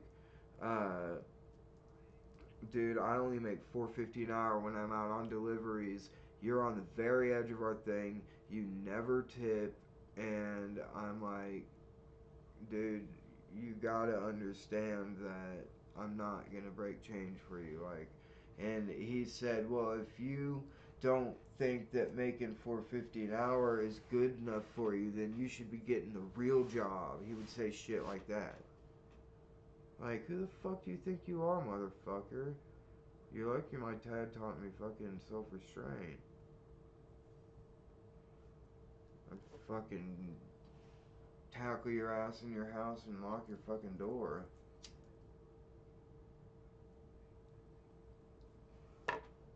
Shove that fucking hot, burning 400-degree pizza down your pants. Although his would probably be cold, so that wouldn't do anything. Okay, so I can't get Popeyes, which is bullshit.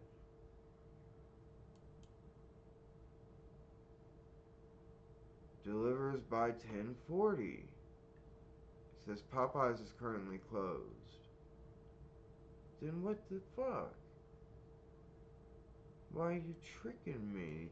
They had this like blueberry pie that I wanted to try. Or blueberry cheesecake that I wanted to try. You assholes.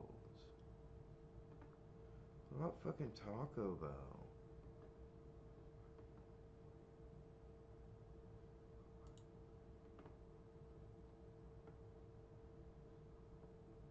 I'm gonna sign in and get what I always get.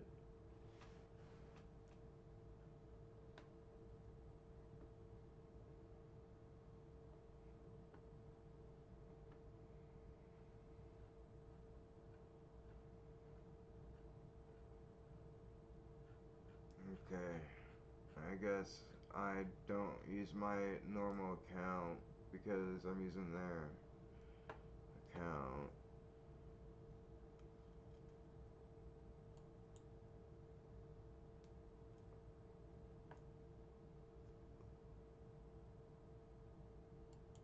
God, dude, those are so expensive, but I fucking love them so much. Steak quesadilla, chicken, if they were like a dollar or two cheaper, I would go for them. But they're not.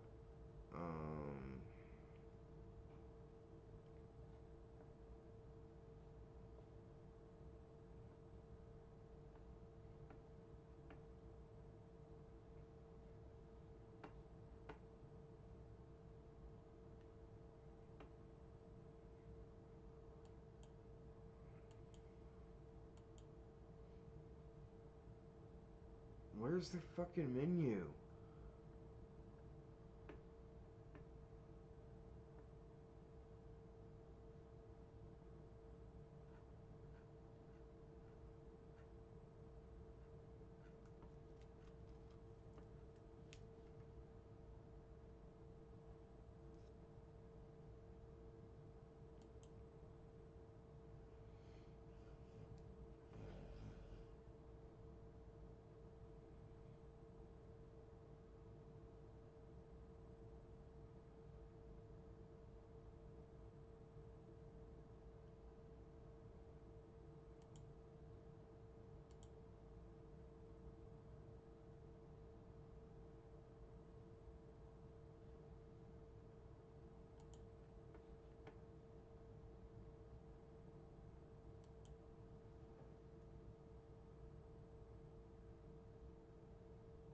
Why does it lie? I don't know. Do you want to see me order my Taco Bell? Here. I guess I could turn this back on. Isn't it a shame? This is his first solo album after the Beatles.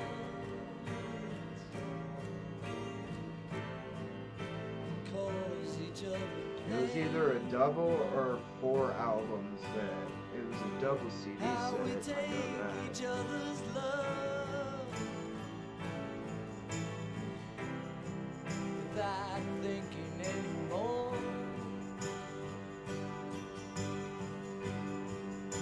forgetting to give back. Isn't it a pity?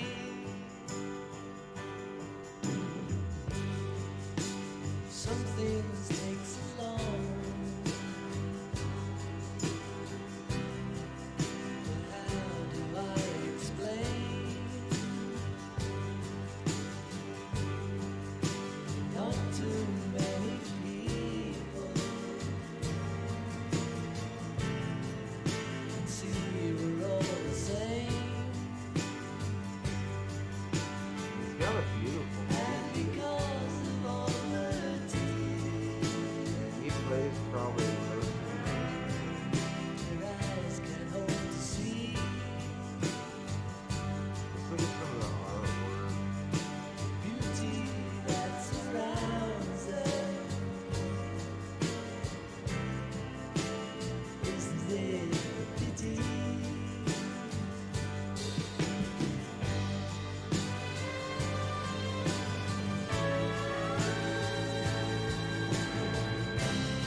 Wah is a pedal that gives a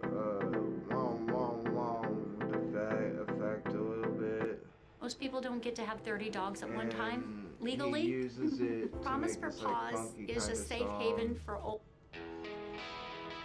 Oh, Def just went live.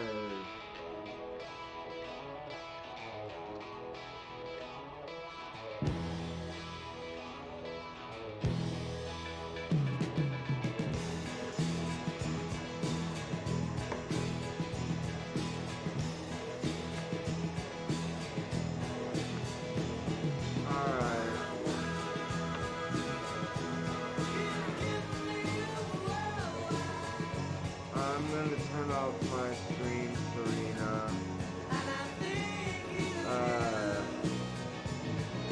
I'll show you. Jeff probably won't be live for long, so I'll show you in the video. Yeah, Jeff is live.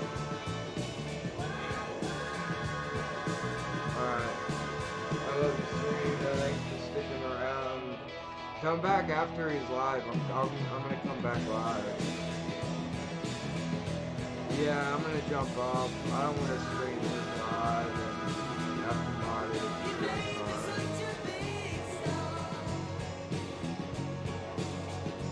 Thanks, I'll see if you want to come back. I'll hit you up or whatever. Peace out.